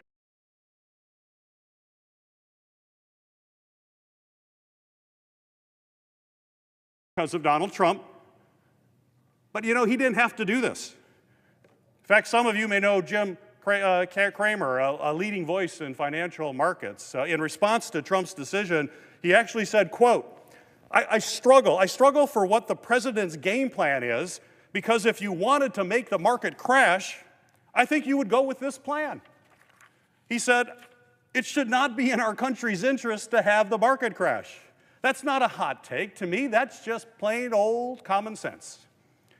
So what happened? Well, on Wednesday, the country experienced a national sales tax day. In the coming days, weeks, and months, the impact of the president's national sales tax will be devastating. And it won't be our competitors that are footing the bill. It'll be the American people that pay the tax on their groceries, their gas, and all the other goods that they buy. For instance, take the price of a new home. Building a new house requires everything from lumber to steel to concrete, light fixtures, ceiling fans, appliances. And thanks to the president's all-out trade war, imports of every single one of those projects will be subject to the national sales tax that Americans will pay. That Americans will pay. And as a result, the price of a new home has been estimated to increase up to $20,000. Buying a home is already challenging enough for most folks. Putting that additional cost on American families is simply unacceptable. And it's not just homes. Gas, vehicles, groceries, household appliances, all will become more expensive because of Donald Trump. Remember when you are seeing higher prices at the store, as you go to the store in the next few weeks and months, and you say, whoa, this price is up. It's because of Donald Trump. He owns this. In fact, it has been estimated that the Republican national sales tax will cost the average family more than $5,000 per year. This national sales tax won't miraculously improve trade relationships or bring jobs home. It'll only make it harder for hardworking Americans who are trying to create a better life for themselves and for their children. In fact, and this statement should be shocking, but it's true, Donald Trump is actually prepared to plunge this country into a recession, one that could cost up to 400,000 jobs. And he said it. Just yesterday, because of Donald Trump's tax plan, J.P. Morgan raised the odds of the U.S. heading into a recession to 60%. And it's likely to go up as things continue. But again, what does Donald Trump have to say about all this? He said he doesn't care. Look it up. It's clear. He said it. And I can honestly say I do not think I have ever heard an American president say they don't care if we go into a recession. I've never heard an American president say they don't care if American families and small businesses are hurt because of their policies. I don't think any president in history has ever said that, not just those that I've experienced in my life. And what makes it worse is that while Americans bear the brunt of this new sales tax, the White House and Republicans here in Congress are actively working right now to give a big tax break to billionaires, not everyday working people, billionaires. They're going to be increasing the taxes on everybody through this national sales tax. And they plan to do it, among other things, by cutting things like essential health care that Americans rely on each and every day. Now, I will say, I'll step back here, there are instances where tariffs can make sense. Tariffs are, if they're strategic, if they're targeted, they can be useful tools to bringing back American jobs. Certainly, they can be used to combat unfair trading practices used by adversaries like China. And I support those types of tariffs. For example, last year I supported the 100% tariff we imposed on Chinese electric vehicles. We know the Chinese government is actively working to undermine our national security and our economic success. And companies backed by the Chinese Communist Party are flooding the global marketplace with artificially cheap vehicles that are really actually capable of stealing Americans' personal data, committing espionage, and even manipulating folks on the road while they're driving. It makes sense to raise tariffs on those technologies because they do indeed present a real national security threat to Americans, and they could impact in an incredibly negative way our auto industry. And when it comes to protecting the future of our auto industry and cementing Michigan's leadership in automotive innovation, there's no question that I support taking strong action to bring auto manufacturing jobs back to the United States, to secure a better trade deal for our auto industry, and to make sure that we have a level playing field for American workers and businesses to succeed. But these on again, off again, across-the-board tariffs, this isn't a real plan. This is chaos. And it will not help us to achieve any of our long-term goals. For tariffs to work, they have to be a part of a comprehensive strategy that actually supports American workers and businesses. They can't just be haphazardly dumped on our trade allies like Canada, whose goods and products actually help us grow our manufacturing sector, create more jobs in America, and remain the greatest economy in the world. Take our auto industry, for example, the lifeblood of my state and the foundation of American manufacturing. The trade relationship between Michigan and Canada is so integrated that car companies cross the US-Canada border up to 8 times before they're actually installed in final assembly. In fact, in Michigan, if Michigan were a country, we would be one of Canada's largest trading partners in the world. Going after Canada will be devastating for Michigan businesses that work hand in glove with our closest trade ally to the north to grow their companies and to create jobs here at home. If President Trump is serious, if he's serious, big question, if he's serious about leveling the playing field and bringing auto manufacturing jobs back to the United States, here's a playbook that he could actually follow. 1, we need to pursue targeted tariffs on our adversaries like China and our biggest overseas competitors to one that we ensure more cars are sold in America, to make sure they're built here in America. 2, we need to renegotiate any trade deals that aren't favorable to American businesses and workers, something that offers far, far more certainty than sporadic tariffs. Specifically, we need to take a look at USMCA, where we have a real chance to address some of the shortcomings and outdated policies of our current trade landscape. Because while USMCA brought back some manufacturing jobs and some job opportunities, it's far from perfect. China, unfortunately, has found ways to take advantage of the agreement's preferred treatment of goods by locating facilities in Mexico. And labor standards, particularly in Mexico, certainly need to be a whole lot stronger. We will have an opportunity to renegotiate this agreement next summer, at times that the current administration actually agreed to when it negotiated this deal in President Trump's first term. And we need to seize that opportunity. But with these tariffs looming like a black cloud over some of our most crucial relationships, I'm concerned we'll be coming to the negotiating table with one hand tied behind our back. And let's be clear, we should look to pursue those types of renegotiations throughout all of our trade agreements to ensure they are advantageous to American businesses and workers. 3, we must aggressively enforce the trade laws that we already have on the books. We need to double down on our efforts to deter trade cheats like China, which requires providing more resources for our federal trade agencies, not indiscriminately firing federal workers. Doing so will allow us to counteract countries that try to evade tariffs, dump their products onto our markets, and encourage transshipment. And finally, if President Trump is serious about protecting auto jobs here in the United States, he needs to end his attacks on the Inflation Reduction Act, plain and simple.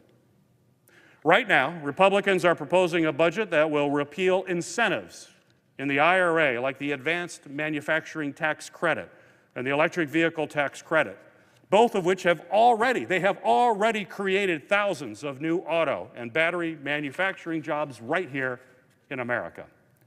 To me, that is absolutely unthinkable to end these.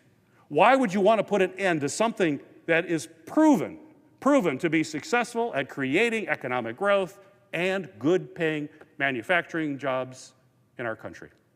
It makes no sense. The president needs to put his money where his mouth is and end this tariff charade. The stakes are just too high for American families, for our workers, and for our economy to get this wrong. Madam President, I urge all of my colleagues to say no to the national sales tax. And instead, let's liberate some common sense and work together to make this country stronger.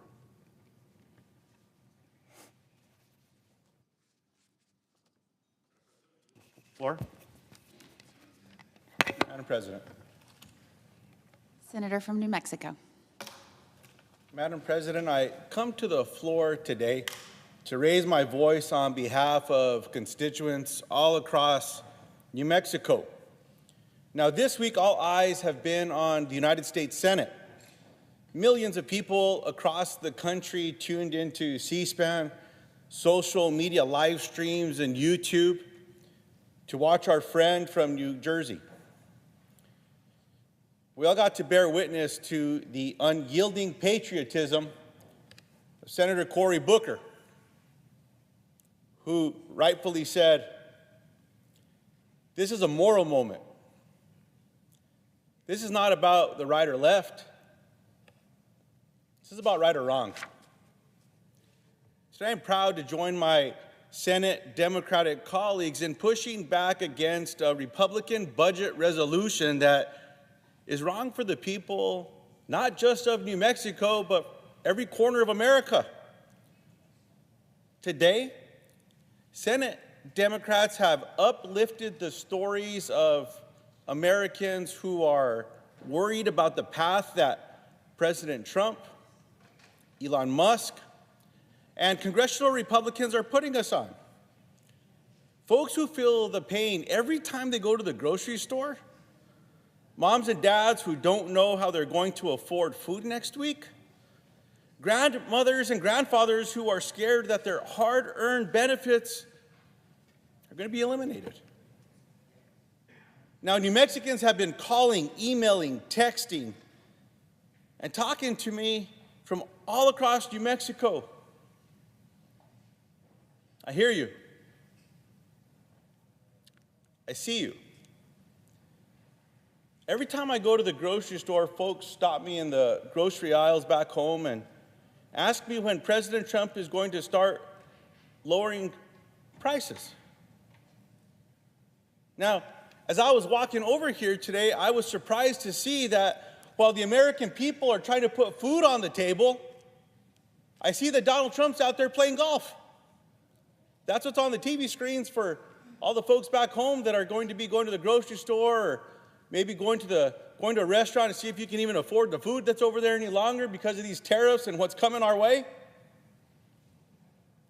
president should be listening to the people across the country. Maybe he should go into a grocery store, do some walking, talking to folks.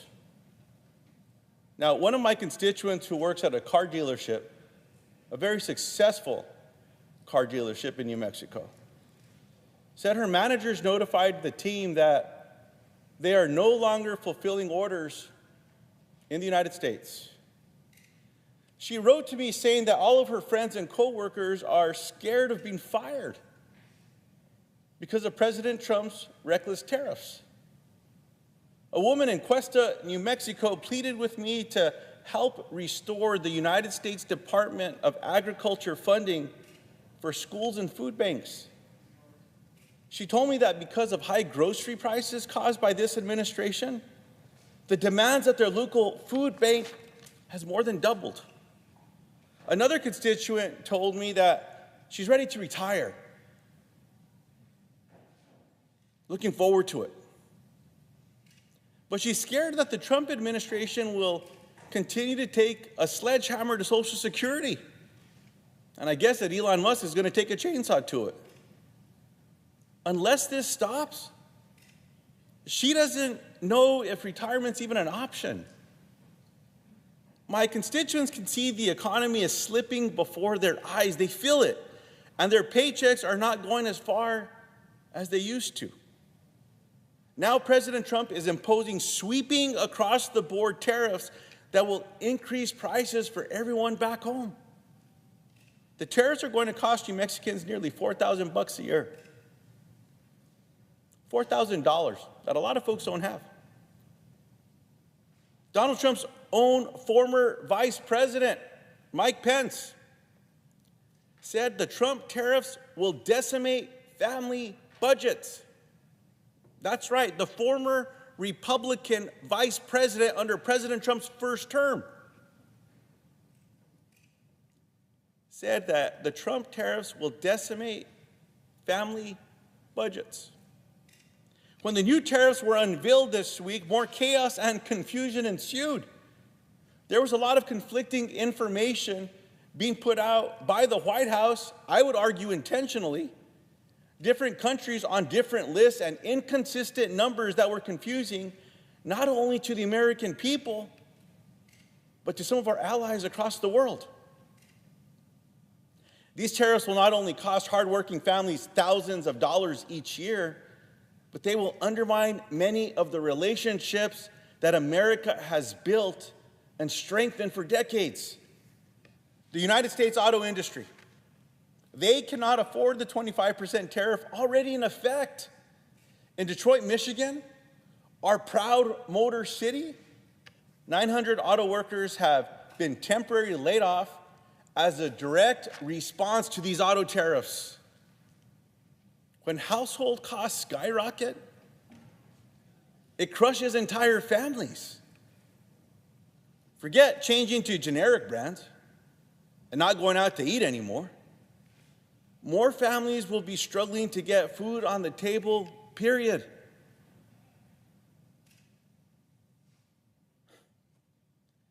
Because of the Trump administration cutting food programs, the United States Department of Agriculture and state food programs, there's less fresh and local food for families on the lunch trays of our students. This is also hurting farmers and ranchers all across America. Constituents who've told me that they voted for this president and have now come to tell me this is not what they signed up for. Now, how does President Trump respond when families start to speak up about the rising cost of groceries? The president says really doesn't care, and he thinks the term, quote, groceries is old-fashioned. I don't know the last time that he went grocery shopping for himself. They're not old-fashioned. It just shows how disconnected he is. He doesn't get it. And I don't think he cares. To sum it up, groceries are a necessity. I just don't understand who's talking to this president. I hope someone gets his ear to help correct that approach to what families depend on every day. Now, my constituents living in rural parts of New Mexico depend on the local grocery store to have food stocked at prices that don't break the bank, if they can find them in rural America. Some folks in the country take it for granted that they have a Whole Foods or a Trader Joe's on every corner block. But countless Americans and New Mexicans need to drive more than 30 minutes, some 60, 90, 2 hours in one direction to find the closest grocery store. When you're living in a food desert with nothing healthy to eat, what else are you going to get? Nominee after nominee that are now part of the President Trump administration asked me, well, why do those folks that live out in rural parts of New Mexico just eat Doritos or chips? What other stores are out there? Go out there and see for yourself. But when this administration and these secretaries choose to cut the food programs that allow us to do something about these food deserts, to be able to get healthy food out there and support more local farmers and ranchers, they just cause more devastation. They're hurting families, and like I said earlier, I don't think they care. I don't think they know. And now, thanks to Republicans and this president, a lot of the things we're eating just to sustain ourselves are getting more and more expensive. Now, a little story about one of these nominees who's now the Secretary of the Department of Treasury. I had a conversation with Secretary Bassant in my office about tariffs. And I told him about New Mexico's incredible food culture,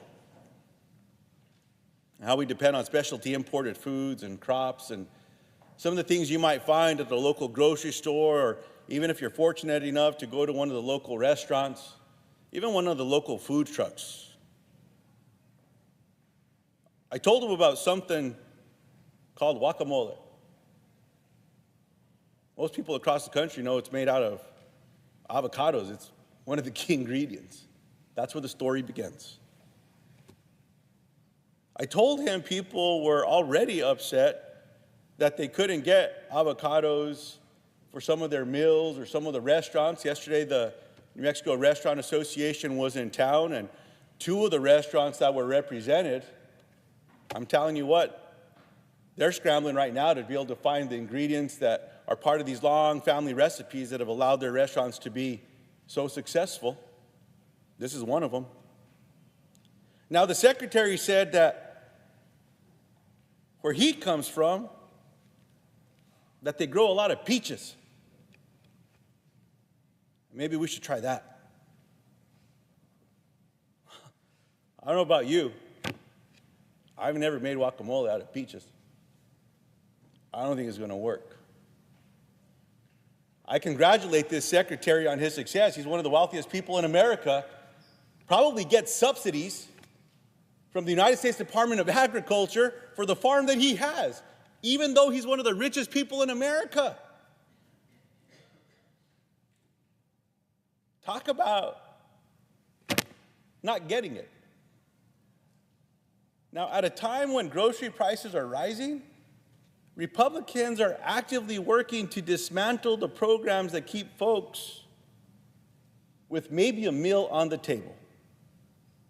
As soon as tonight, during these late night votes that we're going to have this evening, Senate Republicans will move legislation that proposes to cut up to $230 billion from supplemental nutrition assistance programs. Some people across America know this simply as SNAP, that acronym. 1 in 4 people in my state rely on this program. Many are children. Think about food banks. Think about meal programs for schools. Think about meal programs for seniors. This comes on the back of President Trump and this administration firing the people that deliver Meals on Wheels to seniors, some of which may not even be able to get out of their home, may not even be able to go to the grocery store to get a meal. This president saw fit to fire those people. Talk about a lack of respect and dignity. If $230 billion is cut from a program that feeds mostly kids and seniors, what does everyone think is going to happen all across America, in all of our districts, in all of our states? I'm not the only one that represents rural America. I'm not the only person that represents families that have to drive hours in one direction just sometimes to get fuel or to find milk if they can find it, or find a grocery store. I'm not the only one. I know my colleagues know exactly what I'm talking about, because when I speak to them in private, they share similar stories with me. This is just about common sense, huh? We've got to do better here. And then to boot, my Republican colleagues like to preach about fiscal responsibility. We all know across America that we need to get our fiscal house in order, the federal level. We all know that we need to work towards those balanced budgets, and that we need to find a way to get everything under control, lower our debt, lower those annual deficits. Part of the gimmick we're going to hear and see tonight is that my Republican colleagues are trying to convince the American people that this Trump tax scam, the same thing that happened in 2017 that they're trying to extend now, here's the secret. The program costs over $4 trillion. You heard it correct, $4 trillion. That's how much this thing costs. Everyone knows it, including my Republican colleagues. Why is it that my Republican colleagues are trying to tell the American people, well, after tonight, it costs $0. Doesn't cost a penny. It's going to add $4 trillion.